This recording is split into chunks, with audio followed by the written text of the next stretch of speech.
Just casting your bread while the eyes of the idol with the iron head are glowing. Distant ships sailing in the mist. You were born with a snake in both your fists while a hurricane is blowing.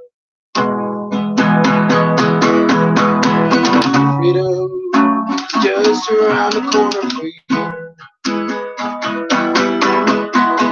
but you're so far off. Oh, what good will it do? Oh, jokerman, dance to the nightingale too.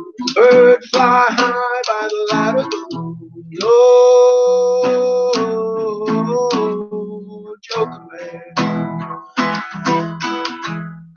So swiftly the sun sets in the sky. You rise up and say goodbye to no one. Fools rush in where angels fear to tread. Both of the future so full of dread. You do not show one. Shedding off one more layer of skin. Keeping one step ahead of the persecuted within. Jokerman, dance to the nightingale tune. Bird fly high by the light of the moon. Oh, Jokerman, you're a man of the mountains. You can walk on the clouds, manipulator of crowds. You are a dream twister. You're gonna Sodom and Gomorrah. Why do you care? Ain't nobody there would want to marry your sister. Friend to the martyr, friend to the woman in shame. Into the fiery furnace, see the rich man without any name. Jokerman, dance to the nightingale tune. Bird fly high by the light of the moon. Oh, Jokerman. Well, the book of Leviticus and Deuteronomy, the law of the jungle and the sea are your only teacher. In the smoke of the twilight, on a milk-white steed, Michelangelo could not have carved out your features. Resting in the fields, far from the turbulent waves. Half asleep beneath the stars, with a small dog licking your face. Oh, Jokerman, dance to the nightingale. Bird fly high by the light of the moon. Oh, Jokerman. The rifleman is stalking the sick and the lame. Preacher man seeks the same. Who get there first is uncertain. Nightsticks and water cannons, tear gas and padlocks, Molotov cocktails and rocks behind every curtain. All false-hearted judges dying in the webs that they spin. Only a matter of time till the night comes stepping in. Jokerman, dance to the nightingale. Bird fly high by the light of the moon. Oh, Jokerman.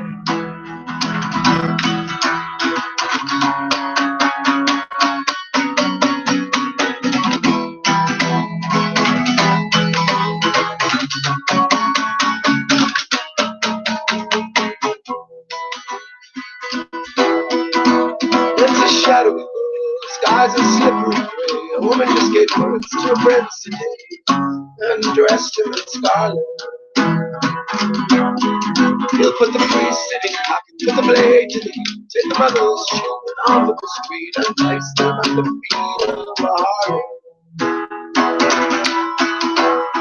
Oh, Jokerman, you know what you want. Oh, Jokerman, you don't show any response. Oh, Jokerman. automatic. Birds fly high by the light of the moon. Oh, oh,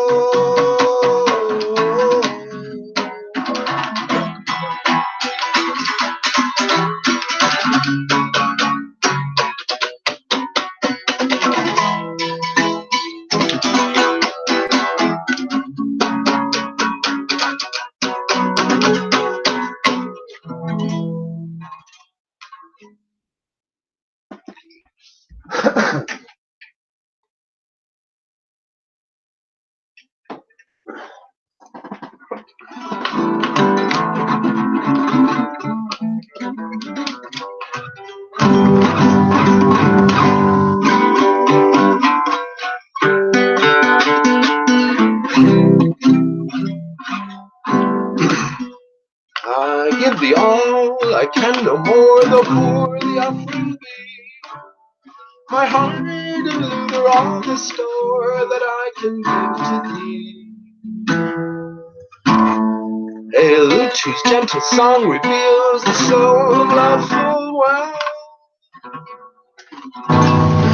And better for a heart that feels much more than lute can tell.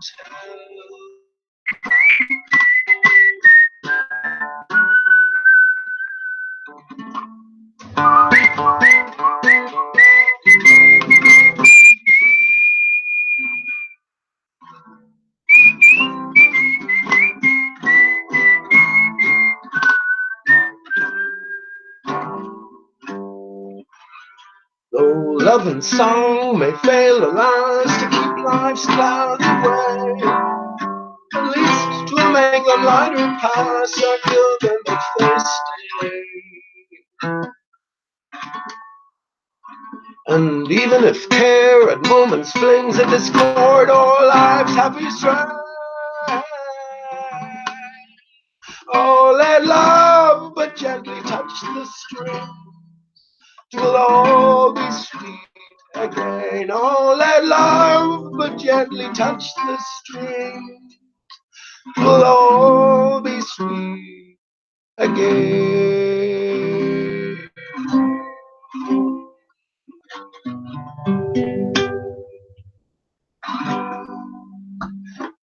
Greetings, friends. How you doing? How you doing? Love, I remember that.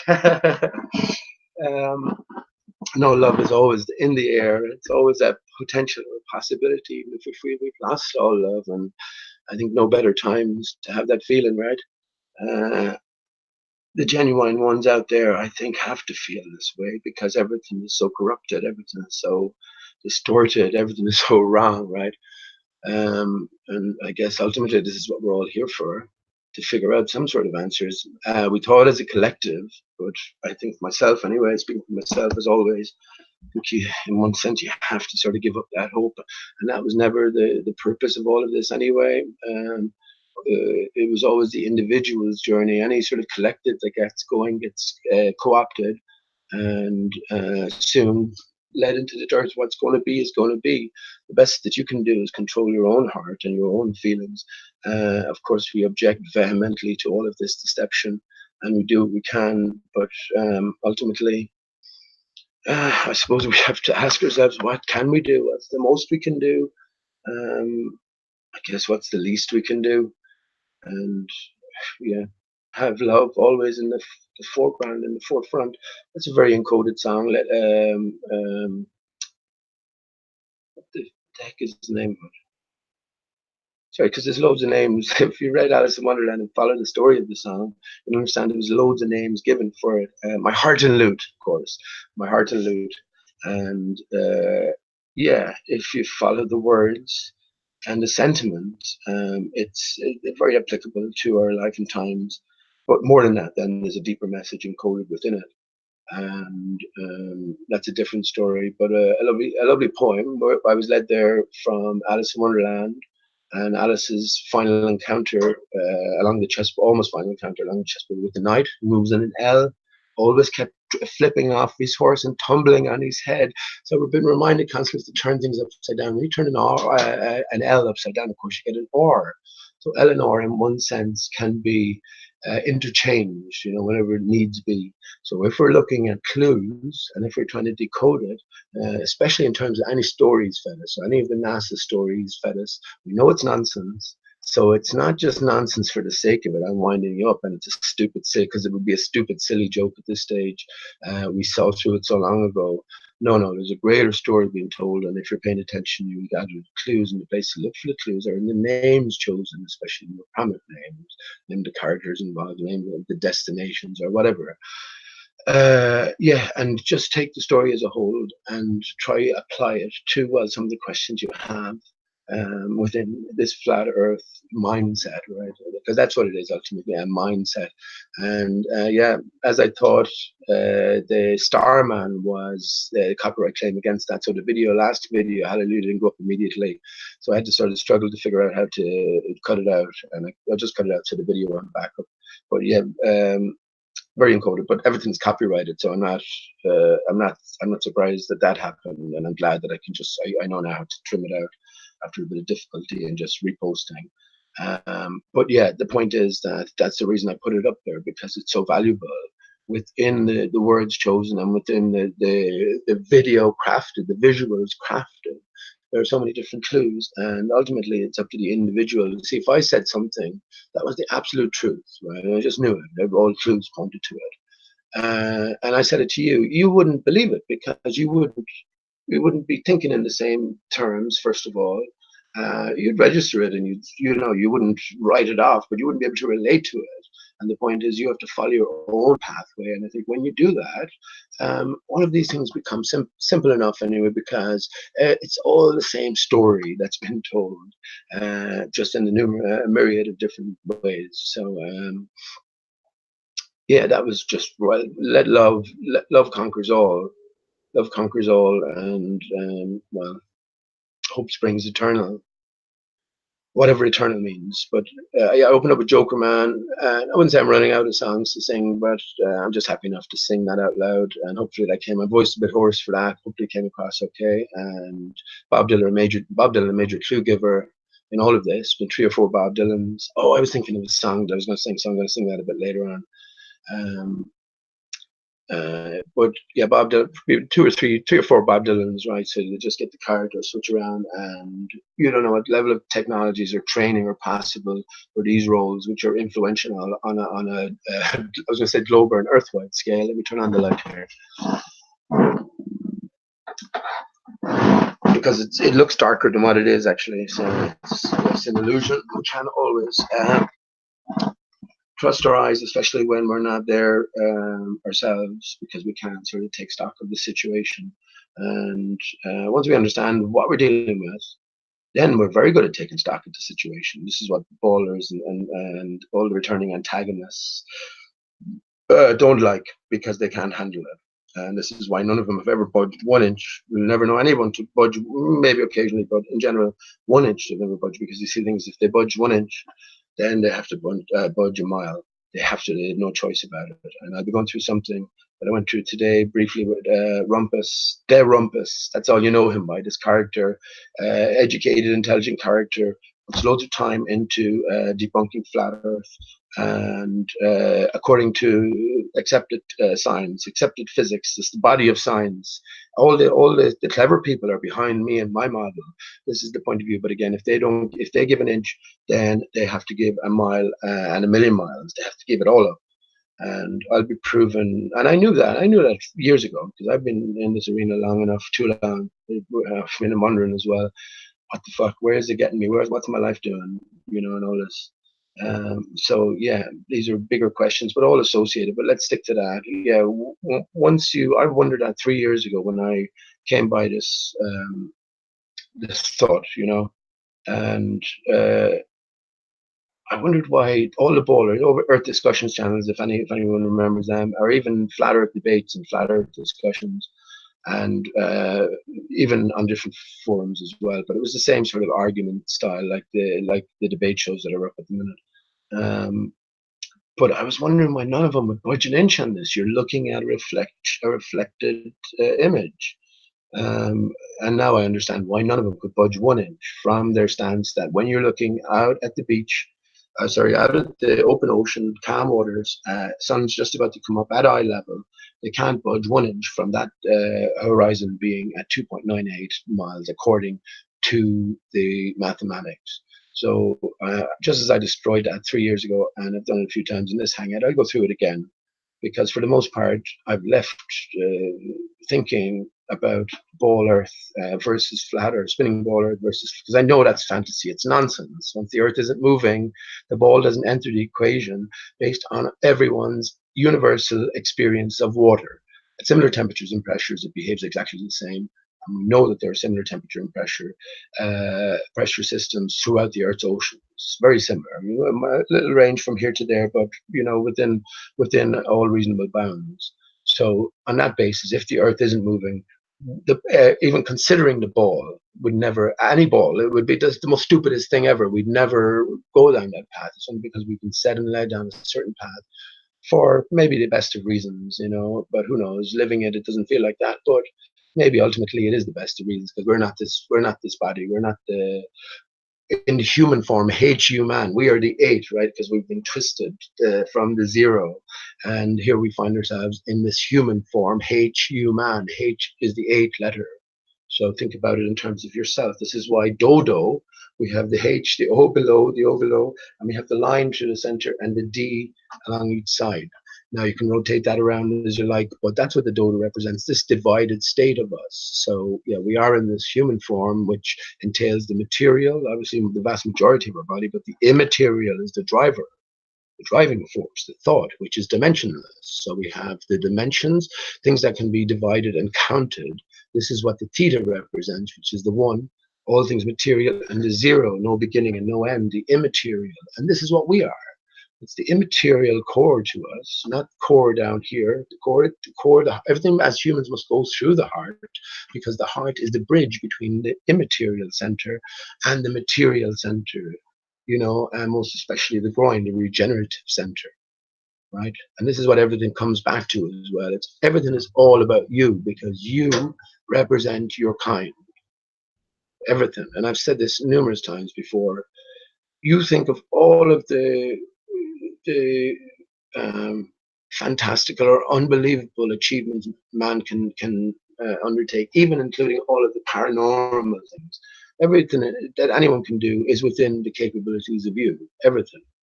It's just a matter of switch, whatever, activating or whatever, but all of those capabilities are in potential within you.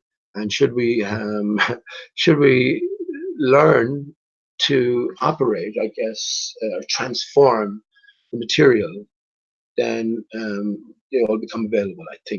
I think that's how you represent everybody. So this story was always about you, and it makes sense as well as far as I'm concerned. Outside of my Steve is always in my heart and in my mind, but I still understand that more than ever, because I haven't seen my beautiful love in so long, but that he has a separate existence. But what I'm trying to say is that all of our lives, all there is around you is you. There's nobody else. Occasionally you have interactions, and occasionally you have long-lasting interactions, be it through a wife or family or whatever. But still, it also comes back to you, and we spend most of our time in our mind, putting on a facade in some senses. I'm not saying in all senses we should try to be facadeless for the most part. That's why so many of these ballers are faceless and nameless. It's easy to be tough behind the screen. It really is, but it's only when you're face to face. I'm not even talking about on the computer here. Face to face, you can still be harsh, but on the computer. But face to face, in reality, you're going to treat your fellow man with a certain level of respect, especially when it comes to expressing opinions. I would never get mad at anybody for their opinions, but if they're trying to shove something down my throat, um, you know, and will not hear anything else, or will interrupt me in real life every few seconds after me only trying to express my opinions, well, that's not going to last long. That's going to end in no threats of any violence. You're just going to tell someone to fuck off out of it, then, isn't it? You're just going to say, look, I'm not happy with this, man, and walk away. Or else, if it persisted and the guy kept following you, or there was a guy behind the screen next door to you in the bar, kept talking you down and all this sort of stuff, eventually we'd end up in fisticuffs, wouldn't we? and that would be his fault, his provocation. And we're all human after all, so we all have this range of emotions.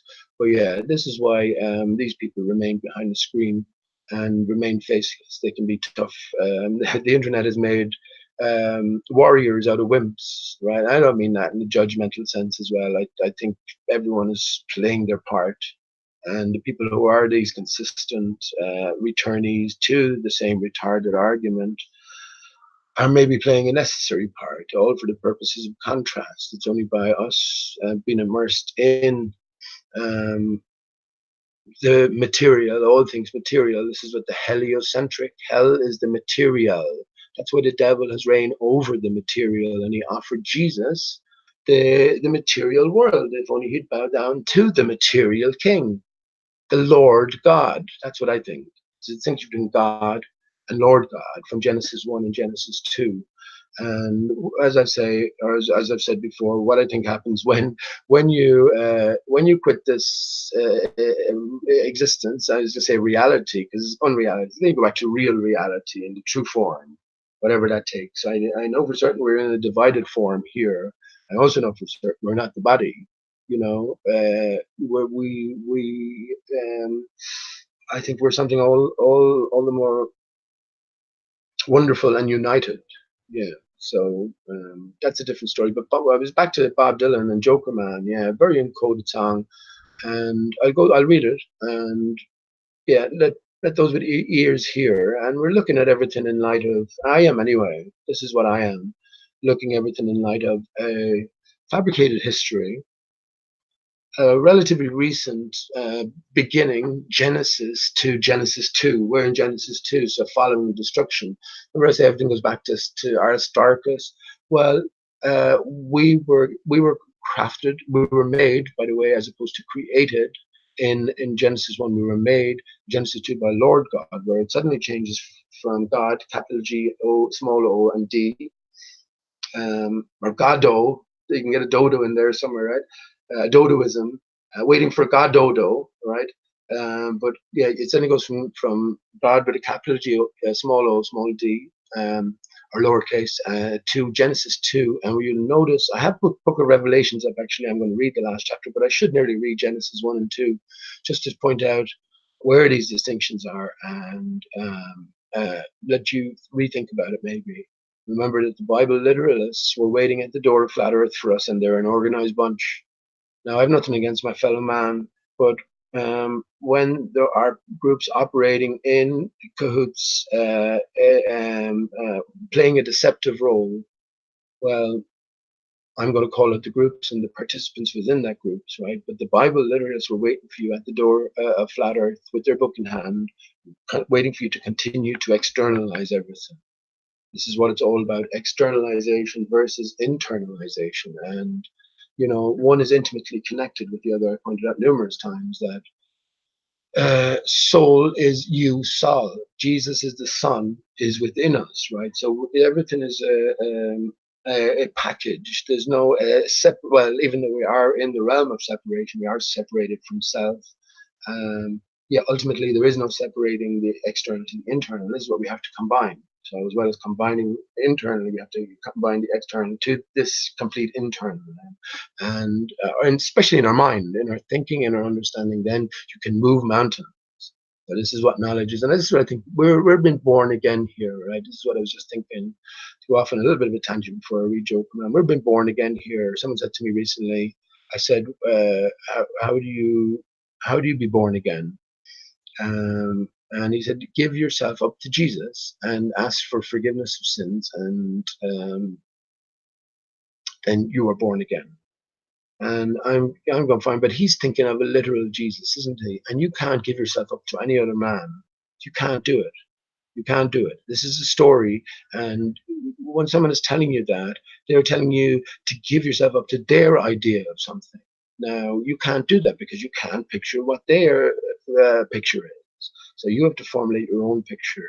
And yeah, well, this is where the literal versus the interpretive, the allegorical interpretation of the Bible comes into things. And it really is a fundamental issue. We will be deceived until the end.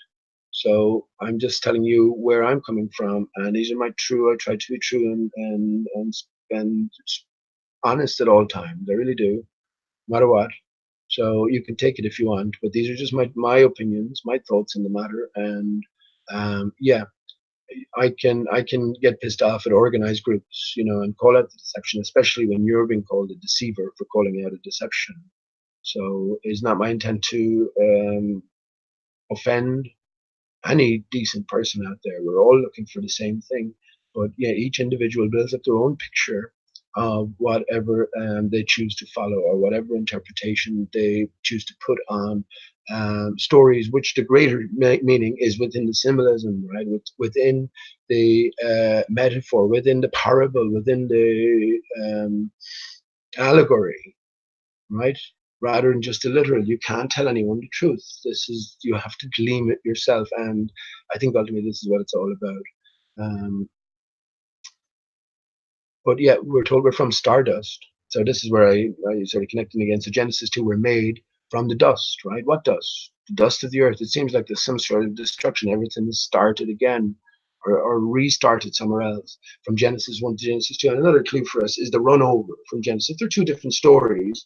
Why the run over? The run over will be explained away by the Bible literalists as a sort of a bridging point, that we understand that Genesis 1 is more general, whereas Genesis 2 then continues on in a more specific sense. So it sort of zooms in on the aspect of when was it day 4?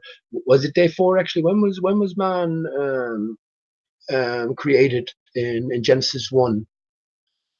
But that's their excuse for the run over. No, for me, the run over is because we are dealing with different stories. We are dealing with, and I think for all intents and purposes, we are still in Genesis 1, where everything is rosy in the garden.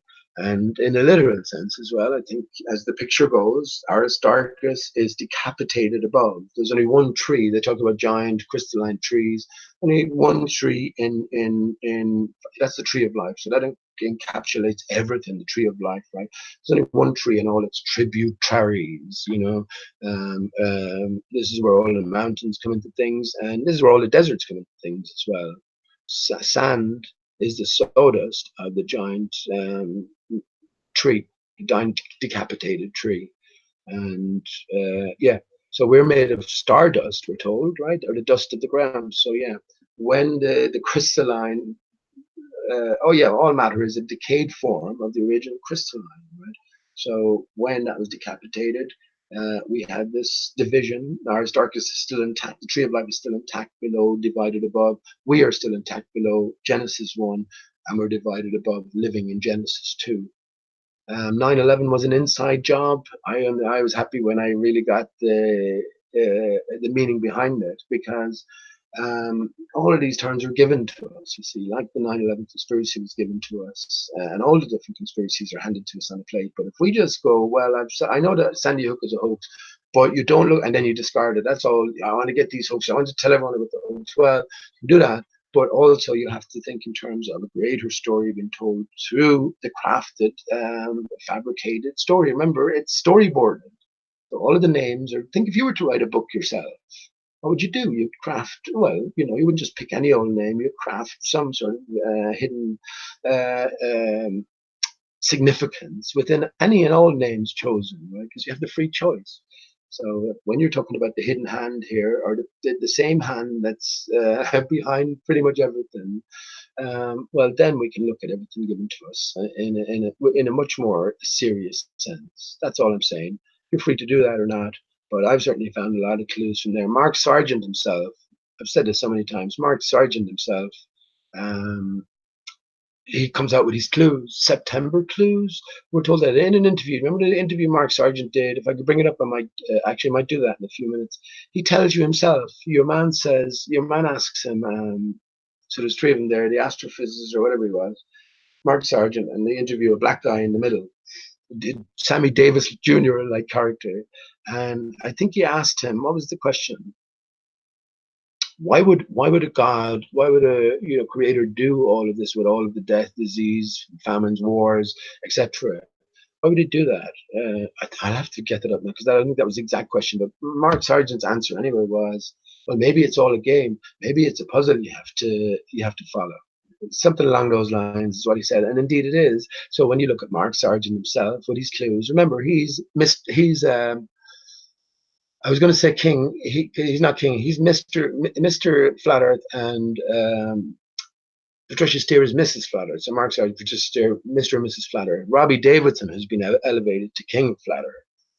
So there is a distinction there. But yeah, remember, he is the one who's had all the interviews with numerous radio stations, television stations throughout the world. So he is the face that when flat Earth reality is broken, which it is, when it's broken in the mainstream news, it's already broken. I'd say millions of people earthwide know about it, and there's millions of people keeping quiet about it, right? So don't fool yourself. But when it does finally come out and it becomes unstoppable as planned, people like Mark Sargent, Patricia Steere, they'll be put up in pedestals because now you go back into the record and see all of these bright minds and brave people standing up for it. When I was in the swamp of deception, that's what people would say because it's such a massive realization, isn't it, that you live in a flat Earth? They would be. I was saying to my mother earlier on, they would be if everyone found out that the Earth is flat tomorrow. There would be revolution in every country. Absolutely, because people would put two and two together and they'd know that throughout the years, all the top people in government, especially civil service, would have been in on that. So there would be revolution in the morning. But that's how prominent all of this is and how significant it is in terms of a subject matter. And of course, it makes all the difference in the world. But we can look beyond. This is what I'm saying. Mark Sargent and his clues. And he said that in the interview, that maybe it's a puzzle we were set by the creator when he was asked, does he believe in a creator? So I'll try to find that clip later on. But yeah, Mark Sargent's clues, he says it in the title, like September clues, solve 9/11, but they did, and they didn't quite solve 9/11. There's more to 9/11. And I guess in a big sense, I've sort of been on my own path. And everything that I say, I don't think there's many other people saying. But yeah, once again, September Clues played such a pivotal role in all of. If you haven't come by September Clues yet, and you've been researching 9/11, what's wrong with you, man? I mean, if you want to get to the answers, or you want to leave your children thinking that 3,000 people burned to death because they're being taught in school now, being told you want to leave your children that you brought into this world believe a lie that you know is not true. What's going on there? Would I rather not see my child and do that? Man, I don't know. I think maybe. I mean, maybe that's what keeping. I know that's sort of keeping me away from my beautiful Steve in that sense. I can't fucking stand and let him just be absorbed in lies at every level without saying something. But then when you say something, though, the peace is disturbed, and the way the system works, then it's disturbed against the male. But I don't want to do that anymore, and I never want to do that. I'm a peaceful man. I'm a loving man. But what are we going to do? This is the question we have to ask as individuals. And it's not good enough, isn't it, to do nothing anyway? The children didn't deserve it. They didn't ask to be here. We didn't ask to be. Well, this is what I think. The children didn't have to be here, but maybe they did. Everyone has to venture through this experience in division and then go on to back to the whole. I don't know how it works, but go back to the whole wonder of the universe, the real universe. Who knows, so yeah, maybe it was all by consent we're doing this, and we were meant to follow the clues. One of Mark Sargent's biggest clues, as I said, was he said he was a prepper 8 years prior. Pretty sure it was 8 years prior to him releasing the clues in 2015. And I'm thinking, of course, it had to be 8. Mark K. Sargent, when you apply the code dodo to his name, gives you 888888 or 2424. Isn't that amazing?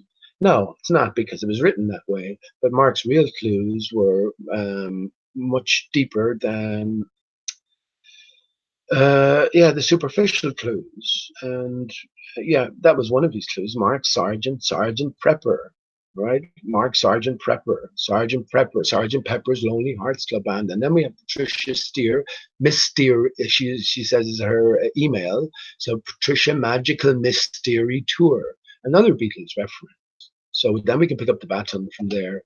And it doesn't seem that many people have anyway. And that I'm certain that it's written like this. Absolutely, these are just the starting points. And when you're dealing with uh, Sergeant Pepper's the most famous album in history, that's the only thing you could say. And it's promoted that way, it's made that way, it's crafted that way, and all for excellent reason. I mean, it's within there that we encounter the dodo in chapter 3. And it turns out that Paul is the dodo. It represents that division, right? That divided state that we are in. Now there's all, not sorry, I'm going to say controversy, but the transgender issue is massive, and it's been avoided like the plague. What I like to think in those terms, when I think about those, is that look, we are fundamentally in a divided state, and the truth now is coming our way, and we have to be willing to let go everything and absolutely redefine what we list or detail as normal. Because everything we thought was normal is unnatural. Everything we thought was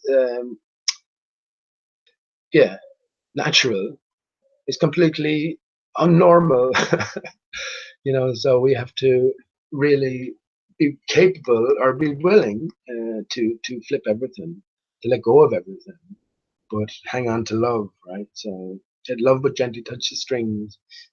I haven't even read Jokerman yet, but yeah, ultimately that's the point. We have to be willing to let it pretty much everything go. But here's the thing: what gives it away? But the Bible literalists, they gave everything up we can imagine, but they took their book with them all the way. That should be red flags with you. And look, the Bible is true, but just not in that literal sense. When you have yourself picturing and imagining and creating characters, it's a fabrication of your mind. You're putting all of these little pieces via the written word into your brain, and you're crafting your own picture. So when you talk to me about the literal Jesus, the man, that's your point of view. That's your picture that you have painted. My picture will be different, or might be different. Just like the ball Earth, uh, spinning ball Earth, the heliocentric model, I was on board it, man. This is what I thought it was for years. Same with Jesus, right? This is what I thought it was for years. But yeah, there's a much greater and a much more personal story being told through the allegory, through the parable, right? Through the fable. This is what it's all about. And these are the lasting things. And, you know, we're encouraged to like children, we must become. This means going back and re-examining all the simple children's ditties, stories, songs, etc., that have stood the test of time. Within these, Jack and the Beanstalk was one that occurred to me as well. I nearly read all of these, and I absolutely see him in a different light, but see the truth that's ingrained in them, because this is where I got onto it. So everything revolves around the same story. It's the story of us, right? What is this earth? What's the nature of it? And then who are we having these thoughts? And a few things I take into account as well, is the young age of the earth. The earth in its current form, according to the story of the dodo, is 420 years. So 421 this year, just passed after a Resurrection Sunday, 421 years. So that's why in the title of the video I wrote, Je suis dodo no more. So the time of division is done. So the Globe Theatre is it's at an end. The curtain is down. So yeah, it's division no more, and lots of clues for that as well. And no bigger clue than the orchestrated symbolic event that was the burning of Notre Dame, and how timely it was on April 15th, which was the anniversary of the Titanic sinking, and also great parallels were made between 9/11 as well. And this is all specific. 9/11 represented the Titanic hoax, represented Titan. I see this fall, right? So it went from unity to division. One became two. And yeah, 9/11 then, after 100 years war, lots of wars, lots of fake stuff, 100 years of fakery pretty much, of storytelling, fairy tales. But yeah, it came to an end with 9/11. 9/11, when you reduce it down, represents two becoming one. Two pillars, the two twin towers unbirthed and one united whole, um, resurrected in its place. So this is what the Notre Dame, Our Lady, represents. The lady became barren. There's no more division. There's no more birth and rebirth. So I think the game has come to an end. Really, really and truly. So we're seeing it down now. No greater revelations can we have, right, than flat Earth. We really can't. The universe is after being stomped on and taken out of reckoning. So now we've understood the joke, let's figure out where we are and what we're doing, because now you can leave the joke behind. There's a much greater mystery to be solved. And this is where we're getting back to it again. Aristarchus comes into it. And yeah, it's decapitation in recent times, 421 years, as I said. And yeah, the changing face of the earth, right? The dust, the sawdust. The earth is sand and water. That's what earth is. I've pointed this out loads of times. Go down to the beach, and as you walk inland, you'll see the sand gradually transform into earth. It's the same as when I used to walk with my brother's dog Brandy along the bank. There was flooding, extensive flooding one year, and they put 1 ton bags of sand just in a big, long, massive line or curve, level curve around the bank. And over the course of 3 or 4 years, yeah, you can see all of the topsoil turning to earth, and you can see all of it flowering as well, with all manner of different plant life. So this is what sand is. But yeah, this is from the dust we come. So earth to earth, ashes to ashes, dust to dust. When everything was destroyed, Genesis 2 began, everything was destroyed. We were crafted out of the dust, which is the sawdust of the decapitated tree of life, crystalline tree of life. So this is what we're made of, and this is what we return to. But in its decayed form, in its pure form, in terms of our pineal, pine, A-L. A represents the top, L represents the bottom, right? So A is pointing upwards, T is the top, but L is the bottom. A is that journey upwards, V pointing downwards. So these are the material closer to the ground, right? Versus the immaterial, but up pointing upwards. There we have in the very center of the immaterial center our pine, AL, pine tree. Pine Holly, Pinewood Studios. um, Pinocchio was pine-eyed, the evergreen tree, right? So this was decapitated, and from that dust, from the decayed form of the original crystalline, we are crafted in terms of our body, and everything stems from that. Um, we'll be look. That's what when they talk about stardust. Then we are stardust. Well, this is what it means. This is what it means. You see, Aristarchus, it's the only star there is. It's the singular source of all of the luminaries. It crafts and maintains the barrier that separates us from the waters beyond. We live on the back of Aristarchus because we live in a fractal world, a fractal reality. And Aristarchus gets to the very heart of our matters, because remember, Jesus is the sun, but you are the sun as well. The sun, all of the luminaries, all of the skylights return to one source. And I've asked this question. It's a very, very good question once we get to flat Earth. And anyone who saw Nathan Oakley's show last week will understand that there is something else going on here. There's no, but I think we're always meant to see this as well, right? So there's no progress ever made. And anytime you have new ideas brought up, when they're reacted against violently or vehemently and with real sort of disgust and disdain, well, then and especially by one of your own, right? Flat earthers went, then there's something wrong. There's definitely something wrong. And I knew that all along anyway. But yeah, anyway, everything goes back to the one thing. And the next question is, in a flat earth sense, right? Now that we know we're not living on a spinning ball and everything is so much more close and personal, in a flatter sense, one, why do you think that? What's the best explanation for the sun and the moon being the same apparent size? And the second question is, why is it not possible for all of the luminaries, the skylights, to have one singular source? So that would be a question for all of us, right? If you're happy with the picture you've painted of flat Earth, well, That's not good, is it? I'm saying if you're happy with just one aspect to it, you know that the ground is still and it's flat for the most part. But I'll ask you, well, what anything beyond that? I mean, can you paint me a picture? Can you describe it a little bit more? I think if you haven't got beyond that, well, then you've missed the whole point. I really do. It's about you painting your picture, and there's plenty of clues. Everything is known already. So I criticize Dell and others for calling for exploration. Why on earth would you do that? Why on earth would you do that when your mind will tell you that everything is already mapped out already?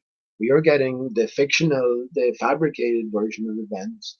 But as I say again, we're given those as clues. We can flip everything on its head and see where that leaves us in terms of us piecing things together. But why would you call for exploration? The amount of effort and work into getting even one team to go out and explore places, not to mind worrying about any infiltration or any accidents or any incompleteness in the methods used to do what? To remap?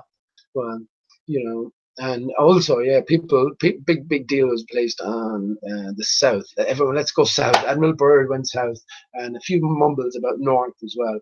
More clues for us. More clues for us. But yeah, um, that's why everything goes back to Aristarchus for me. So that's when I think about anything now. Um, I'm looking. Well, it was like remember last time I went through the Economist 2015 cover. And I knew there was a puzzle there. And I also knew the solution beforehand. I knew it would be the dodo because of the turtle down below and flat earth is a massive topic. And that cartoon representation or Terry Pratchett representation of Atuan, the giant turtle, uh, swimming through space. A turtle swims through water, right? Is also associated with longevity. And then the elephants, four elephants on the back. Elephants represent dry land and the solidity and more, a tree trunk, an elephant trunk, right? But then we have the disc on top. And the disc, there'll be a face on the disc, right? This is not just a disc that you see from the side. You're going to look at the face. And when you look at the face of it, what is it? Well, it's the Gleason's map rotated upside down. Again, another clue for us to rotate things or invert things or reverse things because no better place to hide the truth than some place 180 degrees opposite, right? Very simple, isn't it? If you go any more or any less, you're coming back on the truth itself. You're overdoing it. So 180 degrees opposite, flip it around, then you're going to get the truth. And without the lie, what good is the truth? You know, think about it. Or without the truth, what good is the lie? You know, and yeah, um, yep, getting back to the clues. So that was just one of his clues. So that's what I'm thinking in terms of. So after following Mark Sargent's early clues, and lots of other clues as well, I paint my own picture, and I would encourage everybody to do that for themselves. Don't leave yourself hanging. You have to replace the vacuum of space with something, and if you don't, well, then we're not on the same level. I'm not talking to somebody who I imagine might think like me. We want to find out the nature of our reality. We just don't want to leave, know that it's not something without finding out what it is. That doesn't make sense to me. It doesn't cost us anything to think, you know. Um, but that's what I'm thinking of certainly. So recent Earth, singular source to everything in terms of Aristarchus, and yeah, well, our bodily experience here being a state of division, reflecting the external division.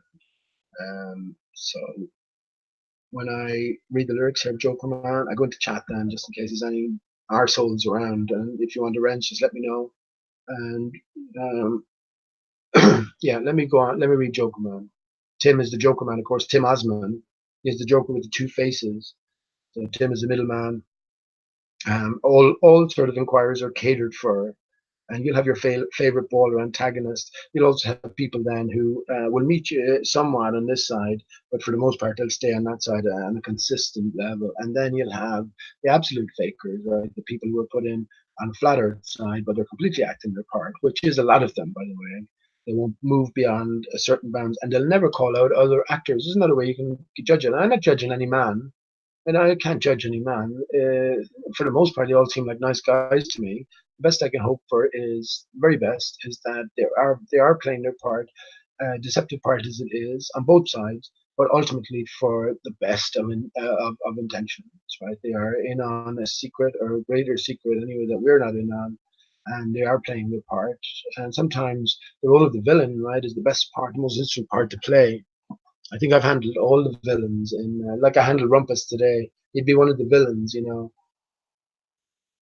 I think I handled all the villains at one time or another, from doing away with Paper Explanator, who faked cancer, because I recognized him from being on fakeologist.com radio, playing a different character, playing a flat earther, or not a flat earther, playing, yeah, a conspiracy man. Like he was all aboard. The 9/11 was a media and victim fakery extravaganza, which it was. We were always meant to figure that out. But he was all on board with that. Then, and this is the reason I came on to Hangouts in the first place. Actually, I was listening then on the old Earth discussion, maybe about, fuck, where's the time gone? About 3.5 years ago now, maybe, or is it 2.5 or three? It's one. I think it probably 3.5.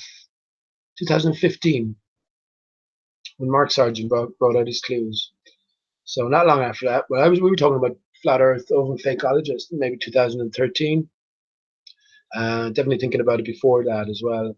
But yeah, it came on the Hangouts only because I heard this voice, and I said, "That's Evil Edna," who was the character who was posted a lot, and also he was big into fakery. And I exposed him up in Fakeologist for using a voice changer. And he was caught. You know, he covered his pants down. Then he turned real nasty. So his guy turns up again in the form of Paper Explanator.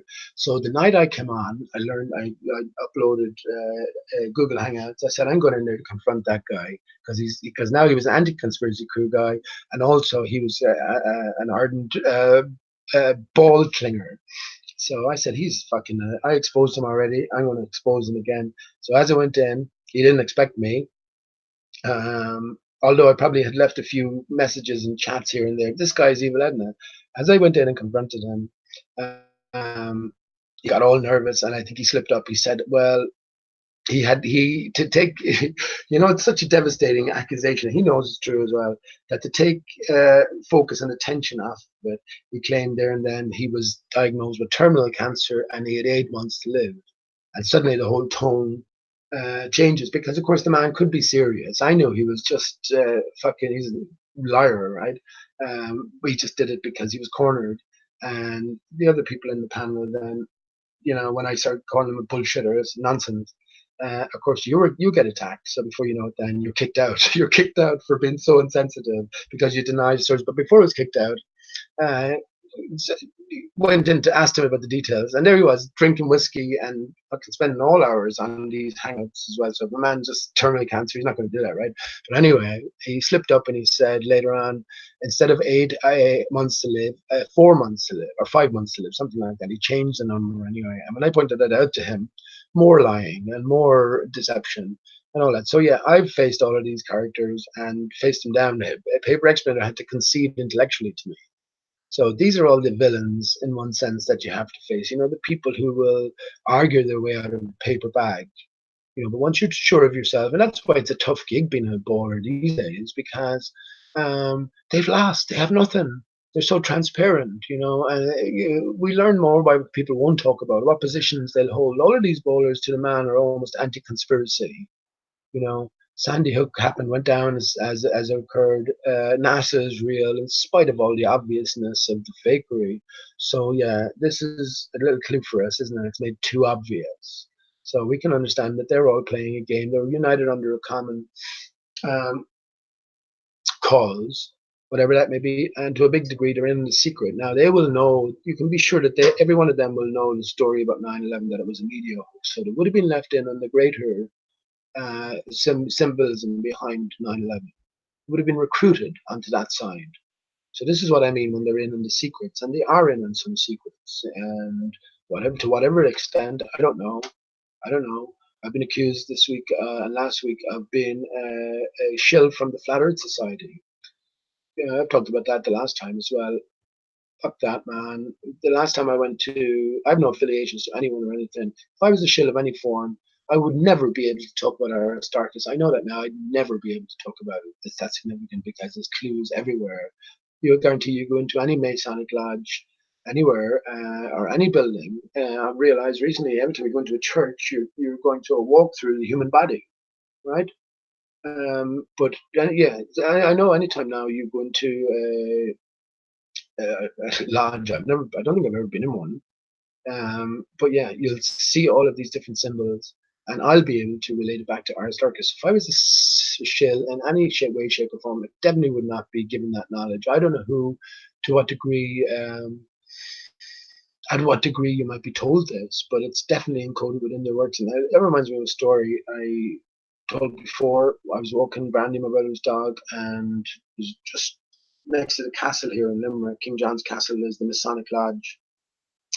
And just as I was walking down towards the river, a gaggle of Freemasons, about five of them, just all dressed up for some sort of assembly, were walking. And I said I'd stop them there because I was sure, right, that all Freemasons, pretty much all Freemasons do but flat Earth. Because imagine I was a friend of yours and we were Freemasons and you knew that the Earth is flat because you've been there a few years, you went through your time, but I didn't.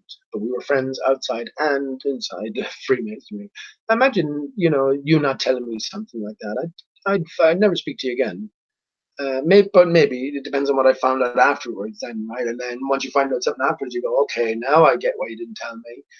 But something like that, it would still bother the fuck out of you, right? That your best friend wouldn't tell you, kept such a basic secret for all of these years. So I was sure that all the Freemasons knew that the Earth was flat. But when I asked, I stopped there, and they stopped like a little bit in the distance. They didn't know I was going to do whatever. But I said, "Can I ask you a question?" I said, "Have you heard the idea that the Earth might be flat and stationary?"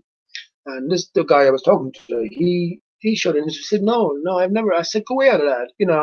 I'm perfect. I can have a conversation. I said, go away. I mean, I was pretty sure that nearly all Freemasons would have known this. Yeah, we live on a flat and stationary Earth, etc. And I went through the few basic things like, no evidence of any spinning ever, water being flat, or the best one is, we have to put the image straight in the person's mind that if you have to hold, believing on the baller, New Zealand is said to be the antipode of Ireland. If you imagine the straightest distance between the 2 points, you have to go through the center of the earth. You have to imagine all those people, all those buildings, etc., upside down right now, all those oceans, and see everything and see that as normal. And as I said to me, that's the most obnoxious thing ever. You're insane. You're batshit crazy if you hold that now. You really are. But anyway, that's great. So he was really interested in that. And this is only a conversation of maybe 2 or 3 minutes. Um, so yeah, he was very interested, and definitely seemed by his reaction that he was just entertaining it for the first time. And then I asked him, "Do you know anything about Aristarchus?" And I swear to you, I don't lie, and I don't want to swear either. My word be my word. His face changed, his countenance changed, and he said, "Yeah," and he looked down, and the other guys then, and he sort of ventured himself to move on and said, "Nice talking to you," and moved on.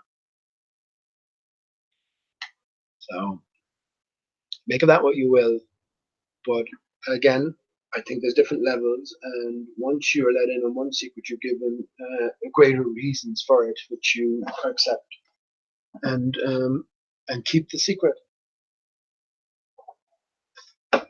But not sure about Aristarchus and how many get to know, or what stage you may get to know that.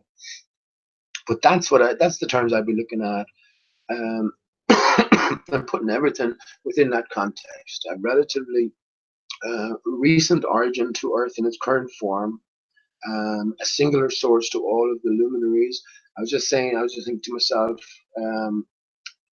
e pluribus annum.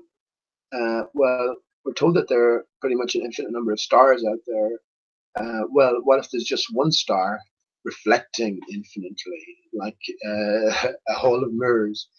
Well, e pluribus annum, out of many, one that could apply there, right? And no better place could it apply. But it is a question for the individual. Why can't everything have one singular source? You think about the factors. Think about the factors that would allow this. One of the major factors is the reflecting surf screen, the contour, the shape, whatever, the form of it, and think about piecing that together for yourself if you choose. if you choose. Let me just go through this then, and I'm going to chat. Jokerman. Standing on the waters, casting your bread, while the eyes of the idle and the iron head are glowing. Distant ships sailing into the mist, you were born with a snake in both your fists while a hurricane was blowing. Freedom, just around the corner for you.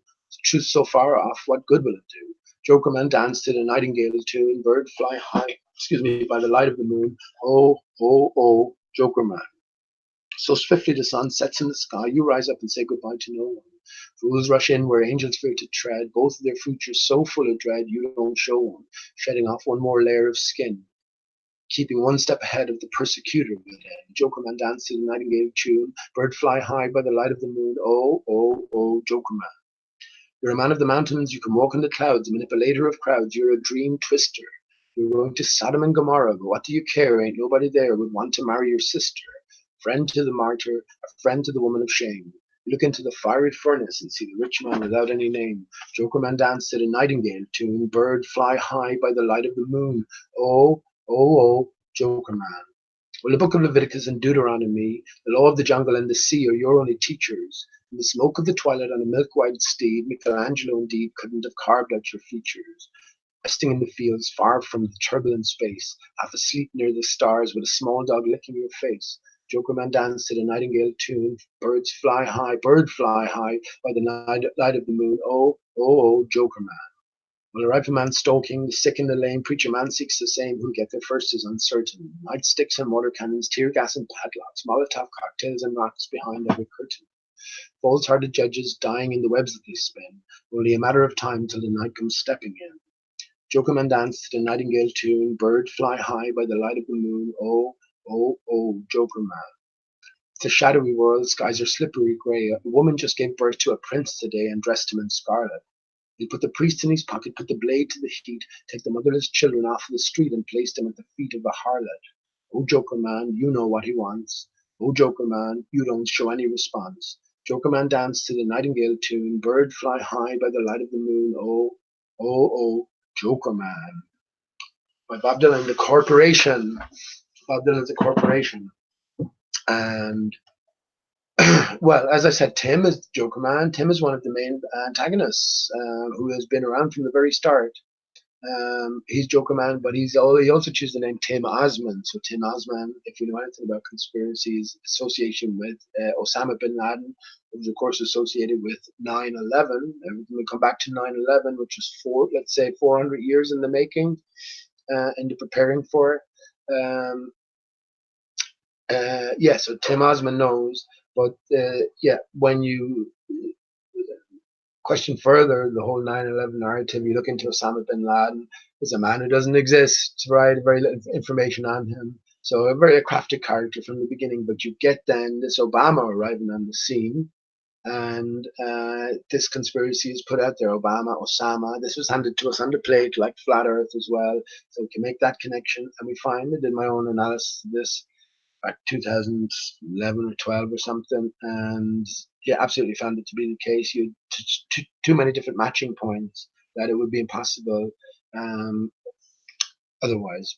That they're not the same. It would be impossible. And the more you look into it, then the more certain you become of it. So we were always meant to make that association. As I said, it was handed to us on a plate, but Tim Osman making that association is putting that character right in the foreground. And well, yeah. If we remember who killed Osama, well, Barack Obama killed Osama. So one of the characters killed the other. This is the great joke about it. You know, he only went and killed himself. But yeah, as far as I know, someone else said that there was Slick James Johnson said that there was someone that put out a comparison last year or something. But well, as far as I know, I was the first to make that. Fine, that doesn't matter. Like, but I didn't base it on anyone else. It occurred to me that he looks after looking at Obama, he looks very similar. And then I followed that line of inquiry without prompting from anybody else. But we were always meant to figure that out as well. Will Smith playing the role of both, and then you go on to ask who the hell is Will Smith? He was handed to us as the Fresh Prince, so it is a man of many talents playing a role, and a lot of talk recently. I've seen a bit of a video anyway, but I knew about this way back in 2013. CGI Obama. That's been all over the place. Just type in, I say this many times, go to cluesforum.info, type in CGI Obama, and you see all the evidence is gathered to show that you're in a CGI setting. And we know what they can do with computers now in terms of computer fakery, but that's only what we know they can do, right? So what don't we know that they can do? I'll tell you one thing: we're under the illusion, or the disillusion, is that they can't absolutely transform somebody perfectly. You know that you, without the greatest of effort, would be able to see through such a disguise. No, you wouldn't. So you have to put in a bit of effort and, well, again, peel back the layers. And this is where, as I said again, a great tool is when you're doing any of these comparisons, turn the photograph upside down, because now your brain will suddenly kick up a gear because you're looking at something that you're not accustomed to looking at, and you'll sort of alert to it. You know, when we look at people up front, we sort of fill in the gaps. We become accustomed to seeing that orientation or that particular face. But yeah, when you turn the picture upside down, then all of the anomalies, all of the artificialities will jump out at you. And you much more easily. I'm not going to go into it now, but you much more easily be able to see the man or the woman behind, or the tranny behind the mask. Yeah, but yeah, that's a bit of a diversion. But that's Tim. Tim is the Joker man in Flat Earth, and the Jack, and the Jester. But yeah, that song is very encoded, and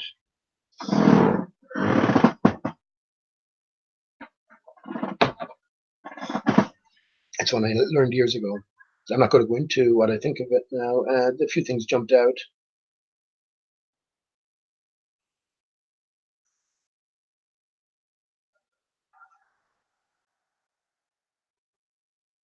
Michelangelo was one, and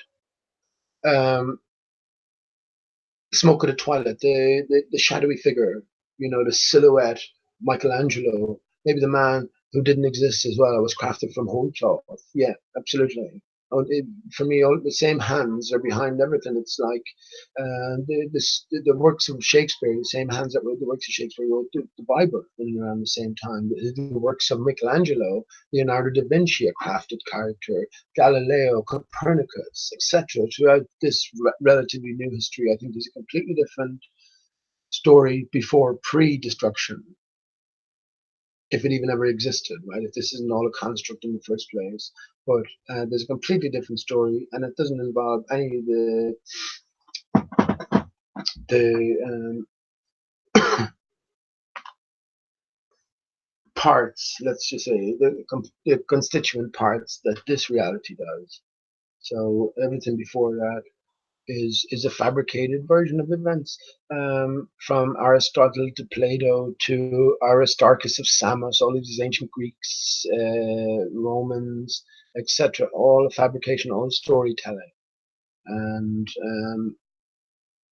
yeah, all the way up, all the way up.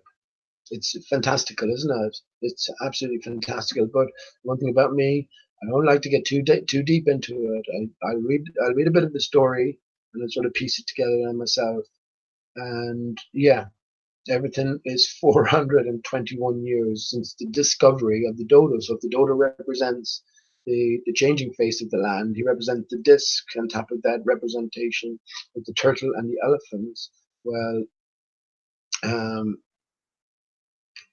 this means it's a post inundation destruction picture.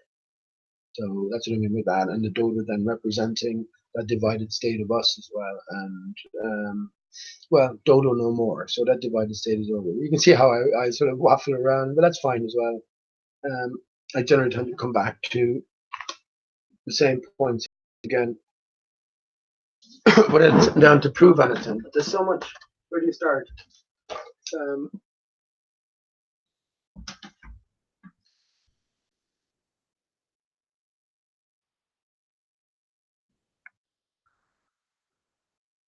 yeah.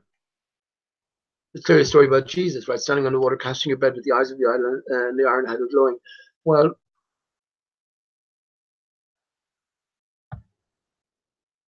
I don't want to get into that too much because Jokerman. Oh yeah, Jokerman. I don't want to get into that too much, not because I'm afraid to talk about it or anything. See if that's coming through okay. Yeah, that's good. Just turn down the quality. Too many people are invested in that literal story that it seems to cause consternation. But well, that's your own business. I'm expressing my own point of view. You're my fellow man. I love you, right? So don't take someone's thoughts away from them. Don't try and control someone else's reality. Someone has different thoughts. If you see a wrongdoing, you have to stand up against it. If you see lies and deception, you have to stand up against it. But you can't stand up against someone's interpretation of something, or someone's picture, or someone's version of their own events. You have no authority to do that.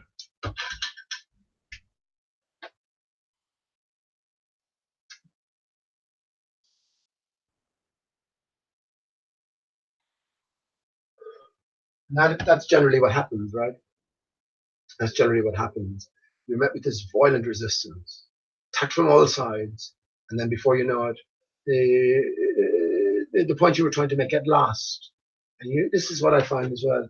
You keep getting dragged into battling about the same old matters when anything that then you could well do with a little bit of discussion, open, and otherwise, positive sort of debate. Well, this is all brushed underneath the carpet, and you never get around to it. So, in one sense, I am glad of my own hangouts here, but still,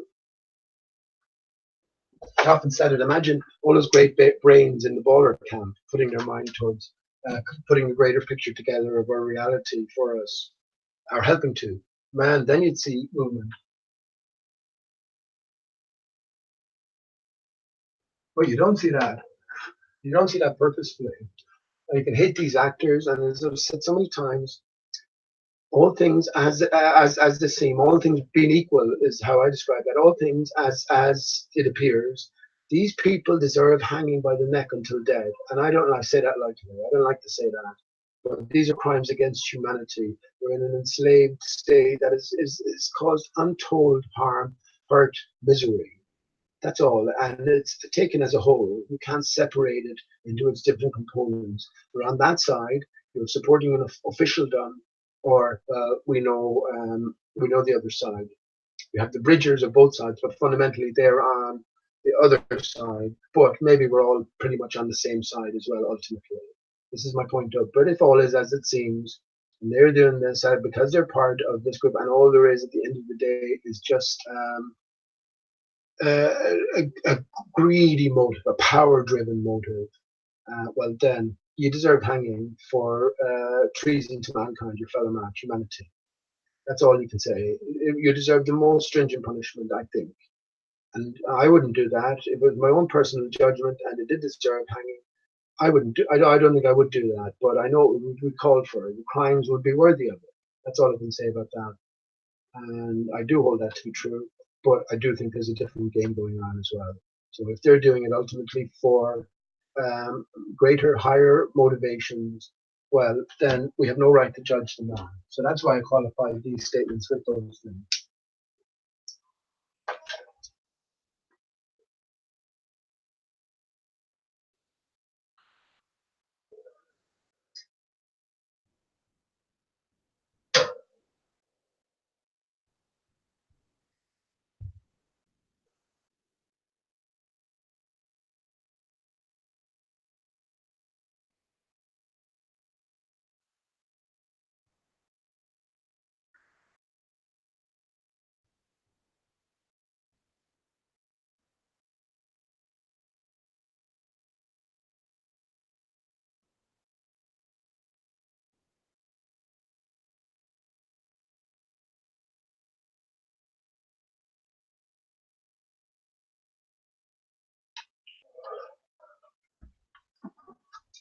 There's another thing you won't hear Bible literalists talking about: legal name fraud.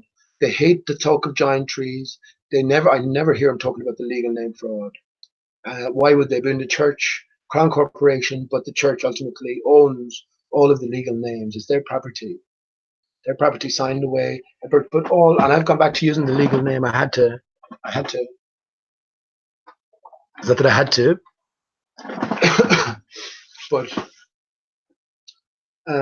the fraud has been exposed. So in order to survive, and yeah, do what I had to do. Yeah, I had to go back to using the legal name. But with it now, with the understanding that the fraud is exposed, and I already went to the cop and I sat down with a cop, a sergeant. What's his name? Sergeant. I have his name there somewhere. Sergeant Wills, I think it was. Sat down with him, told him about the legal name, and he assured me it was legal to use the legal name. Now I know it isn't because I know the nature of the fraud. But yeah, he assured me, and he, as an officer, police officer, um, is in charge of enforcing the law, right? So he knows it. So, and I wrote that down to them as well.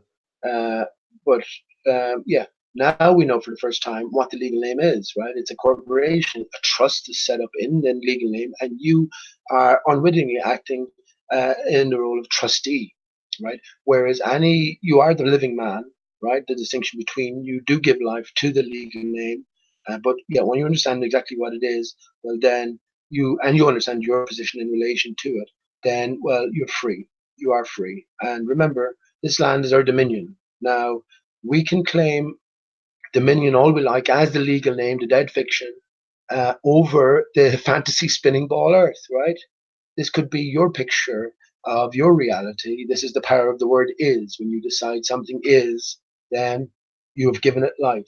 And yeah, you can claim dominion all you like as the legal name, the dead fiction, over the fantastical spinning ball earth that has no real existence. You can do that all you like. Difference, though, as the living man claiming dominion over the flat earth, right? And within that, there is the distinction between the invading waters from beyond and the earth itself. We live on the back of Aristarchus, as I mentioned earlier on.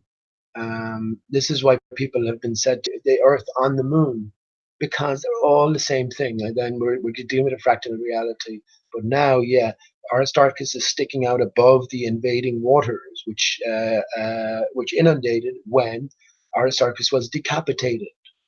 So this is the nature of our reality, and as the living man, we can claim dominion now.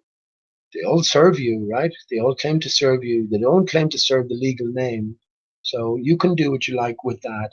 In terms of the legal name, I'd recommend, and I posted a video the last time, understand this distinction. You have all of these creator given natural rights, and they're unalienable, and they cannot be given or taken away. So whatever you do, whether you do everything or whether you do nothing about that, this is still a fact. So you have the right to travel. There's so many other rights you have. One of the basic rights is you have the right to travel in the conveyance of the time, and that is your automobile. When you have all of these different words like vehicles, um, drivers, etc., this making distinction between the traveler and his automobile or carriage, as opposed to the driver in his vehicle, which is for the purposes of profit, right? Commercial purposes. So it's only that we don't understand that distinction via our miseducation that, yeah, it continues. But as I already said, the legal name fraud is exposed. So all contracts are null and void. And if someone takes away your natural right now, you have the perfect entitlement to a right to sue the individual. So a policeman arrests you for smoking a joint, say for instance, or for doing anything. Remember, you are the authority. You are king on the land. Robbie Davidson is king of the flat earth at the minute. He's usurped the position. He's been promoted. But no, you are the king on the land as the man. You are the queen on the land as the woman, right? And both together, this is the ruling party, the reigning party. But it is about individuals here. But yeah, as that man, you are the king and queen. Robbie Davidson has been catapulted into that position by Brian, primarily by Brian. What's his name? Brian Mullen. So Brian Mullen was planted onto the scene to give that sort of educated and professional touch to 9/11. He didn't, or not to 9/11, to Flat Earth. He didn't really do anything much. He didn't. He went over the same things, a little bit of maths thrown in, clarified a few things. But before he left in a blaze of drama, He gave us three things. One was Bible literalism, right? He found the Bible and he interpreted it in a literal way. He um, he gave us the first Flat Earth conference in Raleigh, and more importantly, and getting to the point of it all, he gave us Robbie Davidson. Right, so Robbie Davidson then entered the scene, and the only person to be in touch with Brian Mullen turns out to be Robbie Davidson. So any news of this fake drama then is leaked through via him, and then via the other subsidiaries like Patricia Steer, Nathan Oakley, David Weiss, Jeranism, all of these different outlets. What's the other people? Yeah, anyway, you get the idea. All of these usual suspects. So yeah, Robbie Davidson was catapulted to help as king, but he's not the king of my flat earth. I'm my own king, and I've said it loads of times. My son is prince, if you want to put it in those terms. He's not turned of age yet, but he is. He's always my king anyway. But he is king on the land. My mother is queen on the land. We are the highest authority. We just have to realize it, right? Realize who we are. We've now come to realize where we are. Now it's realize who we are and who we're dealing with. And well, I think this awakening was always it was written into the scriptures, right? Script you are, and that's all been played out. That's exactly the way I see it and I picture it. And everything, lots of things are definitely pointing to the year 19. Even literally today, the ISS is now 19 years in service. So it began construction, we're told, in 1998, but the first inhabitant, if you want to call it that, was in 2000, November 2000.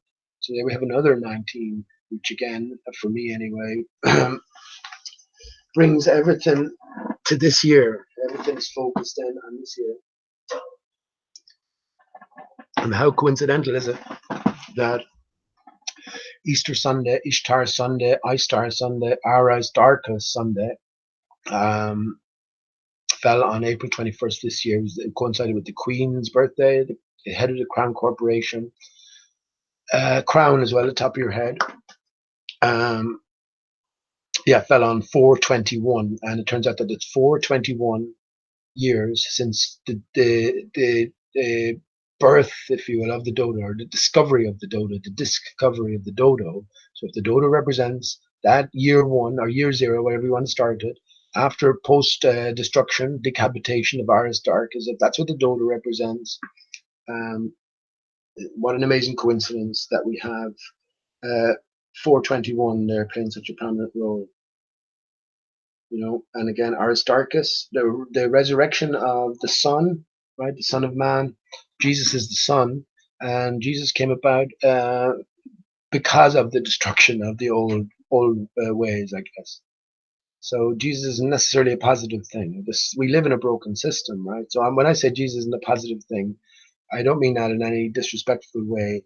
Again, only because there was massive destruction on a cosmic scale.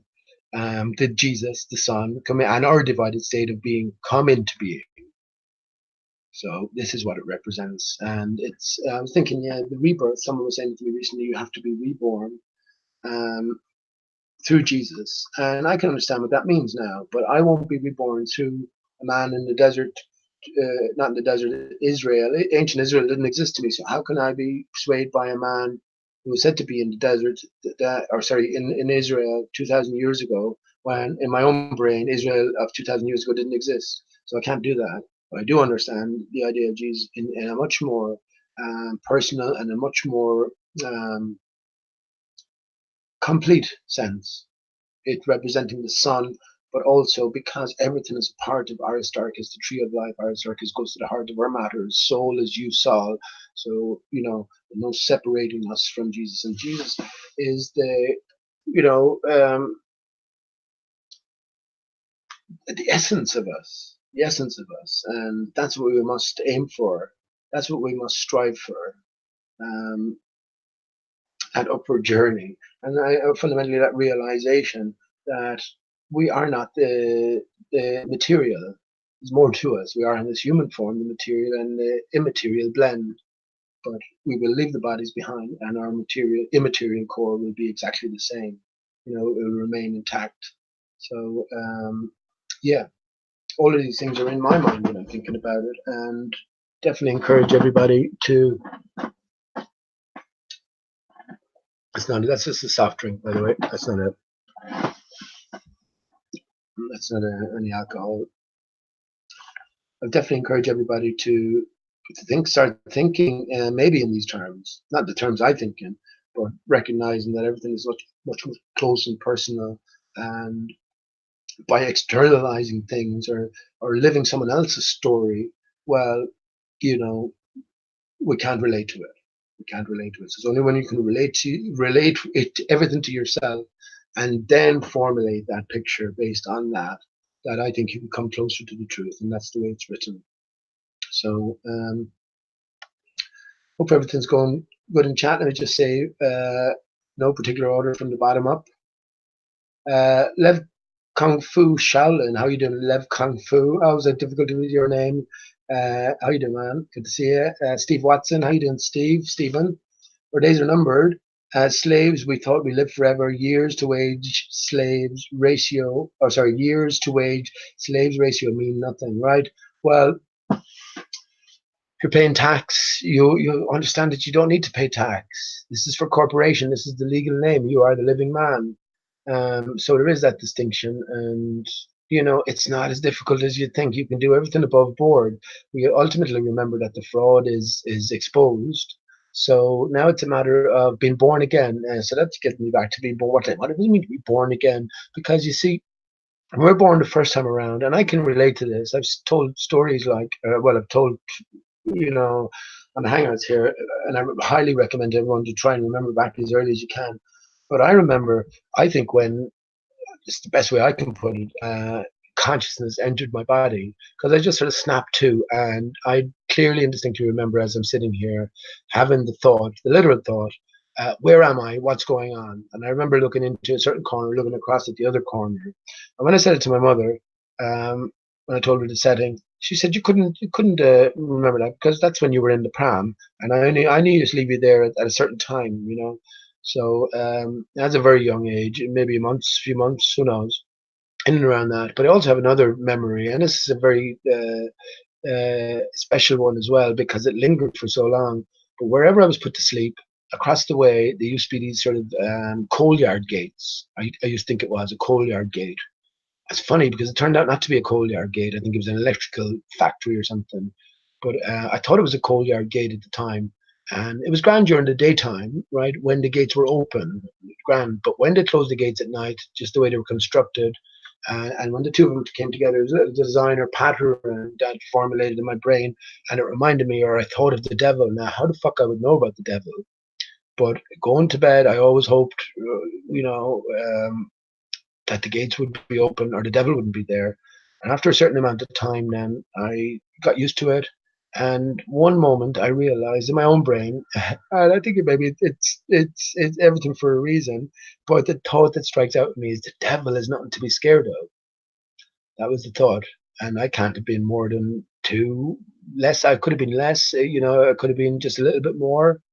We moved out to the family home in 1976, so I was 4, and I definitely have loads of memories before that. So yeah, to be born the first time, and I've said this, we're born into a foreign land and taught a foreign language, and everything we've learned now, we have to be willing to overturn it, and we're learning new stuff. So in one sense, this is part of our birthing process. We're being born again. And as I say that, it comes to mind about cloud shape. So you look in the clouds, pay attention. You should have spotted the repeating cloud patterns by now. You should also have spotted how the clouds will form sort of circular wreaths. When you unjumble them, you can show the repeating cloud patterns you should have spotted. And the one thing you have to remember is that you may be looking at the same sort of pattern expressed, but just from a different perspective, a different magnification. Once you spot it, you won't unspot it. But yeah, last week, a couple of weeks ago, just by Easter Sunday or Ishtar Sunday or Aristarchus Sunday, this all-seeing eye pattern, which is everywhere, and I'm well used to seeing it. But instead of the eye, as I looked at it, what what developed inside it? A fetus, a baby. It transformed into a baby, and it was very clear. You know, it was really. I couldn't deny it to my own eyes anyway. My eyes are grand. Not about to fool myself as well. I'm the sanest man I know, but that's what I saw. What looked exactly like a fetus waiting to be born. And then we have yeah, Notre Dame a bit later on, and we have the second coming. Let me go to the. Let me show you again what it ultimately means. I might as well do that now because it's on my brain.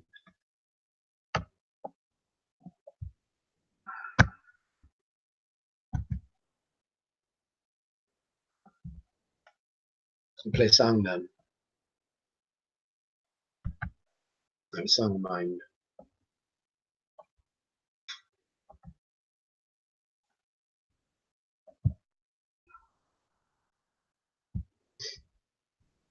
Yeah, so I hope you can see it, but I'm just going to pick out one particular shot. Actually, let me go to. Actually, I'll go to my own. That's what I'll do now because I'm playing it off my own. I'll go to my own videos.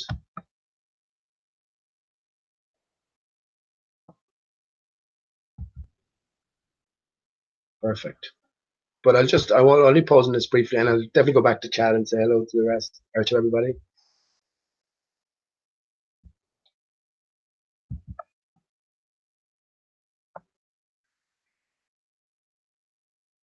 Oh, here we go. Right. So hopefully you can see.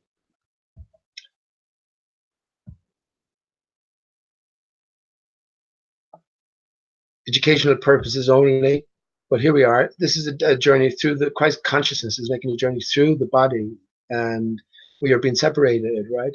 We are being separated and reconnected. So here we can see. Let me just go on. If you haven't seen this before, and look at where I stopped as well. The big erect penis, right? And the leg. Look at the leg sticking up. So this is the journey within the body. And in we zoom. Here we go. Look, there's all the wasted semen, the most vital and the most imbued and magical fluid in existence. Um, but inside, then look,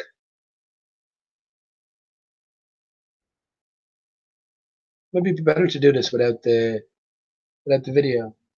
So when the true light reaches the old hag, right, back to purity, back to prior state, right, back to mature, back to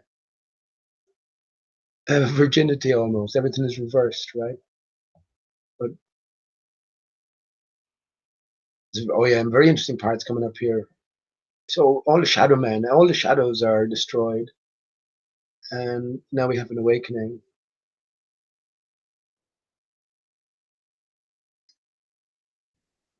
Here we go. Interesting, isn't it? Here we have the moon. I was just talking about the moon a second ago and how people have placed the Earth within the moon. Well, that's because everything is connected. This is why Aristarchus is the source of everything. The most mysterious crater on the moon, we're told, is crater Aristarchus on the moon, the most mysterious object in our universe. It's by mainstream science, which is all a game of clues for us. So this is bringing our attention back to Aristarchus. And yeah, well, when we do that, look at what they do just after this section here. There you can see the moon reflected in the water. So as above, so below. We're looking at a reflection against a watery backdrop. But what I wanted to bring you to was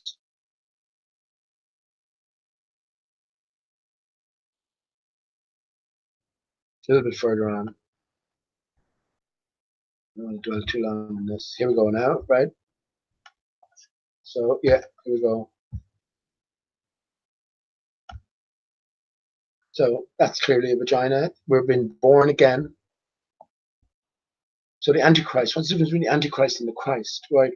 As I said, Jesus came from the destruction, the Son and the divided state of us were born because of the destruction. So in that sense, we can't look upon it as a good thing. Now it is unity, division, reunification time. So we have to look at all of these terms differently, the Christ, the Antichrist. And remember, generally, what's good is bad, what's bad is good. Everything is flipped on its belly, on its back even. So here we have the consciousness being born again.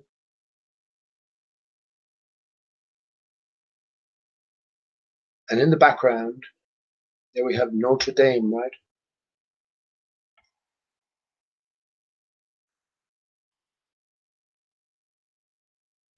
And look, this is the fractal sense as well. We'll just call it Jesus. Isa is probably better.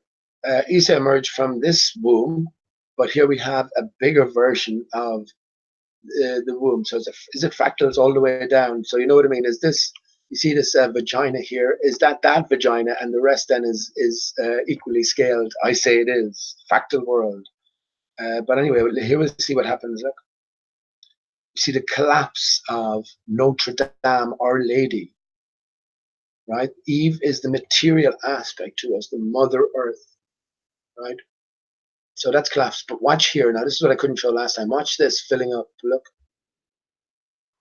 Look, it fills up separately. You understand? It blocks itself. It becomes, I'm not going to say barren again because there's too much negative connotations to that. But yeah, the time of division, the time of rebirth is done. So look at it blocking up, and there you go. It's blocked up itself. So yeah, this is what this represents, and I think everything is pointing to 19 this year as well. 19.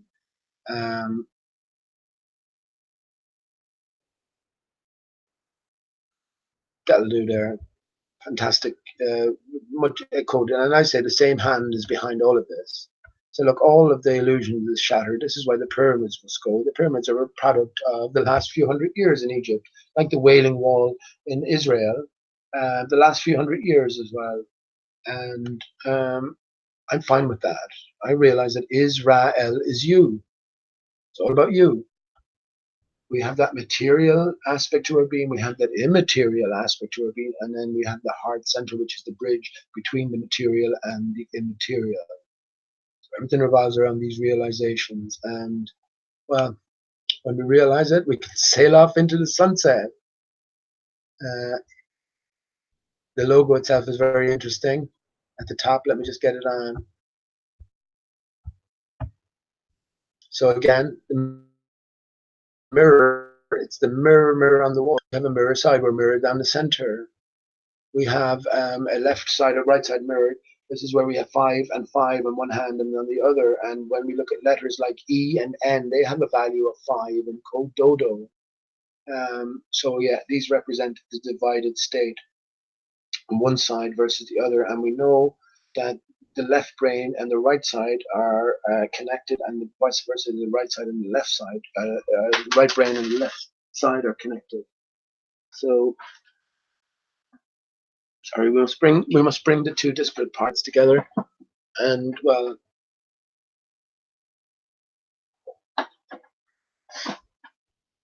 that's where unity, reunification can be achieved. So yeah, excellent. If you haven't seen it, have a look at it and bring your own take into it. I mean, I would say forget about Luciferian stuff or satanic stuff or anything like that. If once your heart is true and pure, then nothing can harm you like this. And once we do away with a lot of the masks, the horror masks and the veneers and the disguises, then we can see that these things are loaded with clues, or can be loaded with clues for us. And obviously, a big connection there between 9/11. iPad Goat was the book George W. Bush, who played the role of Charles Manson, was said to be reading upside down in the classroom when informed about the first and second plane strike. So again, none of these things are to be taken literally. What might they mean? Okay.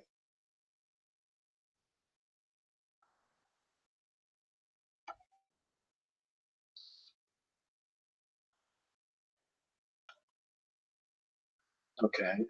I have, oh yeah, here's Paul McCartney for you. I was going to, and no, I actually wasn't going to play that song. There's no point in me playing a song now that will get a strike as well. I only have to remove it. So what I'll do is get rid of a few links here. Oh no, grand. I'll just say hello, yeah. Any trouble in the chat, let me know. Okay. Sean G, how you doing, man? FPV Angel, how you doing, bud? Chilster, how you doing, Chilster Deluxe? Yeah, I hope everything's going smooth enough in the chat. BK Dave, how you doing, Dave? What is this video, Dave? That's iPad Goat. So iPad Goat 2. So yeah, that's what that represented. That orchestrated affair in, for me anyway. That's what that orchestrated affair in Paris, Notre Dame. And I was in Paris. I didn't get this. I didn't actually go there. But Steve, my young Steve, was in Paris, but he was in his mum's belly at the time. We went over for sort of an extended long weekend, but we didn't make it there for some reason. Oh well, I know the reason, but yeah, we saw most of the other sites, and I love Paris. I love Paris. A bit of French. Je parle français comme un vache espagnol. So once I was there a couple of days, just settling in, the more I started to like it, you know. And that came back to me as well when I drove to Europe. My sister Suzanne got married in Italy, northern Italy, Lake Bellagio.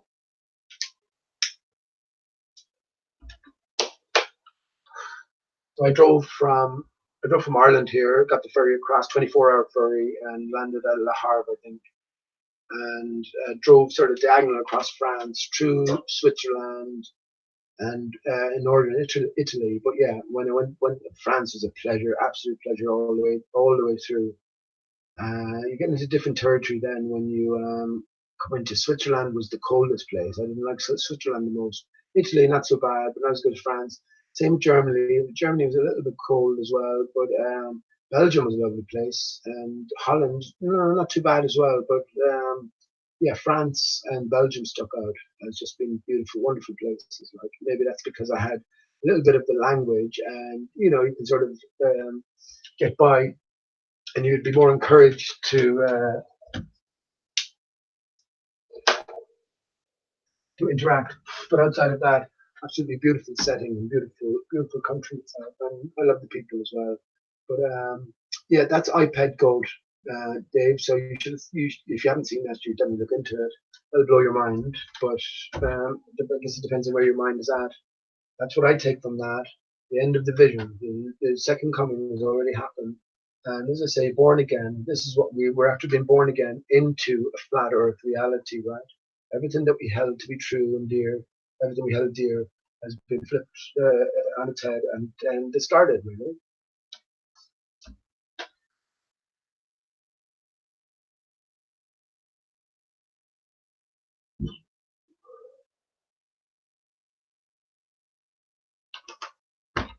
Just having a cigarette here.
Okay. Yeah. I'll just keep saying hello here. But I'm going to go backwards. So most of you are probably not here anymore. Baron Bronkovich. How you doing, Baron? How you doing, Baron? Good to see you. Um, Sean G.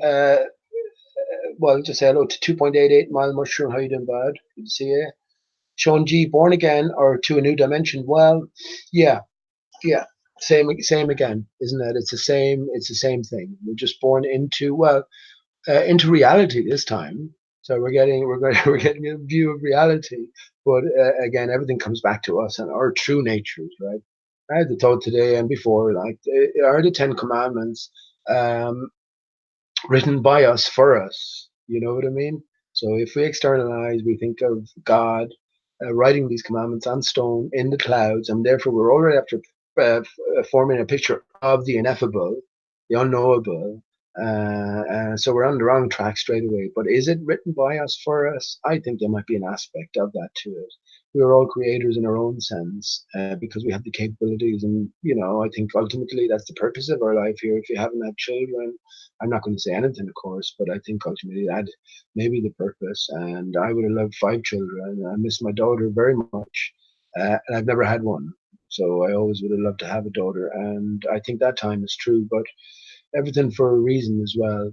Um, so born again, yeah, that's what I think. Born into reality, and the game is at an end. That's what I look upon this anyway, as the great game of life. And I think we should see lots of things accelerating now. And we have to be willing to let everything go for the new world to begin. The old, including all of its illusions, has to be shattered. So these are my more positive thoughts, but obviously then we're still steeped in it, and it is the worst of times.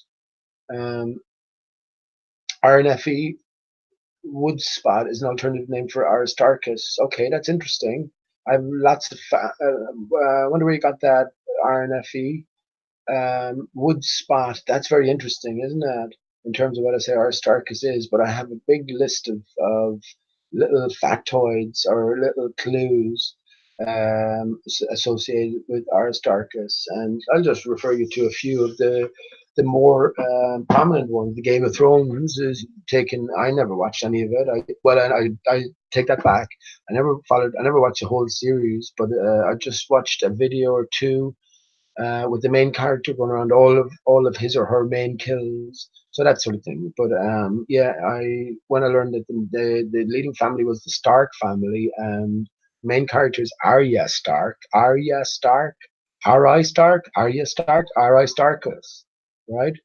And the I and the J um, and the Y, these are all equivalent in a sense. Well, the I and the J in terms of code order, they both have a value of 9, um, which is very interesting. And it's a big clue for us. I went over that in terms of the IHS of the Jesuit sun, and it's interchangeable. We had a few, one representation of it as the JHS.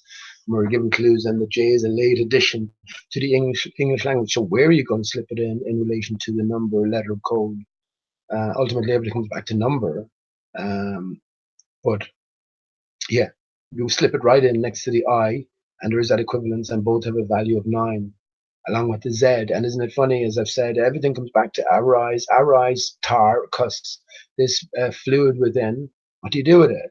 This is what the hag represents, right? No offense to any women or anything like that. That's not what it's about. It's that constant nagging,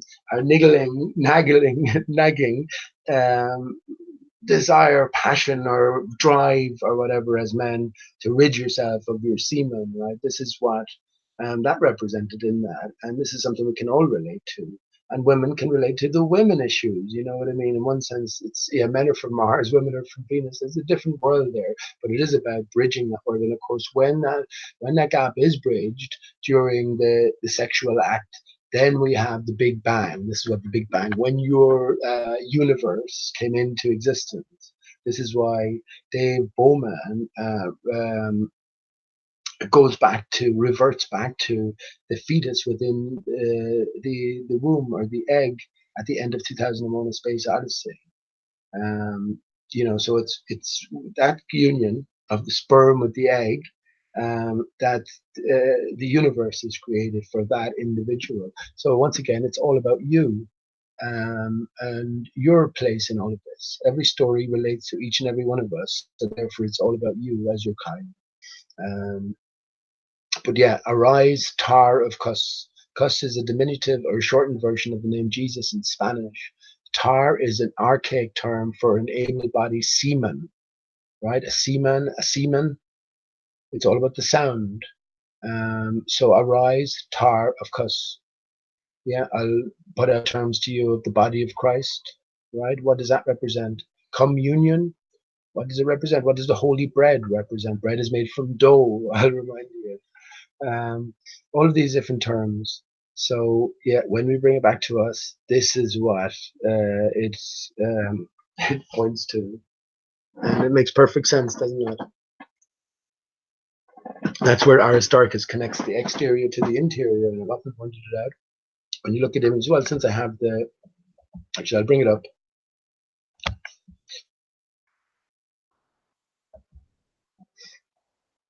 When you have the eyes to see it, or I can't help but seeing it anyway, so I don't think anyone else is really on board this. And someone said it to me, no one else on earth is talking about this. Well, that's not my fault. And yeah, also, that's why I started talking about people suspect I'm a shill from the Flat Earth Society. Well, nothing to do with them, but that's not to put them down any forum or any format. Might be good for information. You, as the individual, decide what's what. So here we go. Yeah, this is and people have said, oh, look at him presenting an image of him from NASA. I've talked about this before. Take out your telescope and see this to some degree anyway on the moon. But NASA, even though we know that their nonsense is exactly that nonsense, that doesn't mean they're incapable of taking a picture that is high quality and a better quality and clarity than anything that you can take. With all the facilities there, all you have to do to get a good picture of this is to get up in a high place and have an extremely powerful telescope, I imagine. But there are many other representations of Aristarchus, but here is one of the best ones. Well, I'm not going to tell you what you can see, but what I will say is, well, the 8 is clear inside, right? The 8 is clear inside, but and a few other things are very clear. The G, Masonic G, is clear inside as well. Up here, remember I talked about the all-seeing eye in the cloud, and I saw that's what I had to finish. The womb, the baby in the womb, the embryo in the room, or the baby in the womb, the embryo in the room. This is what I have narrowed it down to. We can see this on the moon also, but we can see this pattern and all this pattern here expressing through the clouds as well, one form or another. I haven't pointed out, or I've said at least, this is what I hold to be the universe. When you look at this, you're looking at the universe in terms of what we live on, what we see or experience in the sky, the cloud patterns, the stars, the planets, and everything. It's all been expressed from here. But yeah, as we get to the internal, this is the sperm within the egg. So that moment of climax, that big bang, and that spark and the creation of new life, which has us all here. This is how it works. We wouldn't be here unless our parents came together, and etc. And when you do away with any of well, I mean, we're told, I guess, especially here in Ireland, we're taught to be ashamed of our sexuality. And I'll tell you something for nothing. There's a rare family you'd meet that there isn't some form of like sexual misconduct or sexual abuse that's after going on. It's so prevalent. And oh, I could tell you a story. I could tell you now that I thought of it. I met an old man in the pub one time, and see, this is how I could get distracted. But he told me these amazing stories. But fairy forts. This is horrible. It's very, very sad. Like when you think about it.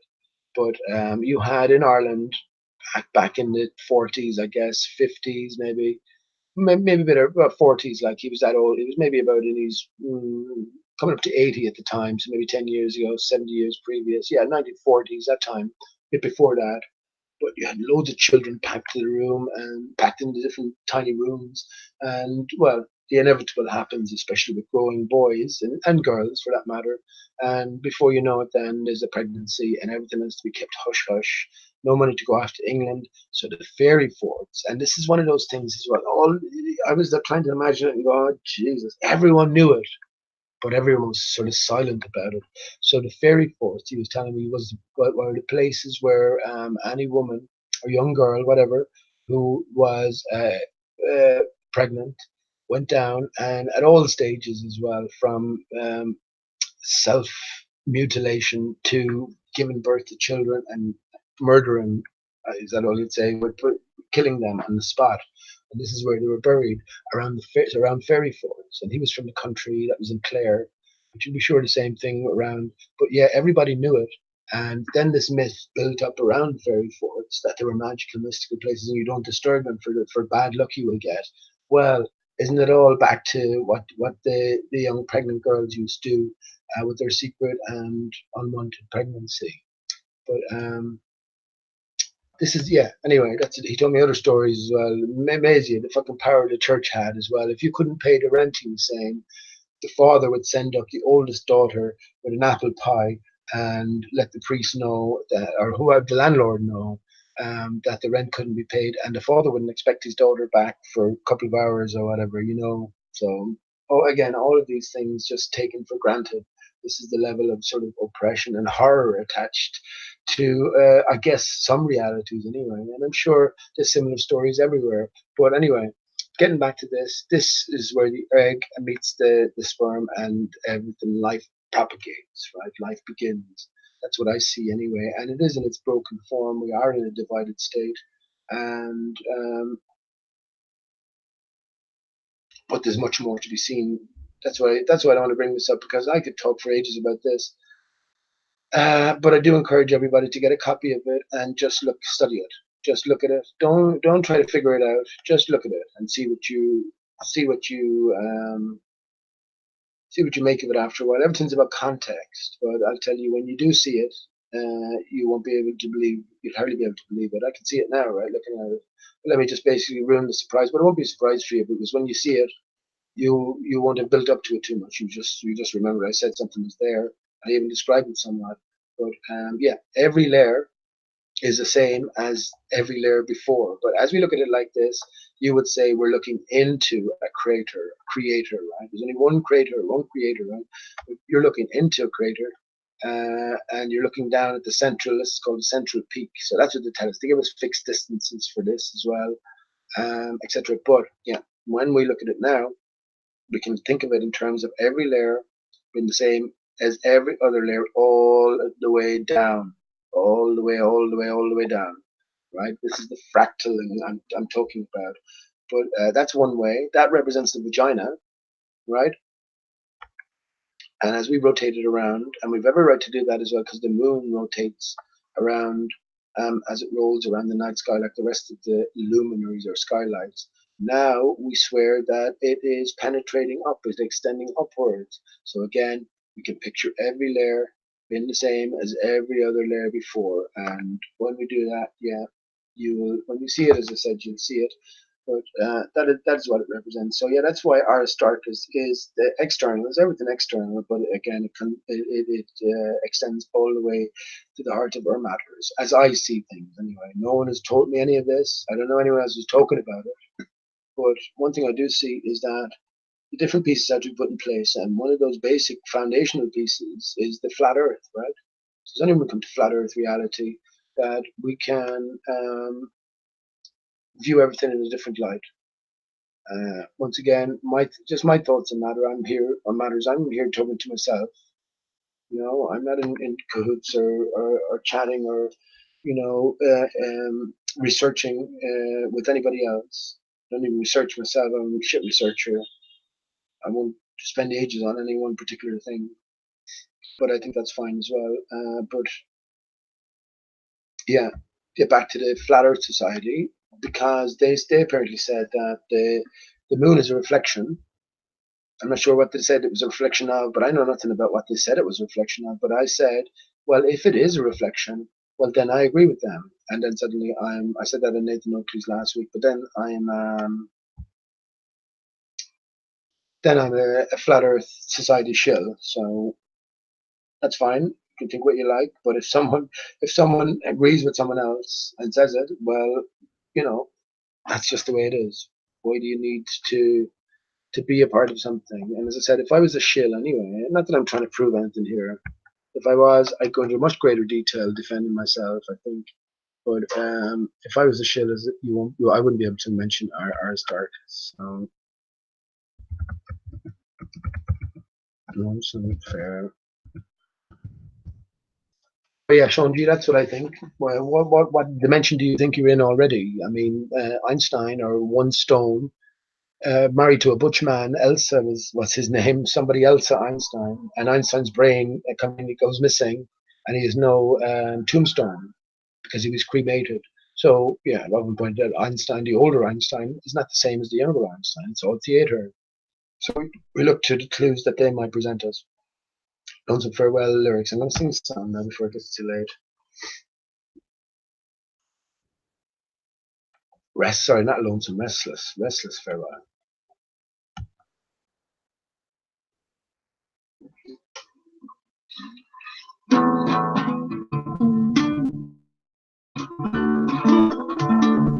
So yeah, once again, remember Bob Dylan, the big clue giver. He wrote this song because this guy was being changed out. He gives us clues as well by every album, pretty much every album he has. He features on the front cover, so you can compare over time the different Bob Dylans from the very young to the old, and you can see that there is transitions there. And once again, yeah, you're not being smart or clever there, or too smart or clever, because we were always meant to figure this out. But this man was being switched out, and he then wrote this. And the song I sing at the end, "Parting Glass," that's where he took it from, traditional Irish song, and he took the melody and he messed around with it a small bit, but he put a whole new set of words. So let me sing that because I like.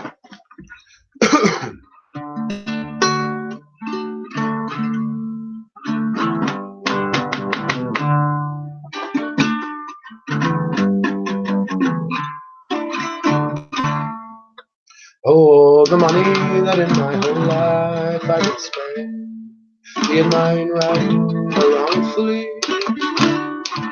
I let it slip gladly past the hands of my friends to help tie up the time more forcefully. But the bargains are done, we killed each one, and the table's full on the overflow. And the corner sign says it's corner time. So I'll bid farewell and be down the road.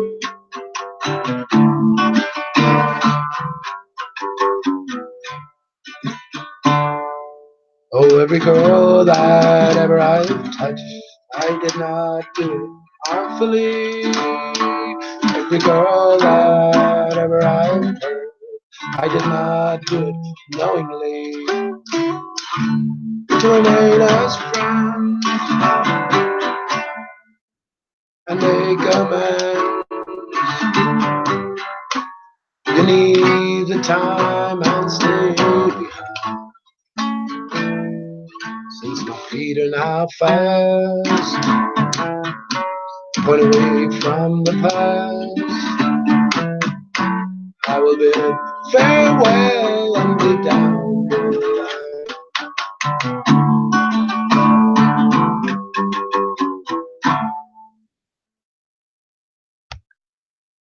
Oh, every foe that ever I faced, the cause was there before we came, and every cause that ever I fought, I fought it full without regret or shame.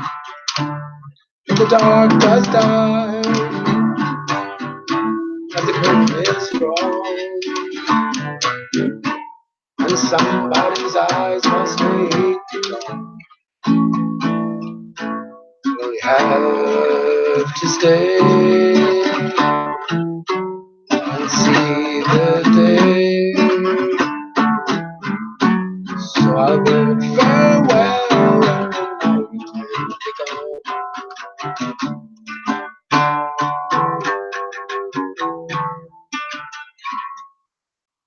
Oh, every thought that's strung ain't not in my mind. I might go insane if it couldn't be sprung.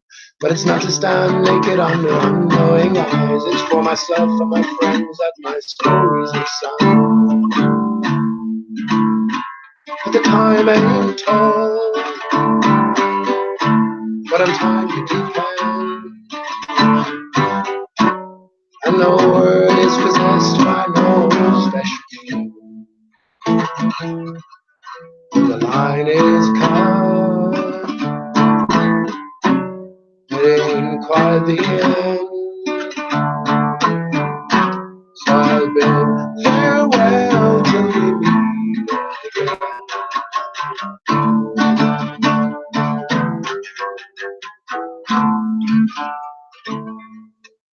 Oh, a false god tries to take out my time, to disgrace, distract, and bother me. And the dirt of gossip blows into my face, and the dust of rumors clouds me. For the arrow is straight, and the point is slit. It can pierce through dust no matter how. So I'll take my stand and remain as I am. And I'll bid farewell and not give way.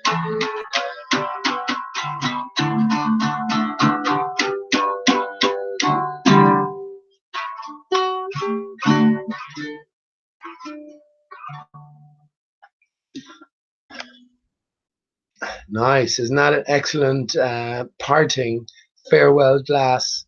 Hang on, from Bob Dylan as he was switched out. So the guy we have there now is pretty much there since the 70s, mid 70s, I recall.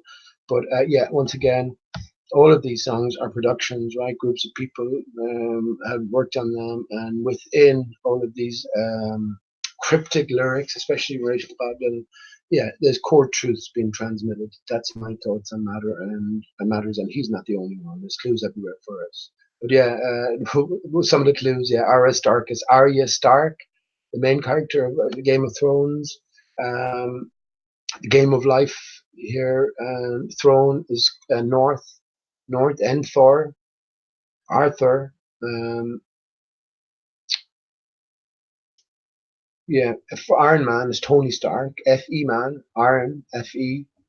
Flat Earth Man is Tony Stark, Anthony Stark.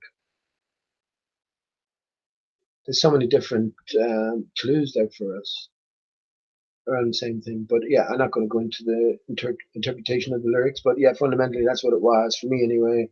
Bob Dylan was switched around to the new guy that came in after this. The times they are changing as well, another clue for us. And yeah, then the show went on. That's it. So I hope you enjoyed that. It came through okay.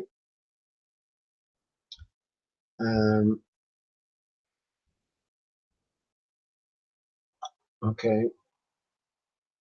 Okay, that's going way back. But Chris Hayes, how you doing? Greetings, bud. Jennifer, hello, Jennifer. I think that's coming through okay. Might get one more song in before it becomes too late. Yeah, I think, sorry if I missed anybody now, you know how I am with chat and everything. Okay, Swamp Valley says, I thought I could have a constructive chat about this, but I massively underestimated your ability to ignore what you don't want to hear. I'm out. Okay, whoever that is.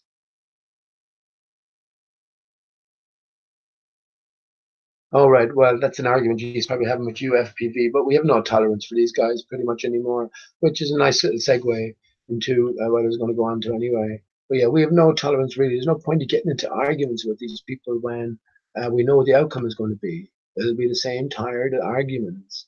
And as I said, after a certain amount of time, we can just brush them aside and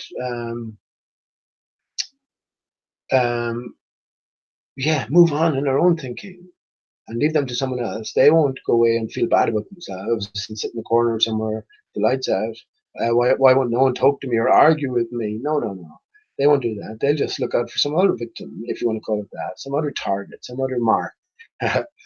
um, right, Way BMX, how you doing, bud? I'm going way back now. I think back to the start. And Kali Yuga 2758. Hello, Maggie. How you doing? Thanks for coming along. Just fucking chatting to myself, Maggie, is the way most of the time these days. But yeah, love to you, Maggie. And you say you love the movie, the game, right? Or like the movie, the game. Maybe that was a question, or you're talking to somebody.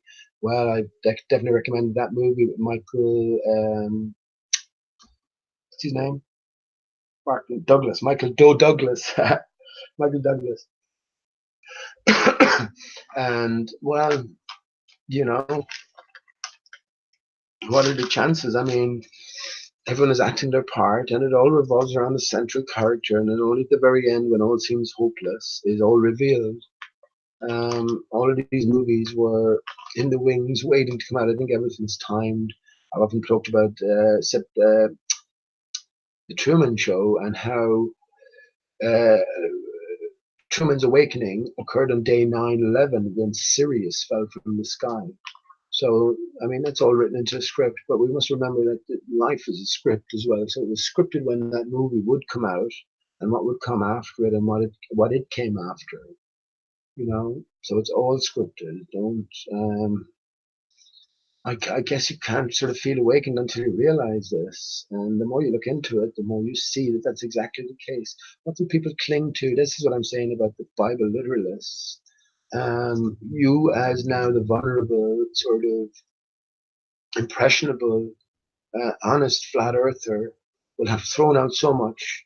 Now you will only be looking in all of the confusion for some certainty. And this is where the Bible comes in. Well, we've done away with billions of years. Forget about the greater picture, the deeper, harder questions. But you can at least rely on our certainty, and we can give you 4,000 years. And then we're brought back to. So I think lots of people that will be trapped in that web. But yeah, everything for a reason as well. You think our way out of it, and well, see how it all applies to you. But yeah, this is where their web was cast. You can now rely on us for at least 4,000 years. That's something, isn't that? We've done away with everything else. We have the flat Earth. This is what we share. And look, our book told you about the flat Earth. So all of these persuasive things, and just happen to be in the right place at the right time. So just be aware of it. And um, yeah, this shit is easy for us, I'm sure, in our true form. So, but yeah, it's good to join the chat, Maggie. And I don't know, maybe I get around to not. I get around, you know. Okay, yeah, I think that's about it. I don't mean that's about it, but I better move forward. Ben Eichhorn, Ben One Horn, Unicorn, Eunuch Horn, Unique Horn. The lion and the unicorn are always fighting for the crown in Alice in Wonderland. I said, what would the lion represent in the unicorn? Well, the lion is the lion, the groin, that material center, right? The unicorn then is the imagination, the immaterial, the thought.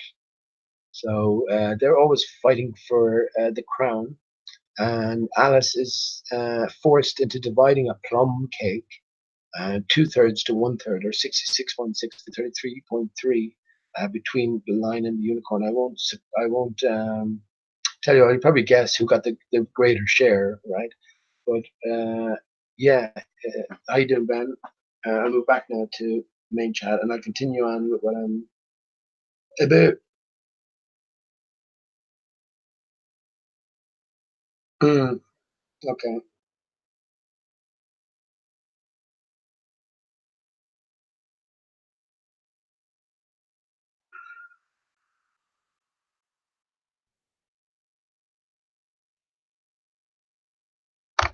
Sean, you mentioned geoengineering, and of course, Sean, I've been on your hangout there a few times, and you warned me 9/11 is a no-go area. Oh, I wonder why that would be. I can talk freely about it here.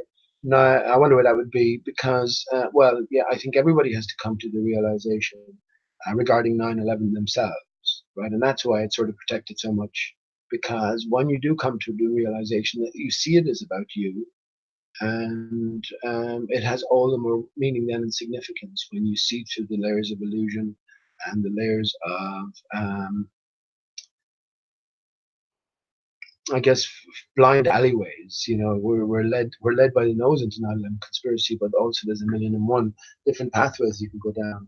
But we're always meant to see through the fakery and look through the literal and look at the symbolic, and that's why I think it's protected so much. But yeah, we understand that there are actors acting their part, Sean, and I won't make any bones about that. That's my position, that you're acting your part. But yeah, what can you do? We just accept the situation. You either choose to interact or you don't. But there's no hiding this base knowledge, I suppose, and I can easily tell someone who's acting their part because it's by what you can talk about over what you can. Now, if you claim to be someone who's out for truth in a search for uh, core truths in life, no holds barred, right, warts and all, well, then I'll know immediately when you self-censor, when you say, I don't want to talk about this for whatever reason, it's just not welcome here. Well, at least this is problematic because everything is interconnected. So by limiting one, and I'm talking about indecency, right? I'm not talking about anything, you know, outrageous, unlawful, or anything like that, or anything like that. I'm talking about talking over a topic and trying to decode it or trying to come to terms with the truth of the matter anyway. So yeah, no greater topic. The number of flat earthers on matter of violently opposed to the thoughts of 9/11 media and victim fakery is incredible. It's incredible. And near every second one seems to know someone as well, or seems to have been a witness to 9/11. We have loads in Flat Earth. David Weiss, Haunted House, Isa Mahalski, Snack to the Future. All of these people claim to have been there or thereabouts when it came to what went down in 9/11. And yeah, and these are the people who are violently, all these intelligent people, right, well researched, um, inquisitive minds. But yet, when it comes to 9/11 media fake or medium victim fakery, especially on the back of Sandy Hook, Boston bombs, you're going to look back at everything in a different light. These people are violently opposed to it, and you are a nutter, and you're trying to discredit the flat Earth for talking about the blatantly obvious. So yeah, their vehement objections give the game away. So now we understand that there's something else going on with 9/11. These people own the truth somewhat, and they are privy to the greater secret. So yeah, when we work it out, well, 9/11, it's about two becoming one. So it's a story of you. Then yeah, we appreciate it more for having worked it out ourselves. That's my idea there. But yeah, I don't like to sort of jump in on anybody or on any particular topic. But yeah, you're talking about geoengineering. Let me give you my views on that. Of course, we're given the chemtrails, the death trails. That's the label that we're given at the start. If we try to reverse everything, maybe they're for different purposes completely. They're changing or the nature of things. Well, what if the nature of things was never meant to be? Excuse me, never meant to be the way it was. Yeah, we have to re-examine everything in a new light, right? So the way I see chemtrails now, it's sort of we wouldn't have any of this Wi-Fi without it, but it is electrifying and charging the atmosphere, which makes for a more conductive environment. And ultimately, I think the purpose of this is to reinflate that bubble. So remember when Aristarchus was decapitated, we lived in a bubble, shape of an apple. Bit bite was taken out of the apple, but that Aristarchus was decapitated. So the apple, the field was intact below and collapsed above. So with the waters beyond. Um, and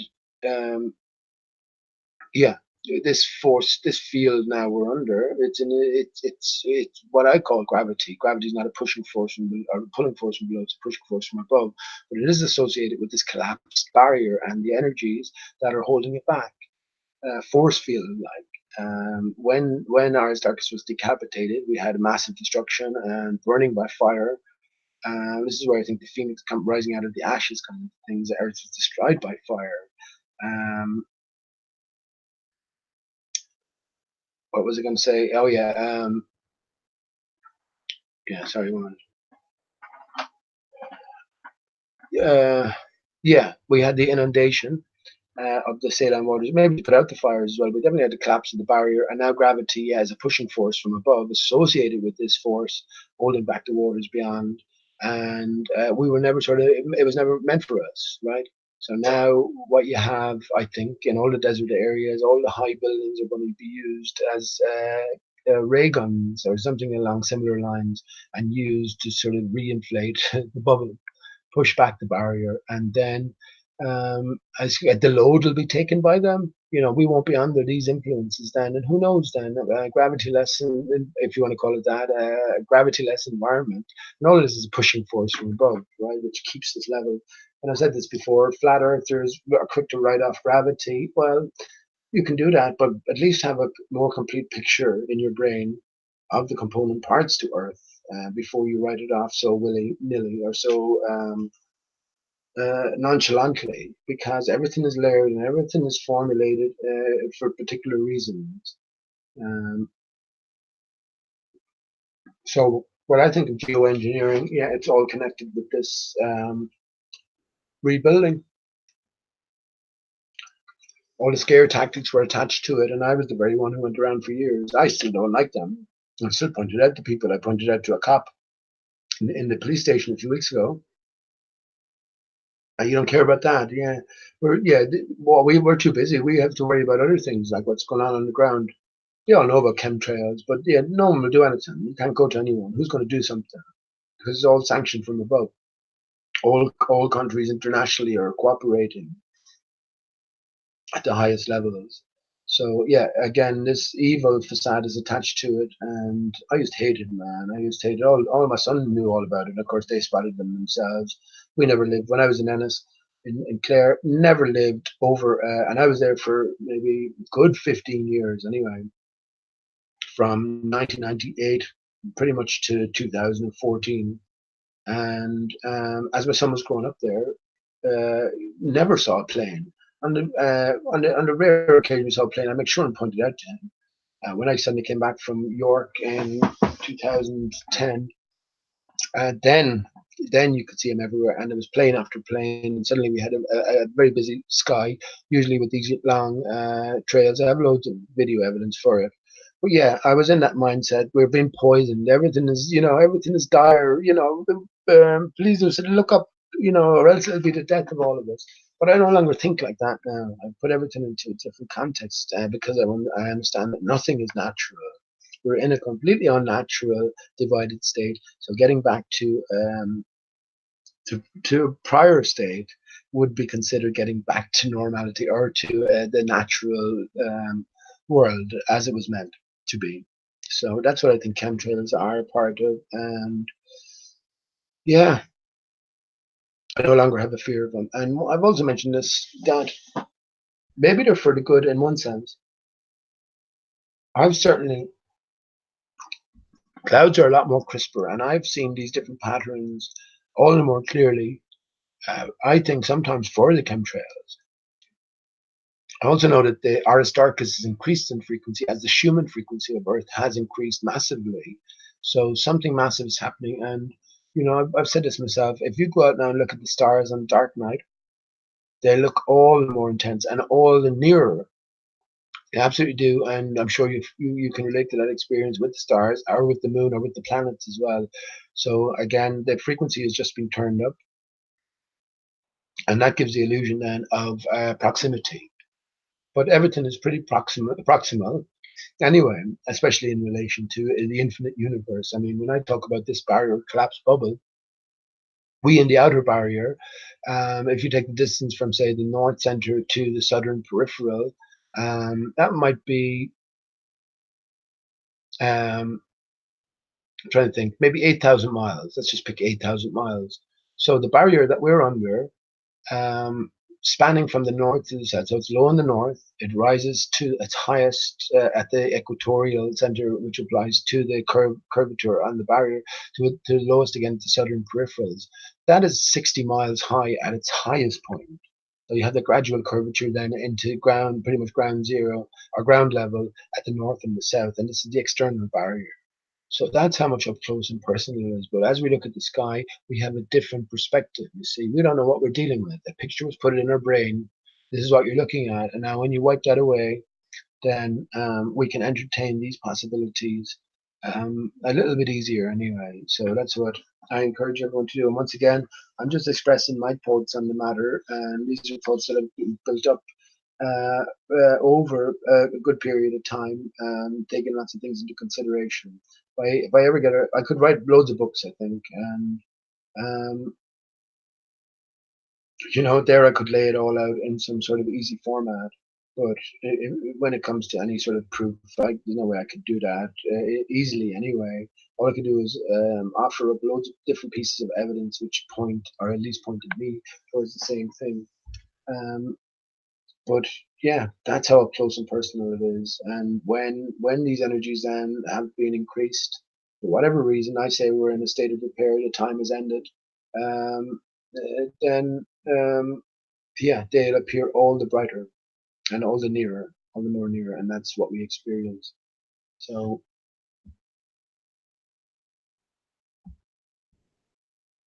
chemtrails are a part of that, yeah, chemical trails, and yeah, that's where HARP comes into things as well. If you remember 9/11, they had, or after 9/11, they had these two beams. Remember the two blue beams emanating from ground zero into space?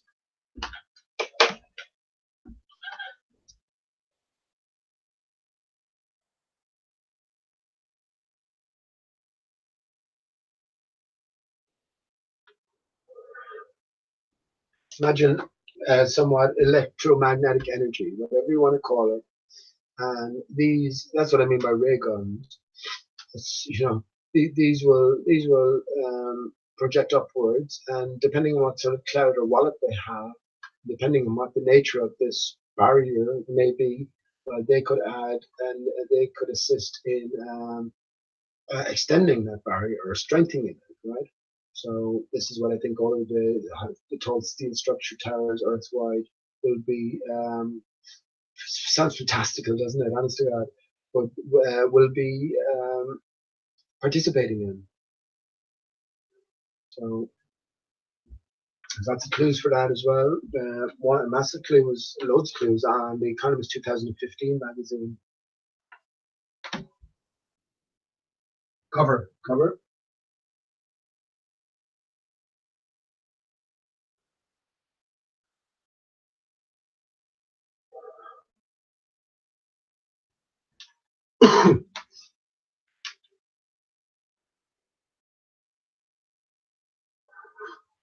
So now when we think in those terms, we have an invisible, permeable barrier of a certain contour. And what's the most basic, one of the most basic properties of water is its reflectivity. So we have a mirror sky. Any light, I use the word light, usually any energies transmitting around, we can get to experiences light via the reflections of these energies and the interaction of the water particulation or water vapor in its invisible form throughout the atmosphere, which turns out to be 35 million billion tons. If it all coagulated and fell to Earth, it would, they say, cover the sphere, but it would cover the whole of the Earth in it's either 1 foot or 1 inch of water, maybe 1 inch.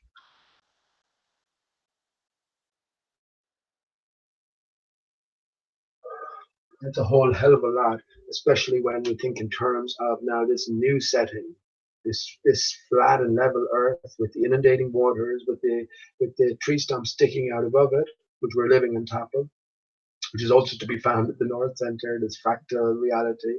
Um, yeah, and this close proximity of this barrier we're under, which is the secondary barrier, the outer barrier, with the inner barrier where Aristarchus is expressing from, emanating from. Yeah, look at how up close and personal, as I said, 60 miles at the equator, the Kármán line distance. And this just shows you, and I know I'm sort of, you know,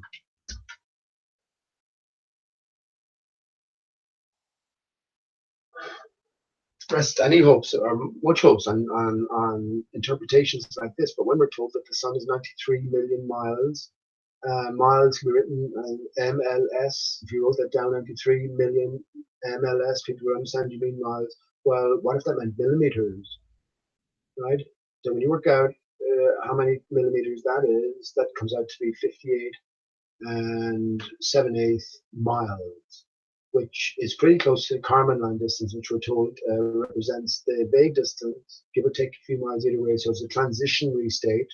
And that's what I think in terms of this electromagnetic, for want of a better word, barrier generated by Aristarchus, but for want of a better term, electromagnetic um, energy barrier. That's all what you can say, right? So that's what I imagine it is, this gradiated state. So as you go upwards, ever thinning outwards until you get back in that condition, it's just underneath, and then this is where the barrier starts in its less intense form as it gets to a fairly intense barrier, and then the other side then is affected similarly. The other side is waters beyond, saline waters beyond. So yeah, when you think in terms of that, if you've painted your picture, think of a sort of elongated donut, right? Stretched out. Yeah, then 35 million billion tons of invisible water vapor in the atmosphere is a whole hell of a lot, right? And when we experience then light from above, this is what I think they meant when they said that the moon is still in the Earth's atmosphere. We only get to see the moon because it expresses as in its reflected form, because the moon is a reflection of the sun. That's why they're both the same sizes, but not reflection in terms of, you know, we're looking at a reflection of ourselves in a mirror in the bathroom or whatever, full size mirror. Not quite the same as that. These are visible reflections. So you have an invisible reflection of the sun against the moon, so the moon in relation to the sun. And then we get to see it via this water particulation throughout. Um, that amounts to 35 million billion tons that we just can't see. So yeah, this is how we get to see it then, and this is what I think visible light is. The interaction with our eye and that miraculous. Well, all of our bodies are just miraculous beyond measure. If only we knew, right? But yeah, this is what we experience as light. And you ever sort of rise your head up fast and you see these little stars twinkling around? This is what I think composes light. It's sort of sonoluminescence of this water particulation. Water is very, very tiny, vapor-like, invisible, particulate form, just being bombarded, exploded, and we experience that or gather that as light. And this is what light and heat are. They're effects. Not within the source itself. And I pointed out before how I've been down at the beach, right, and it's just been an overcast day, but no suntan for us, like, you know. And I went home that evening, and my face is almost burned to a cinder, right? So, you know, not in direct sunlight, and yet I'm getting burned. So yeah, this is the water particulation in the air and its energy levels. So this is what they mean by the light particle, sorry, the wave particle duality of light. Again, they're telling us, that it is composed of two things. So we have the initial energies, the Aristarchus energies, and then this water particulation. And again, we're dealing with the permeable barrier. The saline waters are separated at the barrier, and you have the salinity, the substances which contribute to the salinity, which remain, and then the fresh water particulation comes through. So yeah.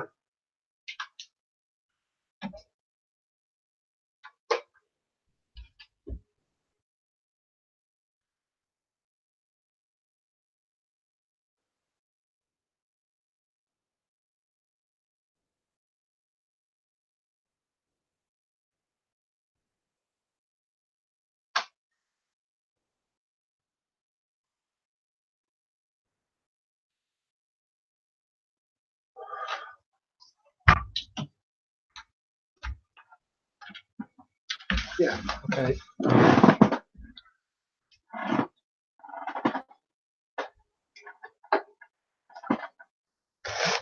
So once again, yeah,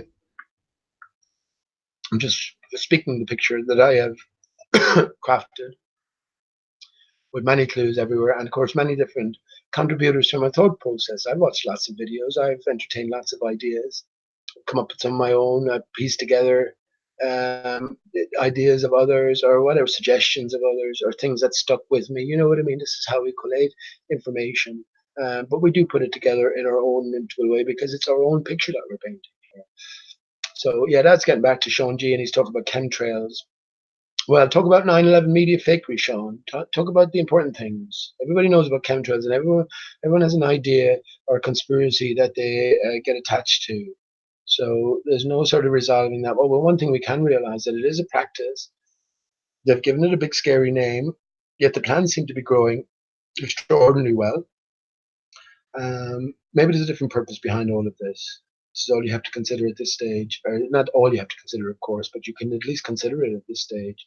And as I say, once we think in terms of what we define as normal or natural, then maybe we'll make progress. But it certainly ain't going away anyway. Although it hasn't, I haven't seen it so much now in the last since Easter Sunday actually, or since just in and around then. I haven't seen it so much. I've seen one or two here or there, but not so much, So maybe all preparations are done. Okay.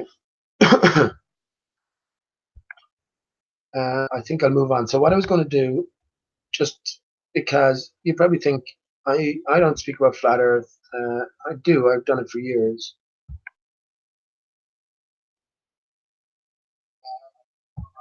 Okay, everything's coming through grand.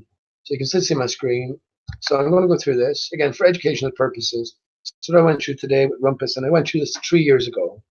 So they're defeated immediately because they can't think outside the ball. When asked to, in a true scientific sense, try and explain this in any way you can, bring in any factors you need to into it, they'll only ever bring in one factor, and this is their Achilles heel. It is. I realized this ages ago. So thanks to Karen B for this, but I know you probably don't like me too much, but I can't do anything about that.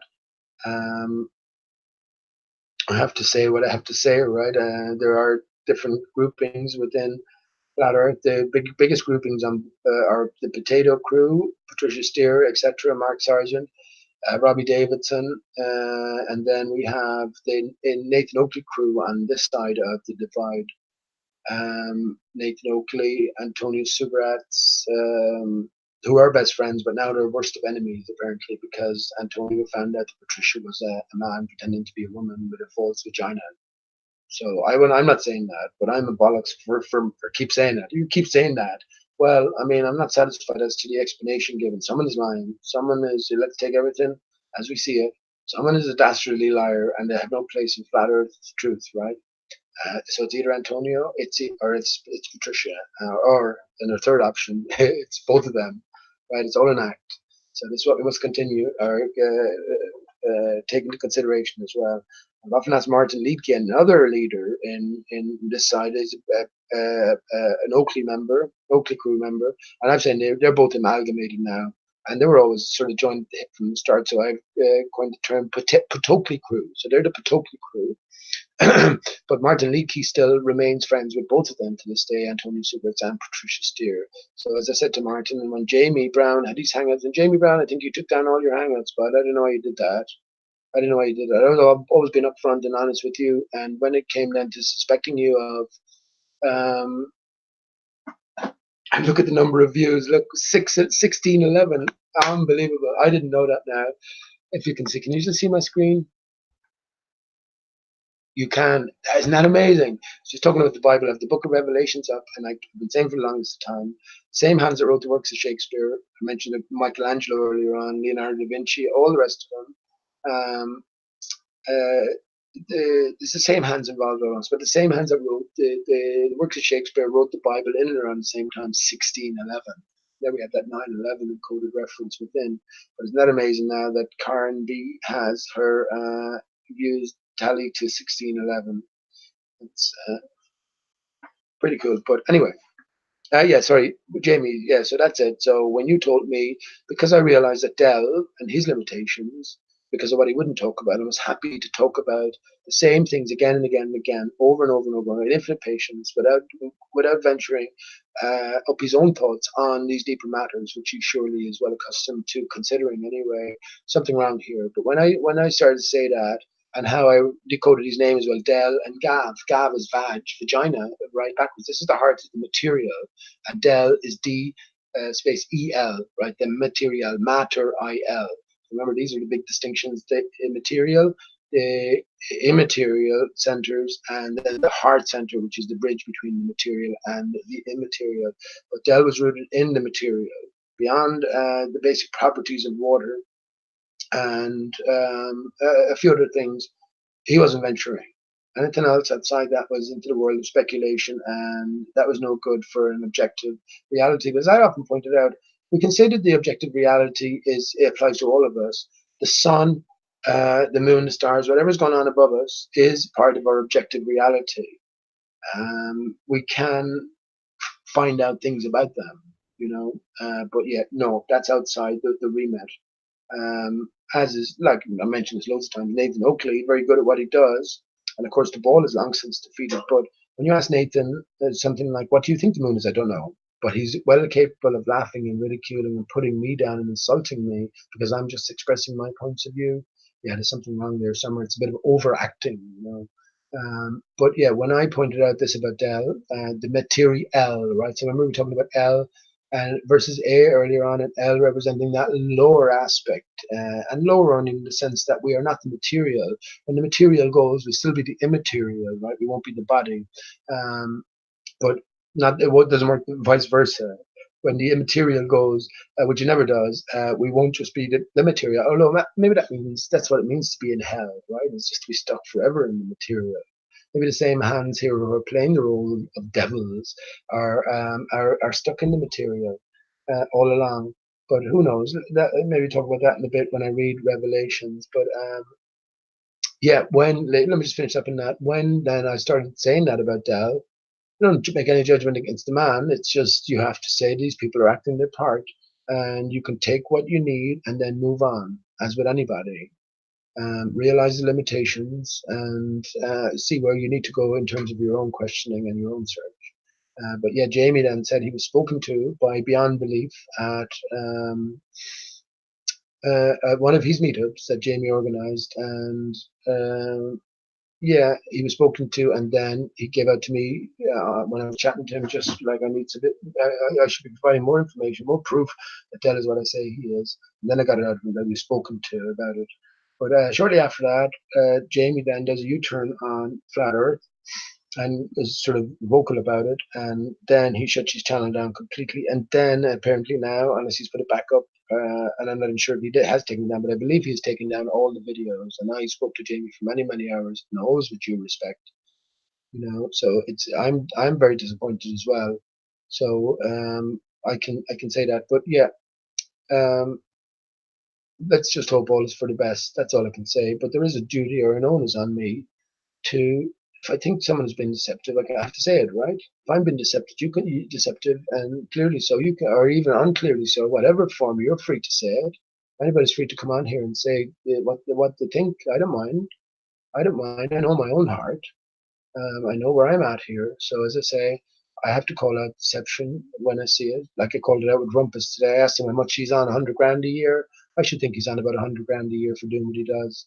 You know, but yeah, I have to make it clear. Like Sean G in the chat, you're welcome here, Sean, but make under no illusions that I know you're acting a part, which you'll deny, of course. But it's impossible to go back to Ball Earth after you come to Flat Earth realization because there's so many different indications that we're dealing with a flat and a stationary land.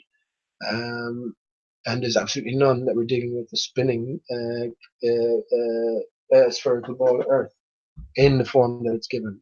Anyway, this is a killer for the ball, and I'll just play it and I'll talk you through it then. It's Myrtle Beach Sunrise, and Karen B, this is for education purposes. An excellent video.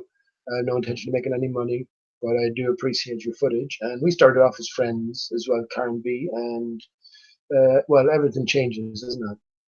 Everything changes, but that's fine. No ill will or bad feelings towards anybody. But let's play this anyway, and I'll tell you how it's an Achilles heel for the bowlers, and Rumpus had to stumble around it today. But as I said, this is 3 years ago. I was talking about this stuff. Hang on, let me go back to the start.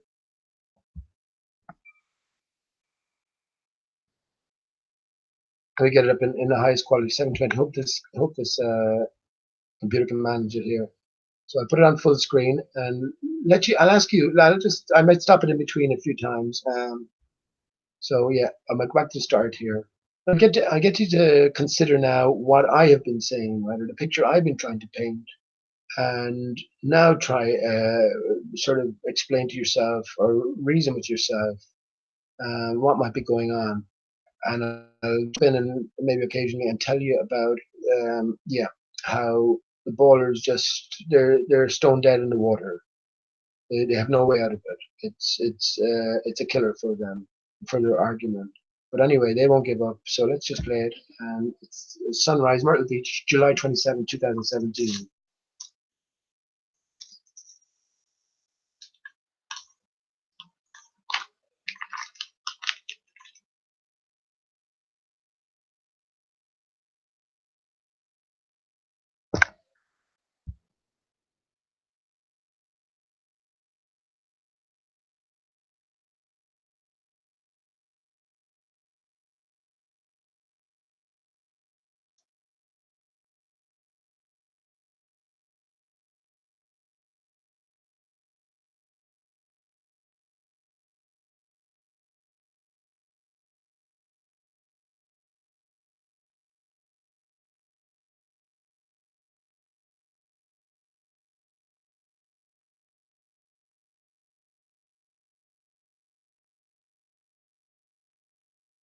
Here comes the sun. Doo doo doo.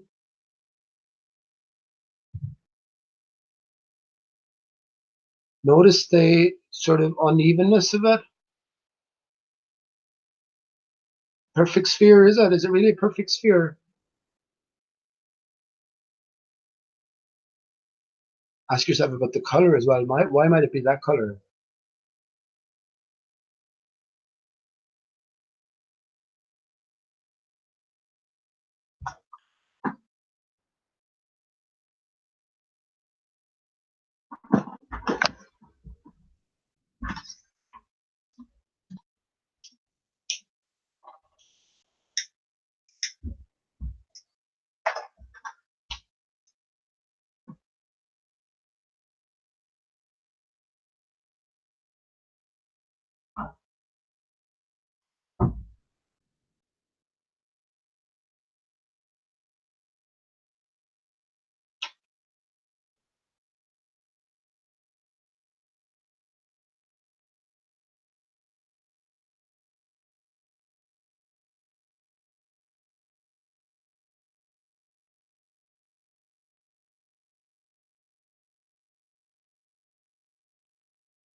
Notice the change of color as it goes up. Fantastic video, isn't it?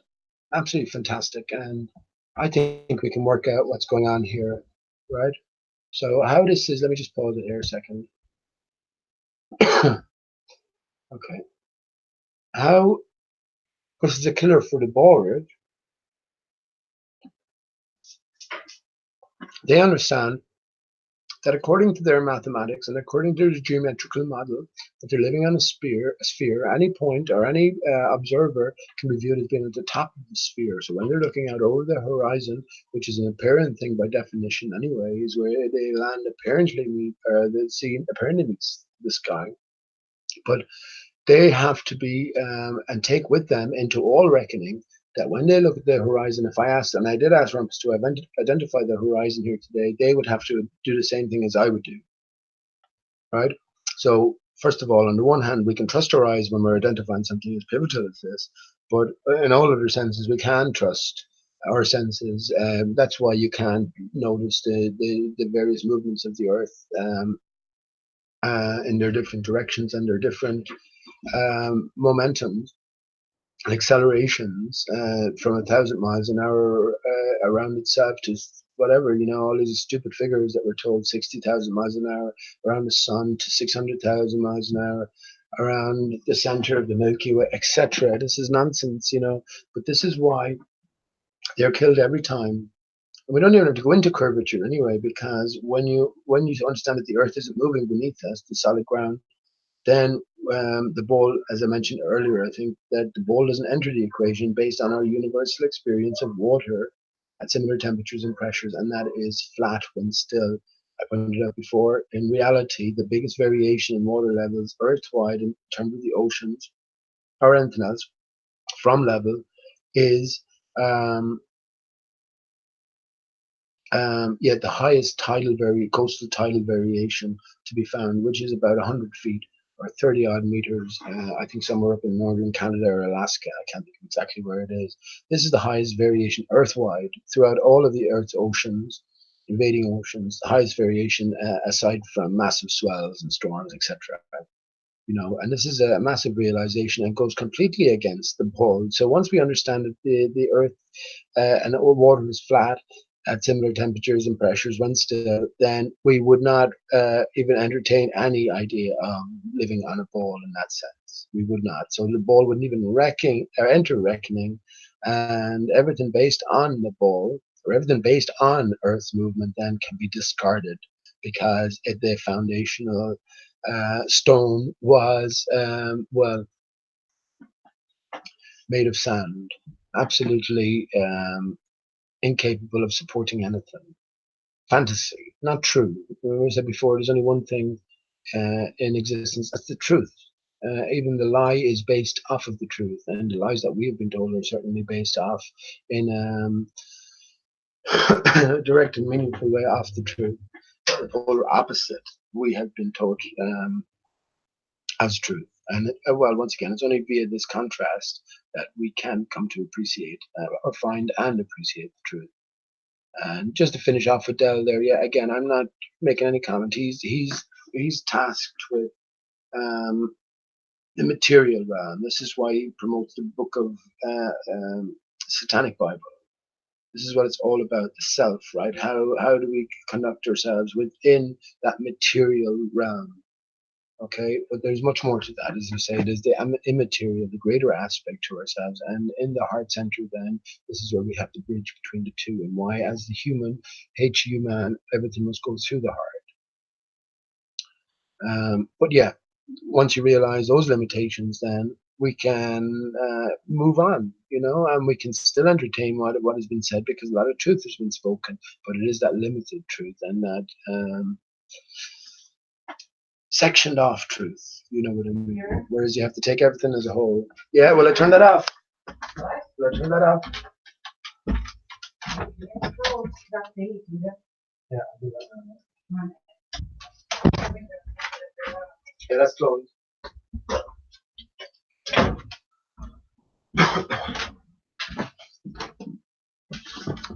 Yeah, so once you realize that, that's a puzzle piece then sort of put into place. So, yeah. what are you going to do? Get stuck in the same spot over and over again? No, I don't think that that's the purpose of all of this. But anyway, moving on with the video. So yeah, that's what Rob. If I asked you to point at that, yeah. If I asked you to point to the horizon here, we're all going to point at the same thing, which is this horizon. And Rumpus will tell us. I'm just using Rumpus. Any of the borders will tell us the same thing. Even though this is what we're trying to decide, I'm trying to get you to come in and try and explain what we're seeing here without any preconceived ideas or notions involved. So you can take in ideas revolving around the spinning baller, but also entertain different ideas and see which is comes closer to maybe describing things that we can all relate to and appreciate. But they can't do it. He can't even do that. He'll go, no, that horizon line here is 2.9 miles away if the observer is at 6 feet at the beach looking out over open water. Everything beyond that then is dropping away due to curvature at an exponential or exaggerated rate the further you go, to ultimately form a massive circle or a massive sphere or circle around the Earth if we continued on. So yeah, this is what they have to hold. That this horizon here is the fixed horizon, and it does appear that way to us, but it appears that way only because there's no contrast. When there is some contrast now, when it enters the scene in a few moments, you will be able to see that, or to entertain anyway, that hang on, this might not be the horizon line after all. This is us as honest inquirers now. We're not saying that there's any drop beyond this. We're not saying what's going on beyond this. We're just saying this is how it appears to the eye. And we're trying to sort of entertain all notions, or any notions we can to try and explain it. Because it's a genuine question. We want to try and figure it out. I was just saying, well, maybe not. I noticed the cloud patterns. When you see the same cloud patterns, you'll see them everywhere. There's no you'll get to be able to spot them after a while. I'm not going to go into too much here, but we have to take note of the light and the shade. So just as much as the patterns we'll identify as the white against the blue background, we can also think in terms of patterns of the blue against the white background or the pink background. So we're looking at light and shade or object and shadow. Um, but anyway, it's only as the sun. So yeah, that's another thing. So as Rumpus is watching the sun come up here now, he is watching from his perspective the sun rising from behind a wall of water 3 miles away. That's what he has to say, and he has to bring into the reckoning. He can't enter. None of them. That's what I'm talking about. Giving an inch, they can't give an inch because then they'd have to give a million miles. They can't entertain that it's not a sphere. So this horizon mightn't be, first of all, the horizon line, but it also mightn't pertain to a sphere of given dimensions, circumference, etc. So they can't get beyond that point, but they must hold. They must hold that. Yeah, that wall of water is on front or blocking a view of the sun, which appears to rise from behind that wall of water, which is nonsense and ridiculous. It's laughable. But as we move on, we'll see why. If you don't see already, it's absolutely laughable. So here we have the sun here rising above. I get you to pay attention to the colors here and which arrived first, right? So obviously the colors arrive first, but here we have a deeper red sort of a color we're all sort of familiar with the rising and the setting sun. Well, why this color? I've often encouraged people to sun gaze, and you can hum while you're doing it. Humming is very important. So it's through the teeth, right, or through the mouth that by humming you can set up a frequency, a hum, a resonance within yourself, and well, you're going straight to the source from your energy there, isn't it? But yeah, as you're gazing at the sun, wet your eyes slightly. Wet your eyes. Increase uh, the water content, I guess, that you're looking through, and suddenly you'll see yellow light going to redder light. This is nearly exactly the color that you see. So once again, the water particulation in the air plays a massive role in everything, and everything, in one sense, is. And this is a quote from the Bible. I think it was Jesus who said it. Everything is agitation or stillness. This is what the sun is, the great agitator. um, so anyway, as we regard the sun, we're not sure what we're seeing at the minute.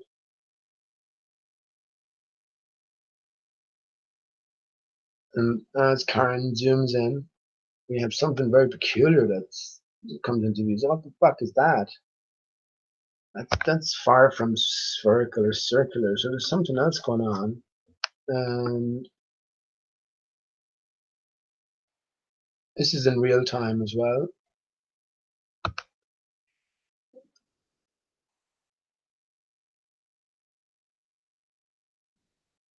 So immediately, we'll just back a small bit. Immediately we're faced with a problem because it doesn't take a great brain to work out that maybe we're dealing with mirroring here. I certainly spotted it soon enough. It's gone back a good few, whatever, maybe 3 years now. My old avatar used to be before I had the dodo avatar, used to be a sun, right? Pretty much like this, just a bit later on, when the sun was just above the horizon or just about to be above the horizon, and you had that reflective layer. That used to be my old avatar a few years ago. That's the one I came onto actually, hangouts with. I think was it when yeah, I think so. When I started speaking, but yeah, it doesn't take a genius to work out we're dealing with mirroring here. And as we play on, you can clarify this to yourself. So it turns out once we can picture the mirroring line, um, we can think in different terms regarding this being the horizon. What's going on with this? Like this should be a solid, straight, non-fluctuating, disturbed line for the most part. So what might be going on here? Well, maybe we've misidentified the horizon and it's only an apparent horizon, and we get to see maybe the true horizon via this mirror line when there's sufficient contrast. So let me just go back a small bit. Right, this is an important part as well. So we recognize that the mirrored line goes all the way across. Now it doesn't just go across the sun and that's it. It goes all the way across everything. So below that line, I'm not going to draw anything in. What we're getting is just as the sun is reflected here through that line, we're getting a reflection of the sky below because there's no contrast there for us to be able to distinguish between it. Only if there was some particular clouds. Not here, we're not seeing them anyway. We would see this mirroring. We would understand that this mirroring line goes all the way across. So now that we haven't brought the frequency ball into reckoning, and there might be other factors and things disappearing, can we start thinking in terms of an actual horizon? And that's what I say this is. This mirroring line going all the way across here, we see at sunrise and sunset. This is the actual horizon, or the furthest we can see, or it's possible to see on Earth when we look at the sunrise and the sunset. But the thing is that all of this distance from here, from this apparent horizon line to the actual horizon, or the mirroring line, that might incorporate many tens of miles, if not, once you get to the very fine, very, very close to the mirroring line, possibly hundreds of miles. But it's so compressed from your perspective that, obviously you can't distinguish that. You can't distinguish what distance that might be. Whereas, in fact, the distance from you, the observer, to this apparent, what do you call it, horizon line, might be something in the range of 2 or 3 miles. But yeah, if one should sail out directly towards the sun there, if you were in an object or a ship or whatever of sufficient size or sufficient contrast, you should be able to, under perfectly calm conditions, watch that go out way, way into the distance, many, many miles into the distance, 30, 40 miles, 50 miles, if possible, if you had a really, really clear surface. But remember perspective, as things go into the distance, they decrease in perceived size from us, our point of view as the observer. So yeah, it's only when there is contrast that we can distinguish it from this, the rest of this mirrored layer, right? So as we continue on,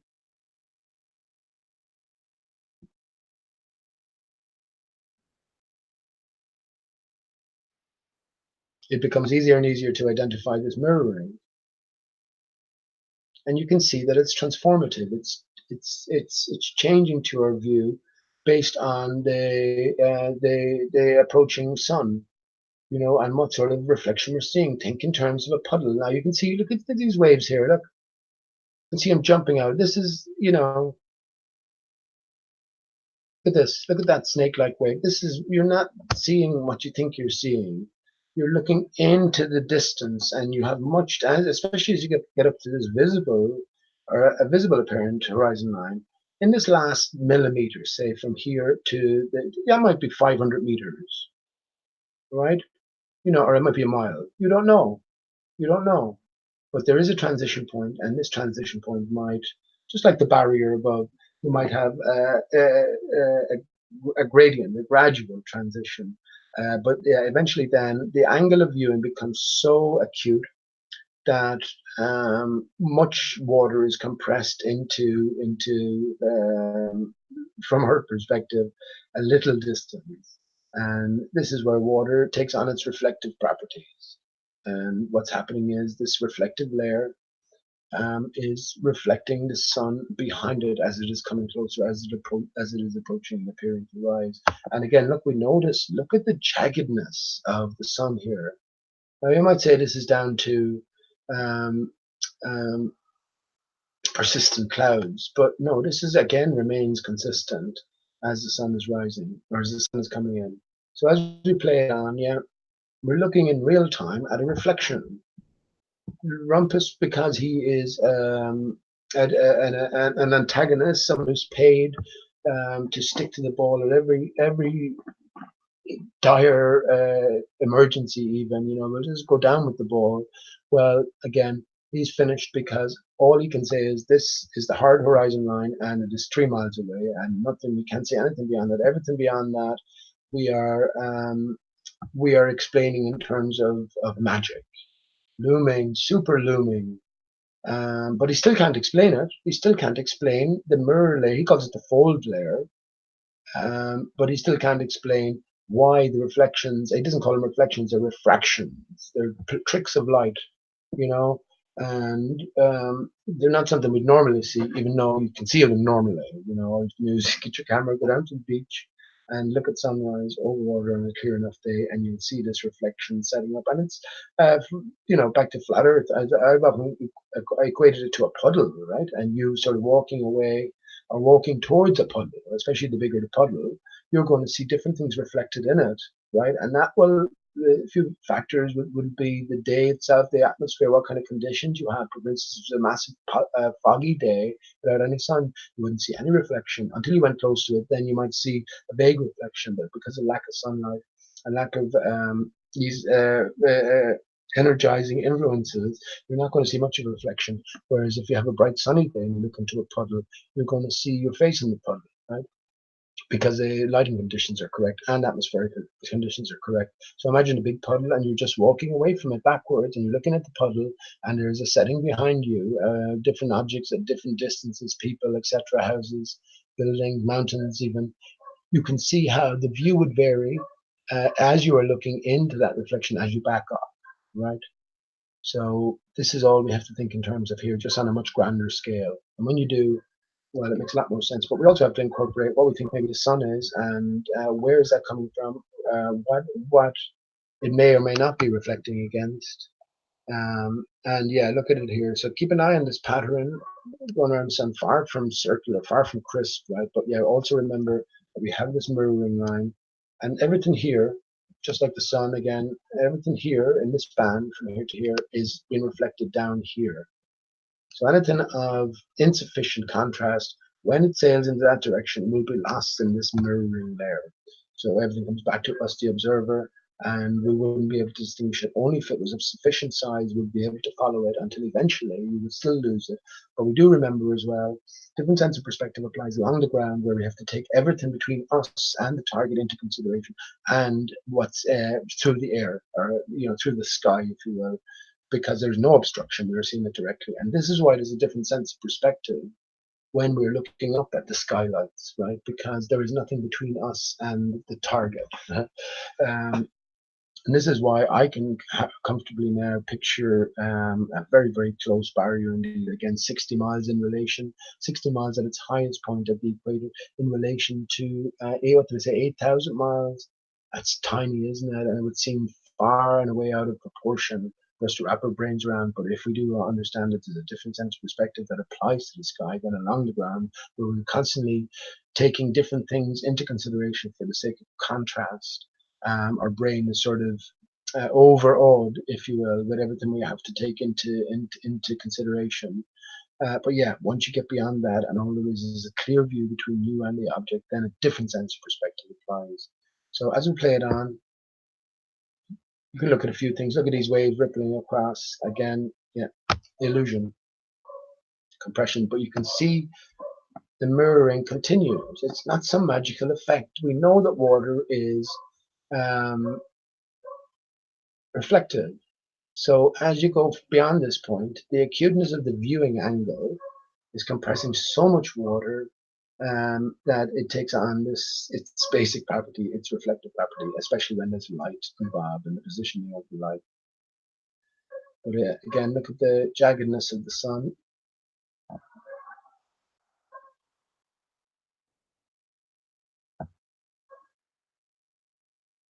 So the reflection continues to alter as the sun itself comes nearer to us. And it's in there's a direct relationship between the reflective water, the sun, and this reflection. There's a direct and immediate relationship. We can forego any of the terms fata morganas, inferior mirages. I pointed out before, mirage is just a portmanteau of mirror image, and inferior is below mirror image. While the most natural thing in the world, once again, is for us to appreciate that water can be reflective. So yeah, all of these terms are only invented because you see, ballers have to, or the spherical ball earthers have to explain why they can see something which they shouldn't be able to see, because it should long since be gone behind the curvature of the earth, which is a fixed thing. There's no shifting from it. So then they start inventing all of these different terminologies and all of these different ideas, which have some place in reality, but not in terms of the context they place them in. So yeah, let me continue to play this on. I don't want to spend over too much time on this because the point is the same. And it's very good at the end, so you see exactly what I'm talking about. Remember, you have camera function involved here as well, and these are all.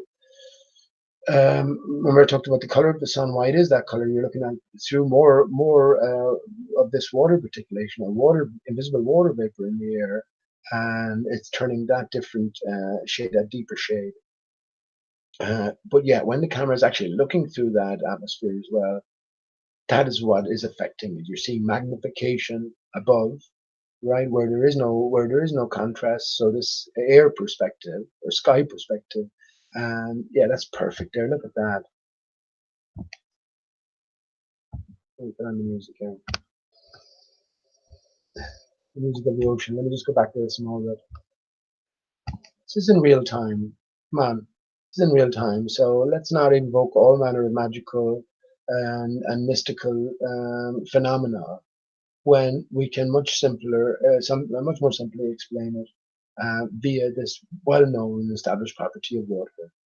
But when we take away the preconceived ball and we look towards a flat ocean, extended into the distance, and we look at the different factors involved, the cuteness of viewing angle, the zoom, the water conditions, um, um, lighting conditions, and the atmospheric conditions, etc. When we take all these things into account, then we can, come close to the truth. Come close to the truth. So yeah, you can see how the reflection is transmogrifying, transforming according to the movement of the sun, right? And in real time, you can see it. So just as it parts now, you'll be able to see now. Just as it stops touching, this is the line that you can draw across, right? And that will be the real horizon line, right? So once it vanishes, so you can see it here. That's pretty close to it up here. Once the sun now separates itself, a little bit of a phase in the clouds here, right? And see this cloud here. I recognize this in your sky every day. And also, when I talked about the cloud patterns earlier on, yeah, it's a consistent pattern that's been expressed, and I've traced it back to, well, you guessed it. First of all, the moon. The moon is our biggest clue. We're looking at the same crater, Aristarchus, and all of its reflected artifacts. We have the reflected artifacts. They are being repeated, but yeah, we are seeing the same thing. When it's reflected artifacts from many different perspectives, magnifications, and the moon is a reflection of solidity. And yeah, a reflection of this here, a reflection of the sun, which itself is a reflection, I say, of Polaris, right? A direct reflection of Polaris, and Polaris itself, and that constant in the northern sky is a direct reflection of Aristarchus as it emanates from the north center. So that's the one singular source, and we're seeing different aspects of it in a reflected way. So this is where you had the water. Yeah, this is perfect as well to tie in as below, so above. This is the waters. We live in a yellow submarine, underwater, right? What do you mean underwater? Well, the earth, you see, is not just the ground beneath us. The earth is the ground beneath us and all its confines and everything pertaining to the earth. So this is what we mean by flat earth. So yeah, waters beyond. We are living in a bubble, life through a lens. Robbie Williams' album, and Maggie Caliuga. You met Robbie Williams, and you had lots of nice things to say about him. So yeah, I think these people all know the truth, and it's through their works, yeah, that we're given loads of clues, right? But life through a lens, yeah. So it's water, reflective waters below, reflective waters above. So if we imagine everything in those terms, then a different picture can paint itself. And as I said, why does the sun and the moon appear to be the same size in a flat Earth sense? Once one of the pieces in the place is a reflective sky against, of a certain contour as well. We have to get the contour down, because if you're reflecting something off a planar mirror as opposed to a convex or a concave mirror, as opposed to a circus mirror, you're going to get different reflections. And Nathan Oakley had a big, I think I mentioned this. If I mentioned this and I'm repeating it, I'm sorry, but yeah, field day with me saying, look, how can the moon and the sun be in reflection? One doesn't look anything like the other.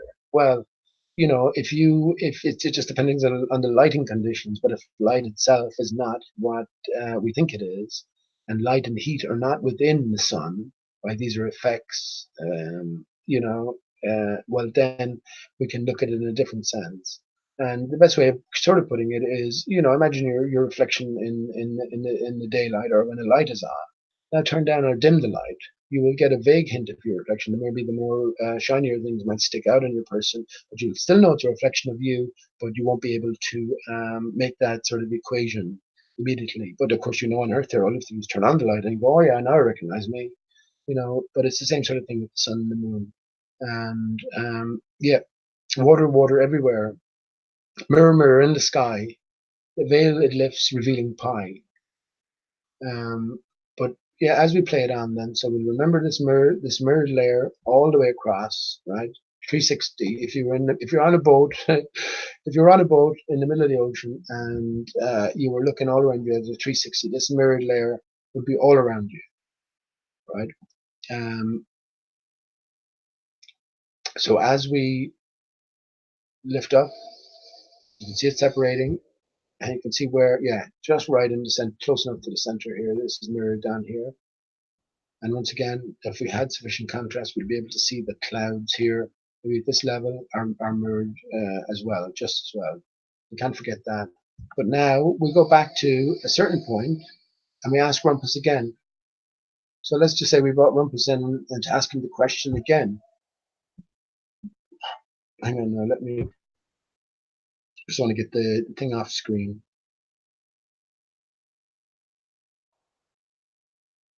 Okay, let's see if we can off. Okay, hang on.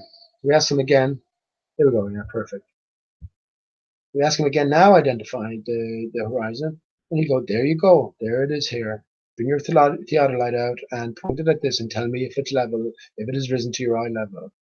I say, no, it won't, because the horizon always does rise to eye level, and it will be this invisible layer again, which has gone back to reflecting the sky behind, based on that angle that you, the observer, are making to it, like with the puddle, and you cannot distinguish it because there's no contrast anymore. This is what's happening, and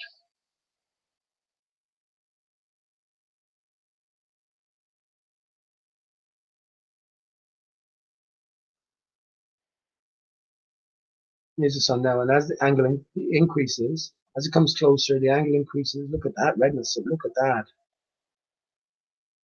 Excellent.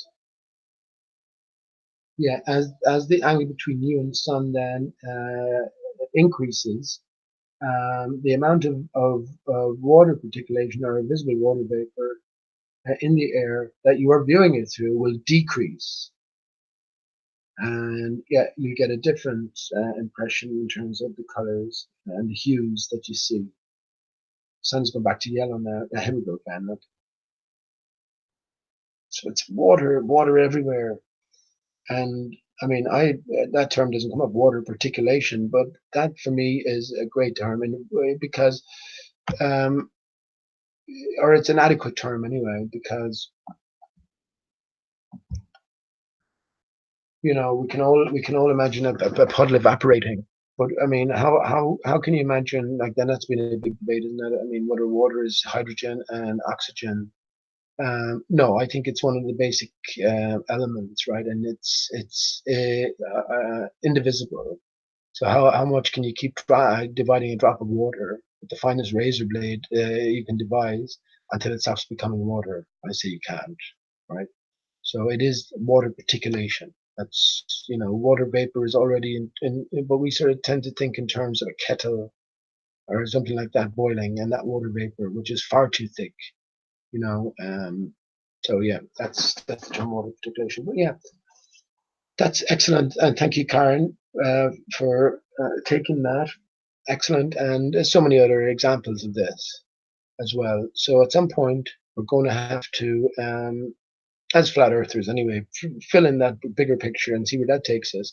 But we understand that the ballers have nothing there, right? And once again, they have to bring in, when even you ask them not to bring in um, um, the spherical ball earth, and just try to explain that they have to bring in the spherical ball earth. They just can't do it, even though this is the whole point of this argument, isn't it? Whether it's a sphere or a ball earth. And they'll say that you are assuming a flat plane. No, you're not. You're not. You have to assume that water, or you can at least entertain that this water is behaving in an overall sense in a flat way, but you can entertain if it's behaving in a curved manner as well. But this is where then you have to bring in all manner of magic to explain away what you're seeing in terms of these, and as Rums calls them, fold lines.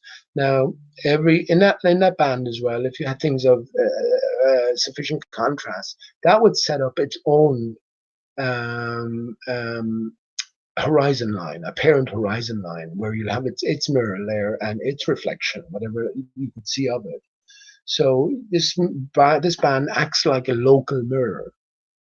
Best way of putting it. It's a local mirror. It takes a bit to get your head around it, but once you do, it's fine. What I would say is to think in terms of a street light that you can see coming across the water as you look over the water 2 or 3 miles away. It's stretching out much further than what it should. Like, it's only a street light, right? So yeah, we have to think in terms of this mirrored layer as being a local mirror whenever there's sufficient contrast. But that's what I say again. At sunrise and sunset, we are looking at the furthest we can look to the horizon line, which, as I say, may be many tens, possibly even hundreds of miles. But it's certainly not 3 miles at eye level at the beach. And the sun is appearing over, from our perspective, from behind a wall of water 3 miles away. So, okay, thanks for that again.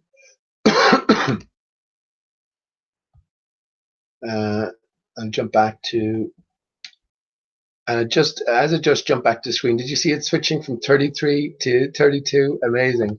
And 33, nothing to be scared of as well. The 3 and the 3, the E and the E, whole E spirits. Remember the two sides we have to get in order. Okay, and any questions about that? And if you think I'm wrong, let me know. Or not, if you think, well, if you have your own points of view on that, you're free to, of course, say what you will. Kevin Luby, how you doing, bud? Good to see you, Kevin. I was just talking about things to be seen in the clouds, and you have some amazing things. And I know you've been saying you could come on, and I've never spoken to you before. Oh, I think I have actually. I have actually. Apologies on Jazz channel. It was only very briefly. So definitely a very informative conversation, I should think, with some of the stuff I've read from you. And you know, this is the new reality. I was talking about chemtrails earlier on, and how maybe one of their purposes is to make it easier for us to see, first of all, maybe cloud patterns, and maybe then what's behind the cloud patterns, right? Kevin talks about huge ships. I've been looking out for them, and absolutely rule no idea out. There's something else going on that we we have to have that open mind to entertain. But I haven't seen anything of that. But Kevin did point out about cubes in the clouds, and it's only when he pointed it out that I looked and I saw them. I think it was the next morning. I opened the window and there was a massive fuck off cube looking at me. So yeah, remember I said one helpful tip in identifying these cloud patterns is be prepared in your mind to think in terms of looking at the same thing from a different magnification or a different perspective. Sometimes you might be looking at it from a greater distance or from the underside as opposed to maybe the left side, or something along those lines. So how you doing, Carl? So maybe we'll get around to that if everything settles down a bit. Or Kevin, sorry. How you doing, Pancho Pete? Good to see you, Pancho, and living the good life, and I mean that in the best sense. You know what I mean? How a good man should live, and it's great to see you, Panch. We didn't speak to each other for a long time, and nothing to do with one another, I guess. But that's the way it went as well. But yeah, great to see. You're not afraid to talk about any topics, and you sort of found yourself. And now, if religion in that sense is your thing, that's fair enough. No one can take anything from anybody. I think there's no thought that's wrong, but I certainly have a different interpretation of things. But as I love my fellow man, we're all in the same boat here. And if our hearts are good and true, well, then we can't be faulted, can we? Um, and that's all. If you look at the stuff I talk about, I'm completely on my own with most of it. But and that's not going to deter me. I'm not looking for anything. I'm just here expressing my own self. And if someone doesn't agree with my views, well, that's fine, isn't it? That's fine. They're still my views, and I'm not going to change my views because someone else thinks a certain way. That wouldn't be fair on me or them or anybody, So and yeah, well, yeah. So yeah, great to see Pete. And are we all born again? This is what I'm saying. Is this part of us being born again? I think so. I think it's all playing into the same thing. And however you're born again, just as long as you're born again, anyway, yeah, you know better than anyone, Pete, how much you've had to throw out, how much you cling to, how much you even they had to pull and drag out of you, or you had to pull and drag out of yourself to let it go. So yeah, it is in a real sense being born again into a different reality. And yet reality is far stranger than anything that the mind of man could come up with, right? But yeah, yeah. So welcome, bud. Um, Tom, multi Tom, how you doing, Tom? I didn't see you on Nathan Oakley, so you were saying you might be banned. I hope you're not. I did put a message in chat just to unban you if you were banned, because there's no reason for it. But research God, well, Tom, that's a difficult one. What your idea of God and my idea of God might be very different indeed. And how do you go about researching it? I think God is in our hearts, right? The truth is in our hearts. And if you start from there and simplify everything like children we must become, then the truth will make itself apparent to you. That's what I think. Don't take any preconceived ideas and notions into the reckoning, because you see, with every word you are given, you have formulated a picture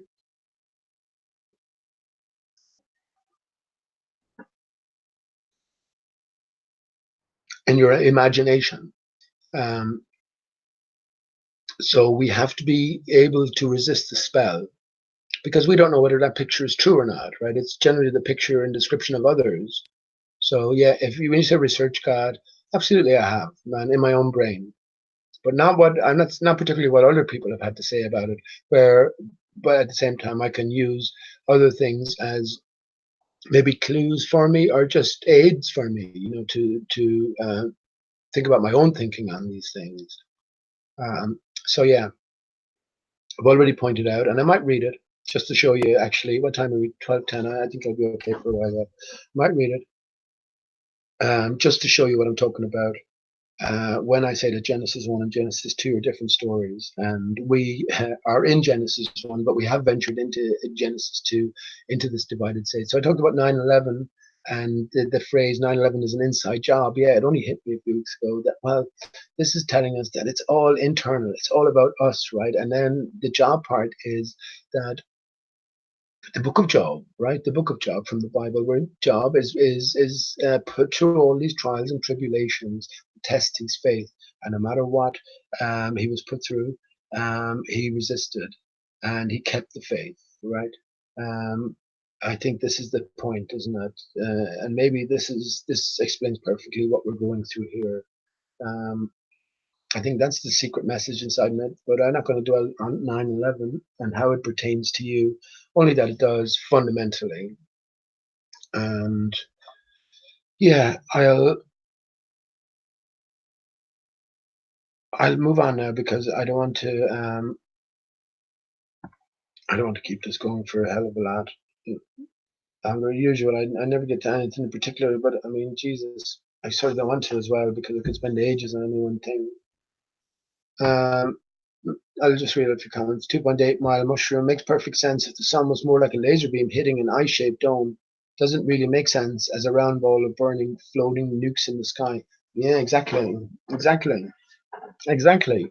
Everything seems to revolve around Polaris. And remember I was talking about the clouds, excuse me, the cloud pattern against the background blue pattern, blue sky pattern, but also the blue sky pattern against the cloud foreground background, if you will. If you understand what I mean there. So I think is happening with the stars as well. With the nature of the contour of the barrier, the southern sky is a reflection of the northern sky. And there's lots of clues for that as well. But fundamentally, everything revolves around Polaris. And well, yeah, what's in a name? Everything. If you think in terms of a greater script being played out, so that everything revolves around Polaris, Aristarchus. Right, so one singular source as it is expressing and emanating against the contour of um, a certain dimension, right, and a certain consistency or constituency. Um, so yeah, put everyone to their own. Don't let me put thoughts into your head. It's for you to entertain. And once again, we've come this far, right? But ask yourself, how far have you really come? And maybe when the time is. I think it's coming short. I'm coming very, the more I think about 19, the year 19, and the significance of 19 or 1/9, the more I'm saying to myself that this is the year. This is the year, and many different things are happening. This can't hold, you see. The flat earth was always meant to come out. And that's what I'm saying to myself. And that's why I've been hanging on all these years, because I know that there's a fucking fixed date to it. This is the back to the future, right? So everything is pre-planned and everything is rolled out. So yeah, that's what I'm saying. Anyway, this has to be 19, and this is where the Notre Dame as well, and that closing up of the vagina, right? No, the rebirth has happened. No more division. Now the Christ consciousness is unleashed, right? So pay attention, I would say. But okay, everything seems to be going good in the chat. So that's good to see. Melanie, how you doing? Good to see you. Master Bevs, good to see you, bud. Uh, American Nightmare. Okay. What evidence is there? This notion that's it's taught in schools feels like a giant cop out of having to prove a claim. So you're probably arguing against one of the usual ballers. Okay. Yeah.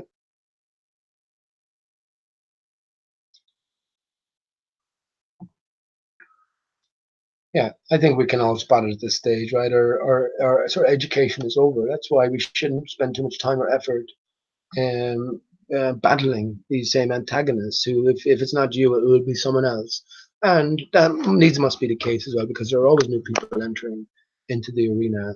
So these people have to be shown up for what they are, and part of the suit that they wear as well is probably accepting and encouraging even people to see through their disguise. Okay, anyway, so what I was going to do is I'm going to read Genesis 1 and Genesis 2. Am I still sharing my screen?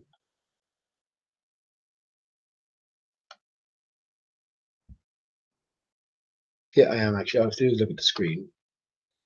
Okay, I'm going to read Genesis 1 and Genesis 2.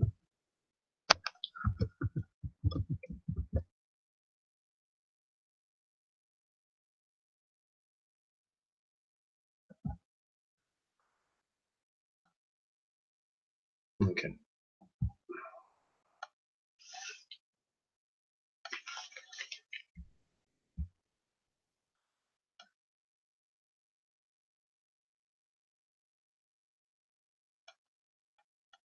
Will I get out? You can see the screen there. Would I get away with the old English? I think I would. I think I would. So not the very old English. I'd say English, like everything else. English is a relatively recent language, and it already came pre-established. That's what I mean by a different hand being at play here. So yeah, it didn't come from the chaotic and the random um, evolution of life and times within the land of Britain or England. No, I think it was all handed to us. So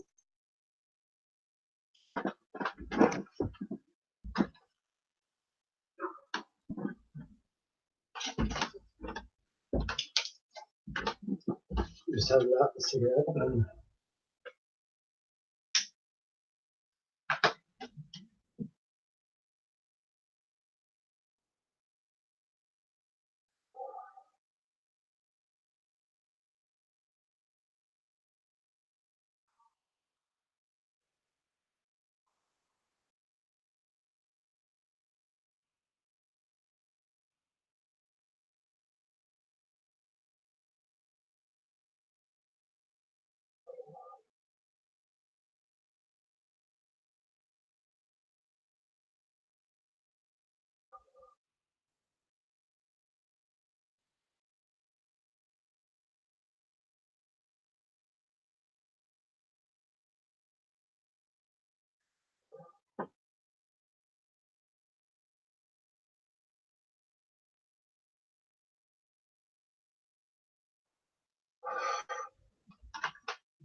okay. I was just thinking maybe I should just go back.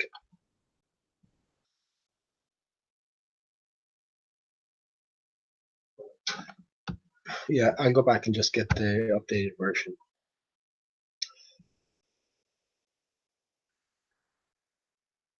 That's another one. Authorized version. Okay, let's go. Alfred, Jesus sake. Um,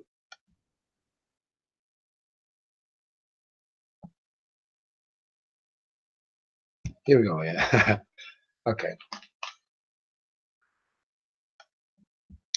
So okay, Genesis 1, and so just to preamble it, I say that Genesis 1 and Genesis 2 are two different stories, and everything is still intact in Genesis 1, and we ourselves are intact in Genesis 1, and this is where we are. We have ventured into Genesis 2 and are living the book of Job, right?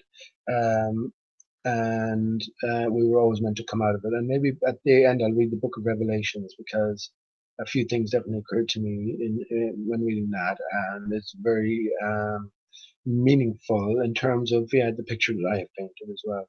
So let me go through this Genesis 1 and I'll point out a few things as I'm reading. And get your own thoughts stirring as well, maybe. In the beginning, God created the heaven and the earth, and every word is significant. Every word, and I've often pointed this out, every word is chosen very carefully, because again, the whole language is constructed. So every word is composed of letters, or words have meaning. So letters have more meaning right? So this is why when we understand the letter and the structure of it, we can get the true meaning. We can break the spell, and I think we can get the true meaning of the word. And this is where sort of numerology comes in, and that numerological relationship with each letter as well.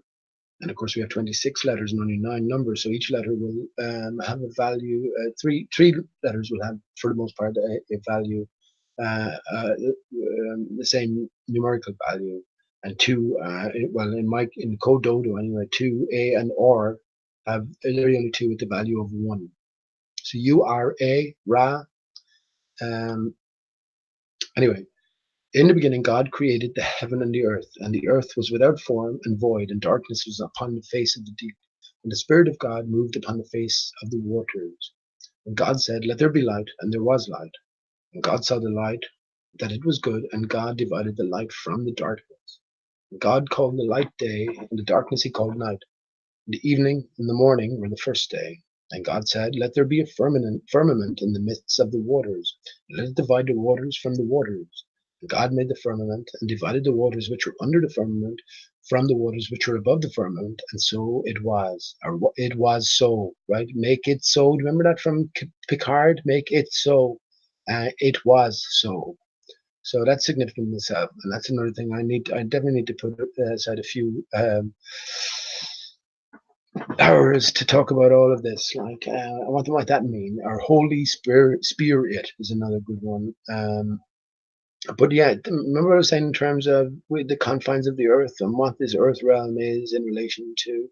Well, when we've done away with the vacuum space, what can we replace it with? Well, we can replace it with saline waters, right? Because we have the ocean waters, and when we paint that, and when we put that into the rest of the picture, the ocean waters, saline waters above, inundated when we had the destruction, or the decapitation of Aristarchus. So yeah, and we also remember that there's water everywhere. We have the liquid water at ground level, and then we have the vapor form, particulate form as we rise up.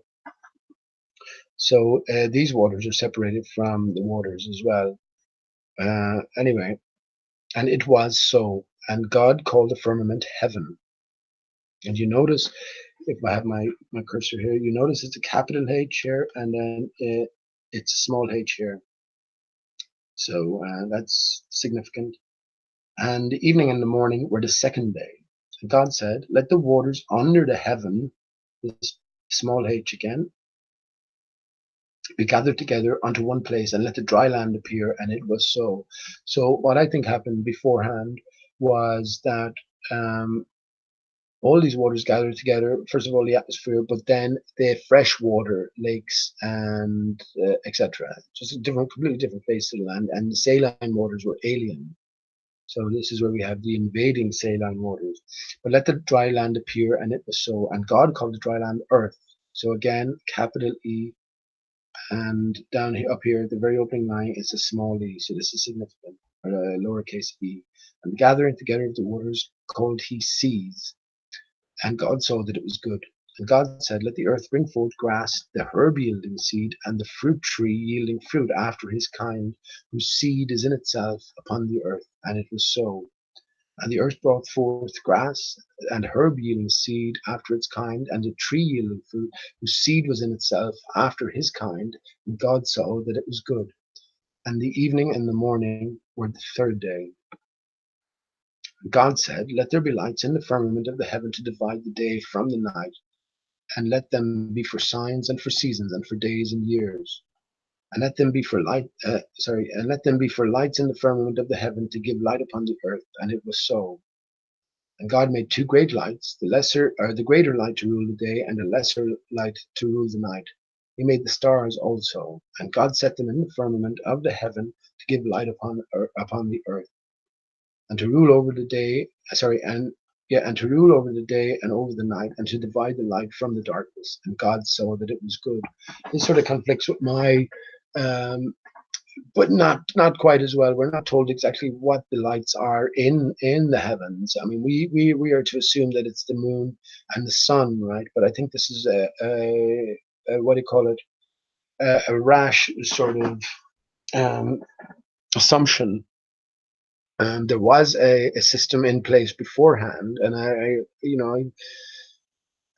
don't want to see. I don't want to go in too deep into that, but I did get you to think in terms of the Christmas tree and what we do with it, right? So, yeah, we get a decapitated tree, we put it on the next, and we artificially light it up with a train track going around it, right? This is telling us that we have rotation. Of course, we know on the Earth something is rotating, something is moving, and that is the tree at the center. But yeah, we can imagine Aristarchus intact, and we can imagine all of those energies being distributed and doing what they originally did. So when it comes to one light for the night one, this might be something stemming off a branch or something. We don't know. We don't know. I just think the whole picture was completely different, and yeah, this doesn't quite gel with my view of things. But yeah, I have to think now because I often made the equation as well. One of those fiber optic lamps where every strand is a different color, and when you have a light, the light energy, the white light transmitting from below, it sort of folds out like a little decorative light. So if we imagine that sort of distribution and that pattern as it would be expressed, well, if we took our snips out and cut those cables close to the base, then we'd see a different, completely different expression pattern. So um, yeah, that's what I think. So I don't think we should look upon this in relation to how we look upon the sun and the moon now and the stars now, because it's a completely different kettle of fish. Anyway, God said, "Let the waters bring forth abundantly the moving creatures that had life and fowl." And we'll just bring this up in size.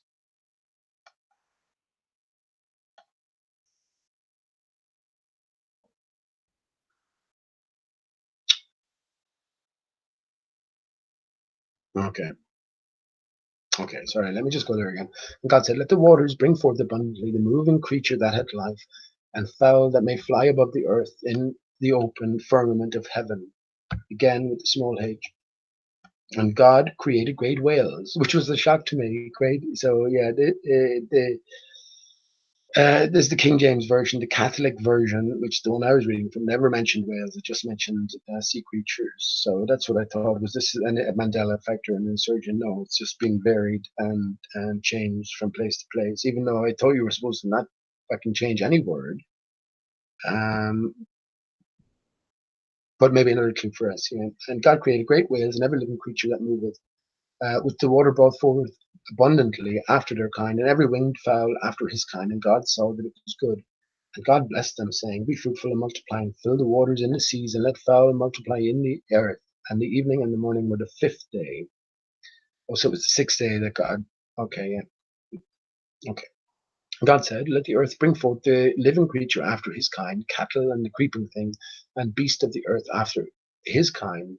And it was so. And God made the beast of the earth after his kind, and cattle after their kind, and everything that creepeth upon the earth after his kind. And God saw that it was good.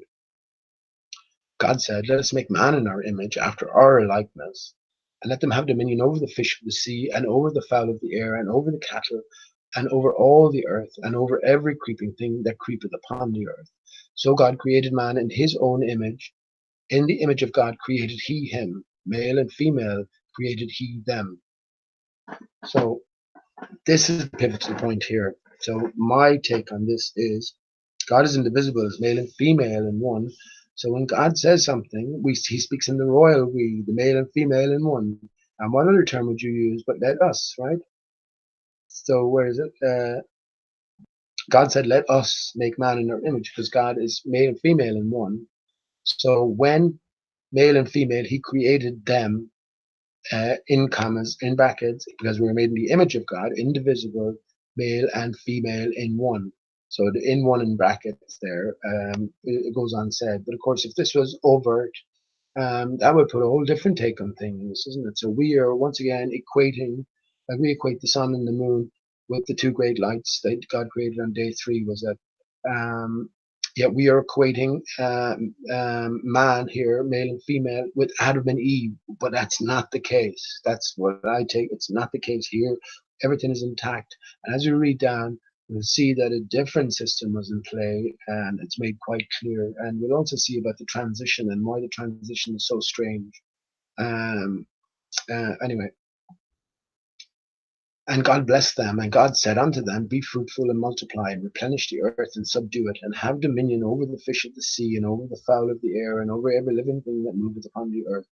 And God said, Behold, I have given you every herb bearing seed which is upon the face of all of the earth, and every tree in the which is the fruit of a tree yielding seed. To you it shall be for meat. Right? So this is our food. This is our sustenance. It doesn't say anything about killing and torturing young animals for our own sustenance, for our own livelihood. No, it doesn't. It specifically stresses, I have given you every herb bearing seed which is upon the face of all the earth, and every tree in which is the fruit of a tree yielding seed. And to you it shall be for meat. That's all we need. But again, this is part of a different realm. And I don't know if any of you listened to Rosette Delacroix, but she's a very interesting character and has done many interesting videos. One of the videos she's into, it's pretty much the same things that I'm into, and all of us are into. These are all stories that attach to all of us and pertain to all of us. But in one of her versions, or one of her efforts, she talked about these giant spheres, almost sphere-like things, washing up and to be found scattered places throughout the earth, and how these might have been some of the seeds from these giant trees, or these, well, what I say, the one giant tree, the tree of life and all its tributaries, these were the meat for us. And these were the remnants, or the detritus of that destruction being maintained. So yeah, that brings home to me. But yeah, we're told again, yeah, we are to eat the meat of the fruit of the trees. And to every beast of the earth, and to every fowl of the air, and to everything that creepeth upon the earth, wherein there is life, I have given every green herb for meat. And it was so.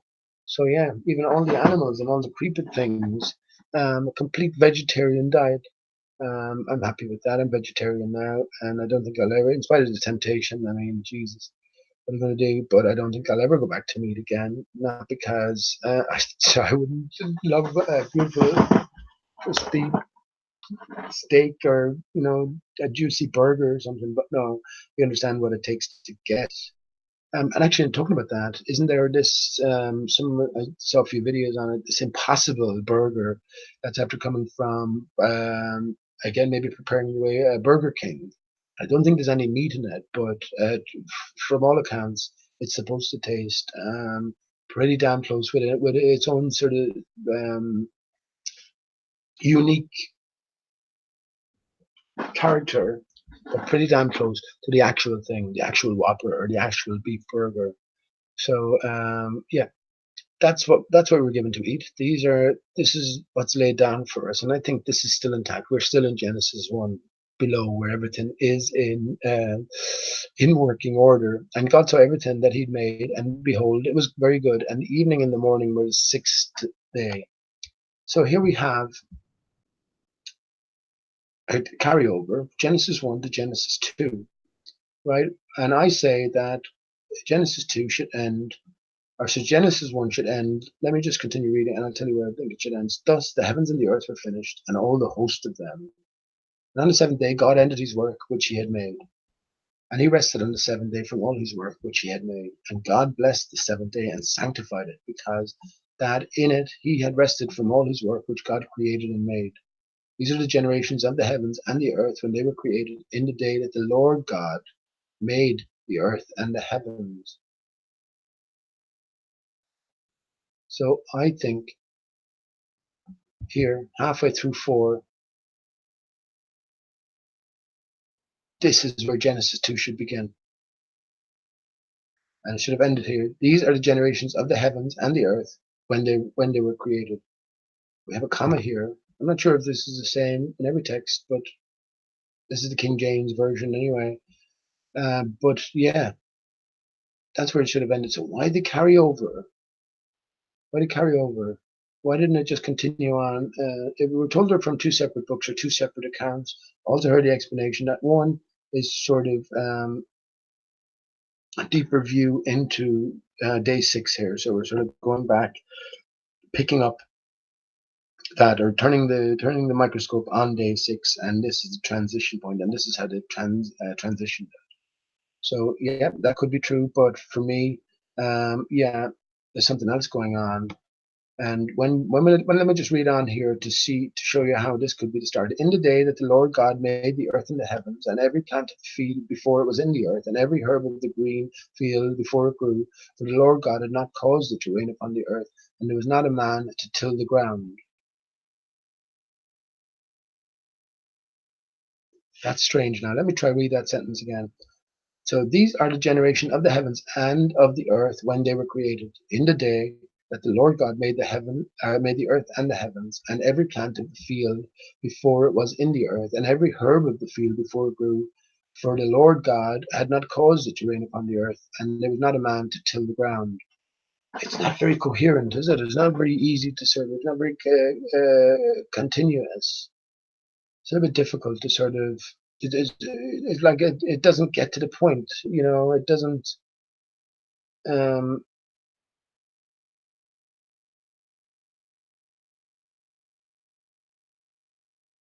like it, let me just read it again. These are the generations of the heavens and of the earth when they were created, in the day that the Lord God made the earth and the heavens, and every plant of the field before it was in the earth, and every herb of the field before it grew. For the Lord God had not caused it to rain upon the earth, and there was not a man to till the ground. Hmm. So that's my point of view. If that makes sense to other people there, it doesn't quite make sense to me. It's not a fluid and a cogent expression, I think, but I think that's purposefully as well. So this is the dividing line. And then suddenly we hear this character, Lord God, as opposed to God. So I think God is of Genesis 1, and this transition suddenly is made to Lord God of Genesis 2, and we have a whole new beginning. And what I take it is this is post-destruction. So here we are, post-destruction, and a different entity.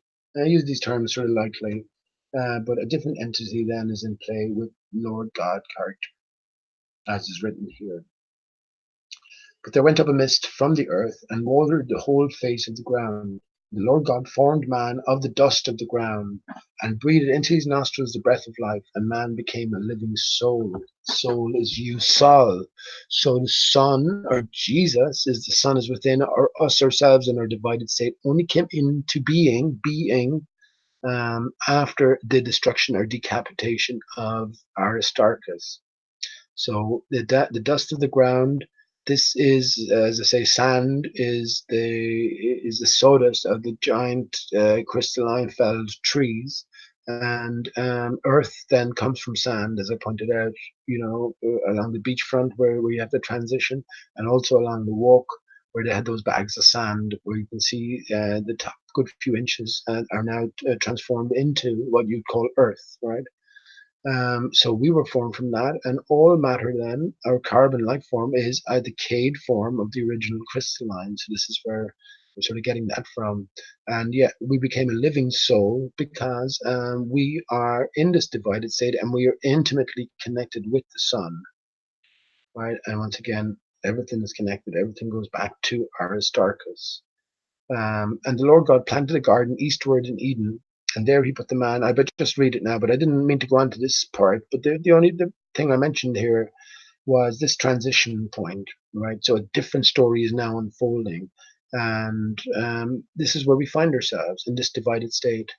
And as we read on, I'll just finish the chapter anyway. It's not too much, but I won't dwell on it. Yeah, here we are in this new realm, this divided realm, and yeah, a different story unfolds, and a separate story from the first, right? From the Genesis 1.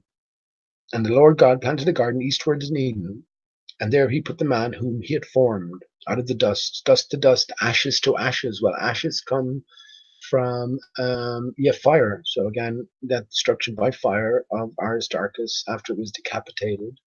Um, Out of the ground made the Lord God to grow every tree that is pleasant to the sight and good for food, and the tree of life also in the midst of the garden, and the tree of knowledge of good and evil. And a river went out of Eden to water the garden, and from thence it was parted, and became into four heads. The name of the first is Pison, that is, it which encompasseth the whole land of Havilah, where there is gold, and the gold of the land is good. There is bdellium and the onyx stone. The name of the second river is Gihon. The same is it that compasseth the whole land of Ethiopia. And the name of the third river is Hiddekel. That is it which goeth towards the east of Assyria. And the fourth river is Euphrates. And the Lord God took the man and put him into the garden of Eden to dress it and keep it. And the Lord God commanded of man, saying, Of every tree of the garden thou mayest freely eat, but of the tree of the knowledge of good and evil thou shalt not eat of it. For in that day thou eatest thereof thou shalt surely die. And the Lord God said, It is not good that the man should be alone. I will make him an help meet for him. And out of the ground the Lord God formed every beast of the field and every fowl of the air, and brought them unto Adam to see what he would call them. And whatsoever Adam called every living creature, that was the name thereof. So that's a sort of contradictory tale to what we're told in Genesis 1, where the beasts and the fowl of the air, the beasts and the field of fowl of the air were created before man. So another point to pique our attention, and also an indication that we're dealing with different stories. Yeah.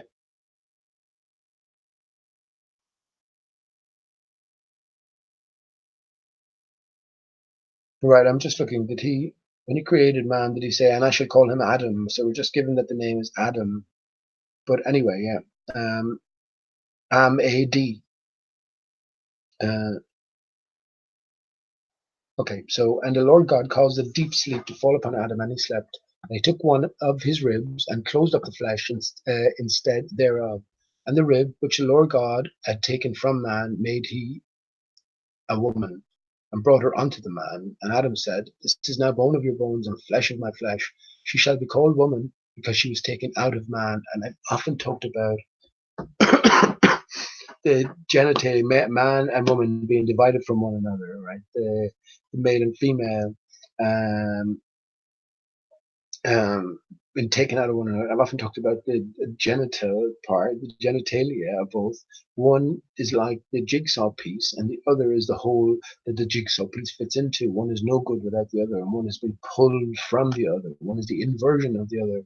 And in a way, it goes back to those clouds I was talking about again. You can see the clouds forming a pattern against the blue backdrop, but within the blue backdrop, you can see a pattern forming against the white foredrop of the clouds. So very similar here to man and woman. And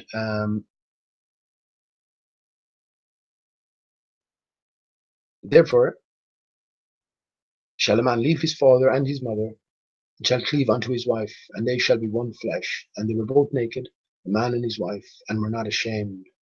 Mm.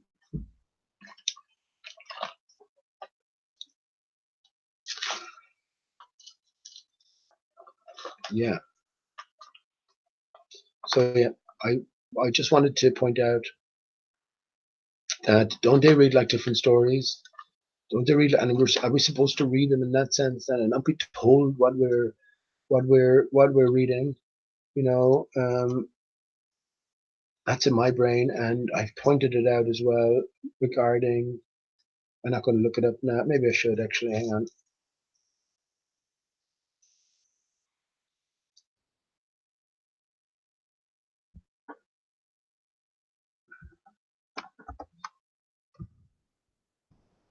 16 chapter ceiling. Okay. I'll just get the Wikipedia version of it.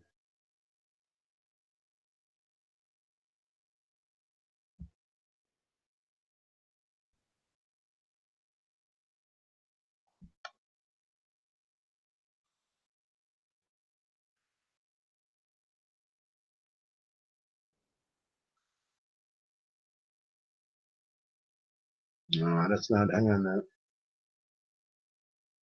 No, that's not. Hang on. Let me just go back to Wikipedia.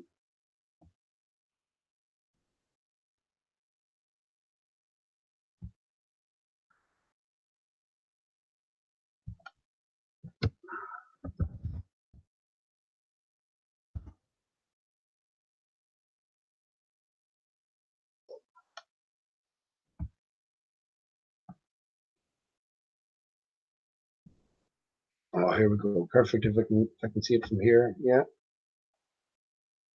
So I've often pointed out this is the Sistine Chapel ceiling painted by Michelangelo. Here we have the creation of man.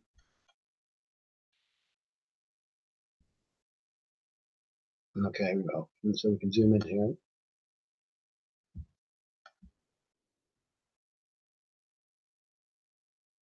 Oh, this is good actually.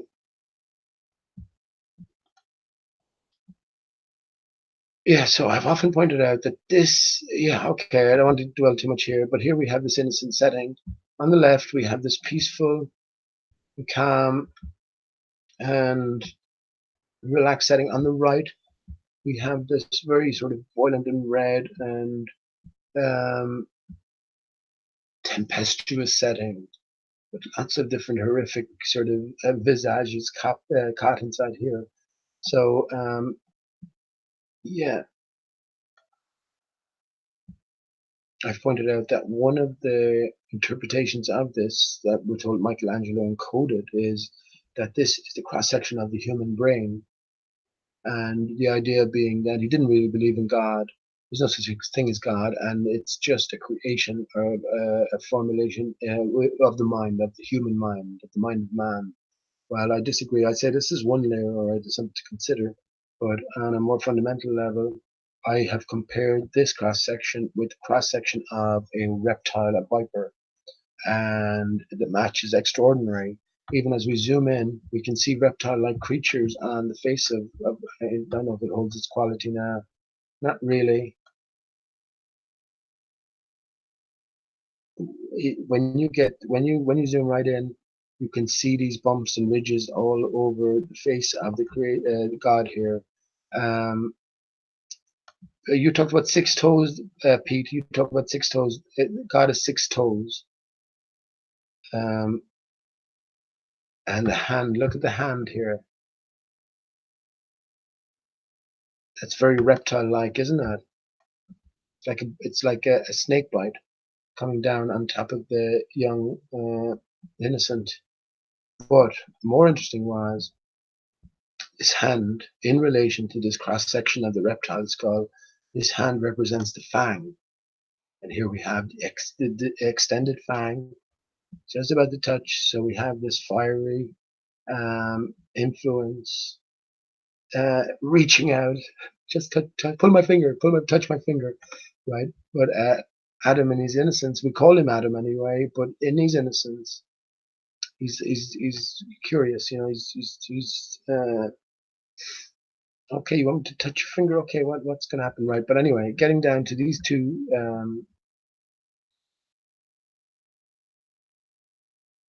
entities beneath, first glance, you say straight away, well, this is a woman, this is a man, but at second glance, this is separating the wheat from the tares as well. This is the wheat as far as I interpret it. This is the wheat, and there we have the tares, this void inside the other side. But here we have two figures, and yeah, as you zoom in, this is a transgender. This is a male and a female in one. This is our state in Genesis 1. Right, both of them are equivalent. Right, we have that unity as we were created to reflect God. Right, that dual nature in one. And well, as I say, this is right beneath Adam here, and again, it's below, isn't it? So we have ventured up into a state of division where Adam here is clearly a man. It's made clear, a male or whatever, a man. We have to watch what terms we use, but yeah, here we are about to encounter Lord God. This is what I call Lord God and uh, his troop. um, Whereas this here, a much more calmer version might be God of Genesis 1. But yeah, what do you think? What do you think? So the whole idea of me reading the Bible there was to maybe suggest that we are dealing with different stories, and again, man and woman, um, from Genesis 1 to Genesis 2, they're talking about a different kind, talking about a united state and then a divided state. So encourage everybody to have a look at these things themselves and make what you will out of it. But it gets back to the very heart of matters, doesn't it? Um,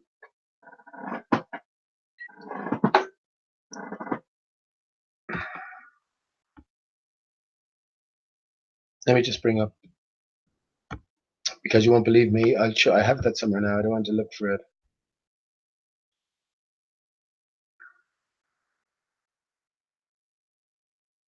Too hard, but I have it somewhere. Let me just go on here. Just to show you, I'm not talking it through my arse.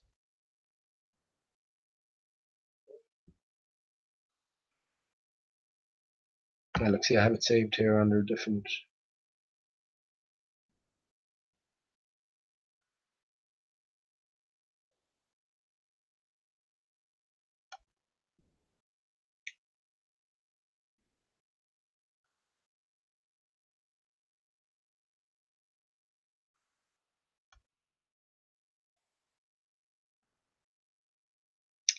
Shit, I mean,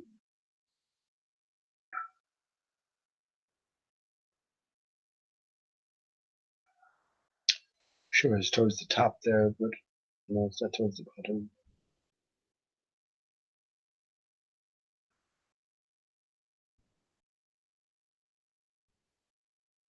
Here we go, nice one. So I have it in as Lord God.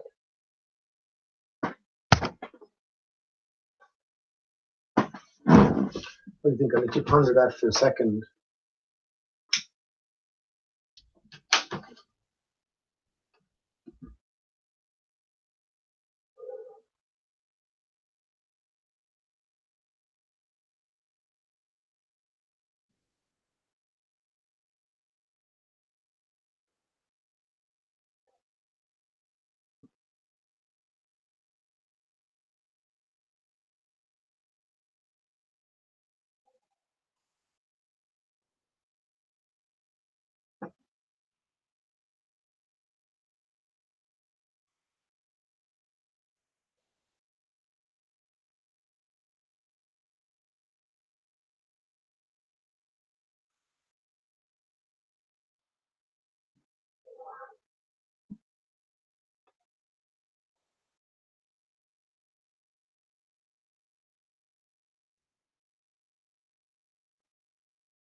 So with the fang, if you imagined it outstretched and the eye being the head of God here.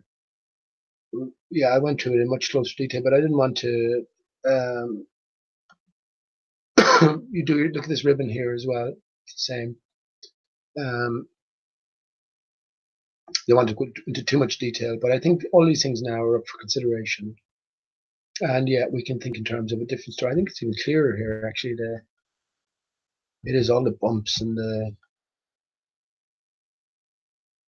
ridges, like reptilians, and this massively scary um, enclosure here. With 6 toes, yeah. Well, let me see where's the six. Look at the hand as well. Very like a snake bite, isn't that? Snake mouth open to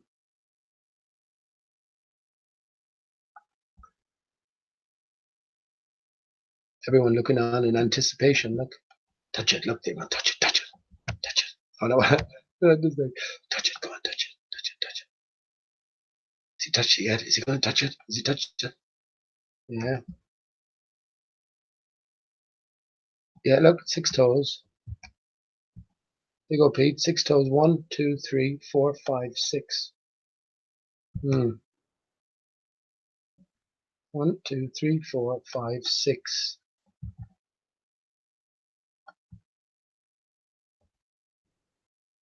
But I'll leave that with you. I know people won't like that, but look.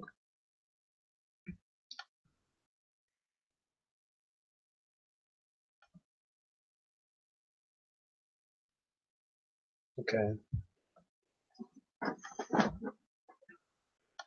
Sistine Chapel roof, as I say again. Let me, because actually it's getting very late now, so let me.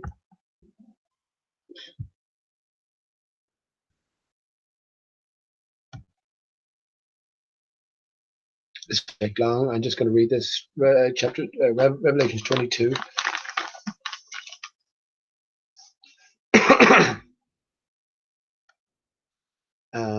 Okay. So okay, from beginning to end, right, from A to Z. And he showed me a pure river of water of life, clear as crystal, proceeding out of the throne of God, throne north, North, where the throne of God and the Lamb. In the midst of the street of it, and on either side of the river, was there the tree of life, which bare 12 manner of fruits, and yielding her fruit every month, and yielding her fruit every month. So we have a full moon every month, 12 manner of fruits, 12 constellations, 12 disciples, the 12 um, knights of the round table, and the leaves of the tree were for the healing of nations. And there shall be no more curse, but the throne of God and of the Lamb shall be in it, and his servants shall serve him. And they shall see his face, and his name shall be in their foreheads. Okay, the mark of the beast, right? So the mark of the beast shall be on the hand, isn't it, and on the forehead. And I was thinking about this before. The picture they paint of this heaven, it doesn't appeal to me. I have to say that. But let me continue on. So we will be deceived until the end, but we will be deceiving ourselves. That's what I think. But anyway, and there should be no need. And there shall be no night there, and there shall be no candle, neither light of the sun. For the Lord God giveth them light, and they shall reign forever and ever. Remember that the sun only came into being because of the destruction of Aristarchus. And he said unto me, these sayings are faithful and true, and the Lord God of the holy prophets sent his angel to show unto his servants the things which must shortly be done. Behold, I come quickly. Blessed is he that keepeth the saying of the prophecy of this book. And I, John, saw these things and heard them. And when I had heard and seen, I fell down to worship before the feet of the angel which showed me these things. Fallen angel or fallen stars, we're told, aren't we? A felled star. How do you take down a tree? Well, you fell it, right? Aristarchus was felled, was decapitated. Then said he unto me, see thou do it not, for I am thy fellow servant, and of thy brethren the prophets, and of them which keep the sayings of this book, worship God. So we're being equated to the angel, right? Remember that? Remember the last verse from the soundtrack of the 9/11 102-minute movie presented to us as live, but was long since prepared. The soundtrack was the Radiohead album Kid A, and yeah, song number 10 was called Motion Picture Soundtrack. So this is the omitted verse, but it goes, beautiful angels torn apart at birth, nameless and lifeless, I hardly recognize you. I think you're crazy, maybe. I think you're crazy, maybe. I will see you in the next life.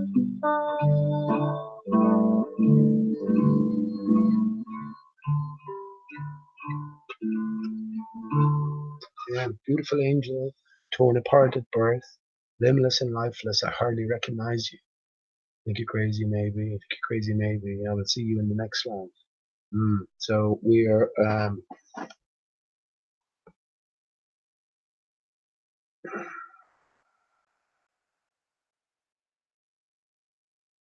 yeah, see thou do it not, right? Do not fall down and worship before the feet of me, because I am thy fellow servant and of thy brethren the prophets.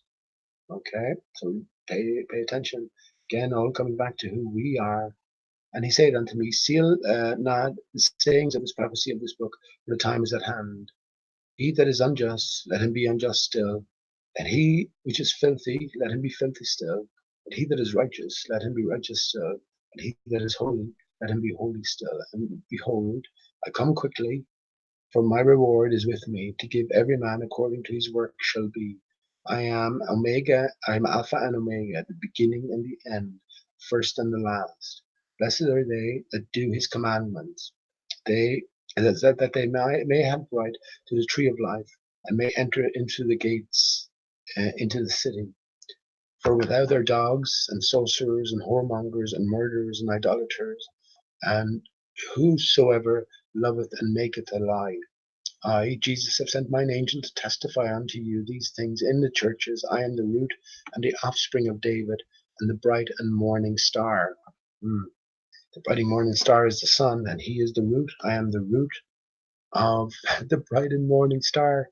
Well, that's exactly what the sun is, right? So the tree is decapitated, the root, you were seeing into the root, and the sun was created, or the sun, the stars, the moon, and the planets all came into being with the decapitation and the exposure of the root of the morning star, which is the Aristarchus. Right? And the spirit and the bride say, "Come." Let him that heareth say, "Come." Right? Why would you say it, "Come"? Right? Because again, for males, it's all about the seaman. The seaman has to make that journey. So again, back to you, most personally, and let him that is athirst come. Right? What might this mean? As I say, unpalatable topic for lots, but what can you do? What can you do? This is where it all comes back to. And well, when we succumb to lust, well, then we spill our seed, don't we? So it's all about what you do with your seed. And whosoever will, let him take the water of life freely. That is the water of life. It's your semen. It's the water of life. This is the holy bread, the body of Christ. Arise, Tarkus. And I testify unto every man that heareth the words. Whenever they say heareth the words, you have to understand that this is for interpretation. Let him with ears hear. Anytime you hear that, then you pay attention to what's been said, and you understand that there is a greater significance in the interpretation of it. For I testify unto every man that heareth the words of the prophecy of this book. If any man shall add unto these things, God shall add unto him the plagues that are written in this book. And if any man shall take away from the words of the book of this prophecy, God shall take away his part out of the book of life, and out of the holy city, and from the things which are written in the book, this book. He which testifies these things said, "Surely I come quickly." Okay, amen. Even so, come, Lord Jesus. Right? Come on. The grace of our Lord Jesus Christ be with you all. Amen. I've said it, Aristarchus, right, in Irish, as you read it, is Arish Tar Ku. Arish Tar Ku. Again, come to me. It's amazing, isn't it? As I've said, Tar is an able-bodied seaman, right? Martin Leedke talks about Tartaria, and who's one of the lead key givers or the lead clue givers in the arena. Well, it turns out that he was a tar himself. He was an able-bodied seaman, right? Even though it's all an act. Tom, if you're multi-Tom, if you're still in chat there, what's his name? Is it Manson or Martin Matson? Is it Matson that you claim to have found out, and a clear actor? I'm not sure about that. I know Martin's acting his part, and he's part of the Patoki crew. But yeah, when we look a little bit deeper, lots of clues to be had from these contributors, like Subarats. What are the chances? Subarats backwards, I'll reiterate again, is star I B us, R I star C H us, right? C H us. If you look at the word church, remember I was saying every church you enter is a walk through to the human body, the human form. Church C H U R C H. So there we have our arise tar of ch or us, right? So you are ch, h you man. C is 3, H is 8. There's the 11, the divided state, but 3 times 8 is also 24, which is 888, which is the number of Jesus, which is the heart-centered number. Yeah, isn't that interesting? Number of times you've heard "come" there. This is what it all comes down to. It really does. Without it, we wouldn't be here, right? This is the rub. This is the rub of it all. I probably should have. What I wanted to do was probably read. Maybe I should have read maybe chapter 21 and 22, but I'm not going to do that tonight. Anyway, it's very interesting, isn't that? Very interesting when we can sort of look at things in a different light. And once again, let those with ears hear. Earth is an anagram of heart, earth, ear of th. I pointed out many times. Among the other things that you can see in Aristarchus, you can see a big fuck off ear um, at the heart of the earth. But yeah, very interesting. I probably left that a bit late to talk about, and I would like to go back reading chapter 21 as well. But some things to ponder on. Am I coming through here?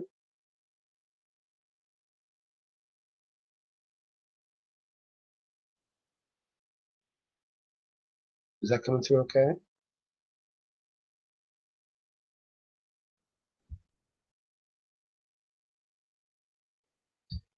Okay, that's coming through okay. You're about 5 or 6 seconds behind.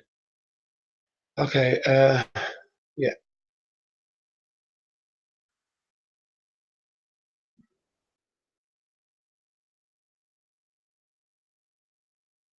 Yeah, it's going to be a difficult area, isn't it? You're going to get all manner of points of view thrown at you. But once again, no offense to anybody. That what you're saying, what you're coming out with, is your own point of view, and it's the picture you formulated for yourself, taking into account all the influences that you've experienced. Cannot force that on somebody else, and you can let your point of view be known, and you should leave it there. You know, we've all come along this path ourselves, and yeah, there's no forcing, there should be no forcing your truth upon anybody else. This is where the Bible literalists come in. Yeah, they have the whole truth here, and just like the ball earth, as I said, this is something we've accepted before, right? And for the most part, we sort of left it behind. We have to accept that, and it's like the baller is coming back telling us the basis of the model that we already entertained and held close to us. So yeah, I don't think that works. And look,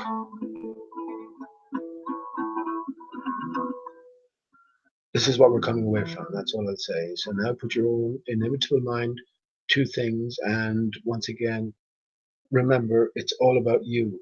It is all about you because you were representative of your fellow man. And the same story that applies to him applies to you, or applies to her applies to you. So we can't externalize it. Okay, as it's getting late here. Oh Jesus, Tempest, Tempest. Um, I want to recommend the channel Eyes Wide Open. Okay, I just grabbed that and posted in chat. He's getting to the heart of matters when it comes to decoding iPad code, definitely. So he has. I don't know what else he has. Oh, have a look. Have a look here. Have a happy bloody Ishtar, right? Or I star, I star, right? Um, or Aristarchus. But I don't know anything else about him. But I did see this. Um, the Secret Garden and iPad Code Part 3. So he has. Yeah, here we go. I haven't seen this now. This is excellent. This is excellent. And yeah, a lot of things resonate with me when he's going through it. I think there's lots of these characters. There's Auntie's interesting name, Eyes Wide Open. He knows well about flat Earth, of course, and I think here the central role that the eye plays in all of this beauty is in the eye of the beholder. Eyes wide open as opposed to eyes wide shut, with Stanley Kubrick. Uh, yeah, it's called Eyes Wide Open, and special attention to his take on iPad Code.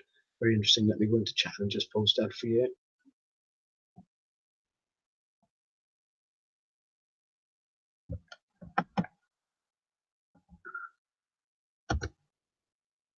Once again, like me, it's all internal, right? It's the journey that the greater us is going through. And I haven't seen many people who've seen that iPad code is a venture through the body. It's the journey through the body from the mind down through the system and eventually being born again through the vagina, which is then closed up, marking the end of this division state, the state of division. So yeah, recommend that, and I look forward actually to seeing his new video there. Again, that's the only one I've seen, the first one. So I'll see what else he has there. Okay, usual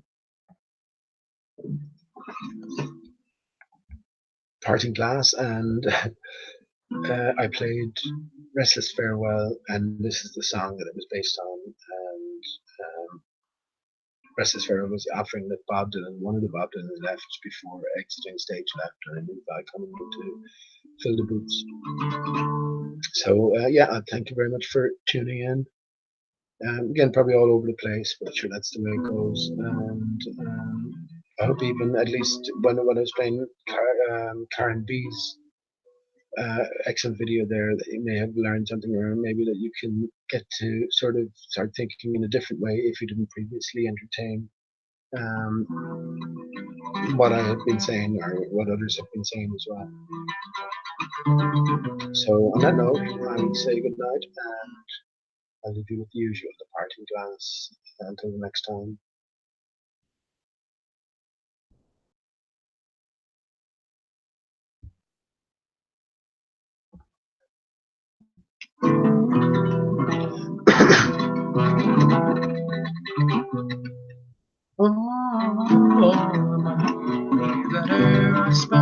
I've spent it in good company, and all the hard that I did, alas, it was to remember me. And all I've done for want of book to memory now I can't recall.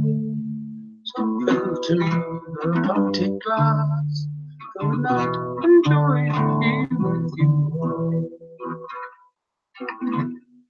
If I had money enough to spend on leisure time to sit a while, there is a fair maid in town that slowly has my heart begun. Her rosy cheeks, her ruby lips, I own she has my heart control. Fill to me the parting glass, will not enjoy be with you. Oh, comrades that e'er I had, are sorry for my going away. And all the sweethearts that e'er I had, they would wish me one more day to stay. But since it falls unto my lot that I should rise and you should not, I'll gently rise and I'll softly call good night and joy be with you. I'll gently rise and I'll softly call good night and joy be with you.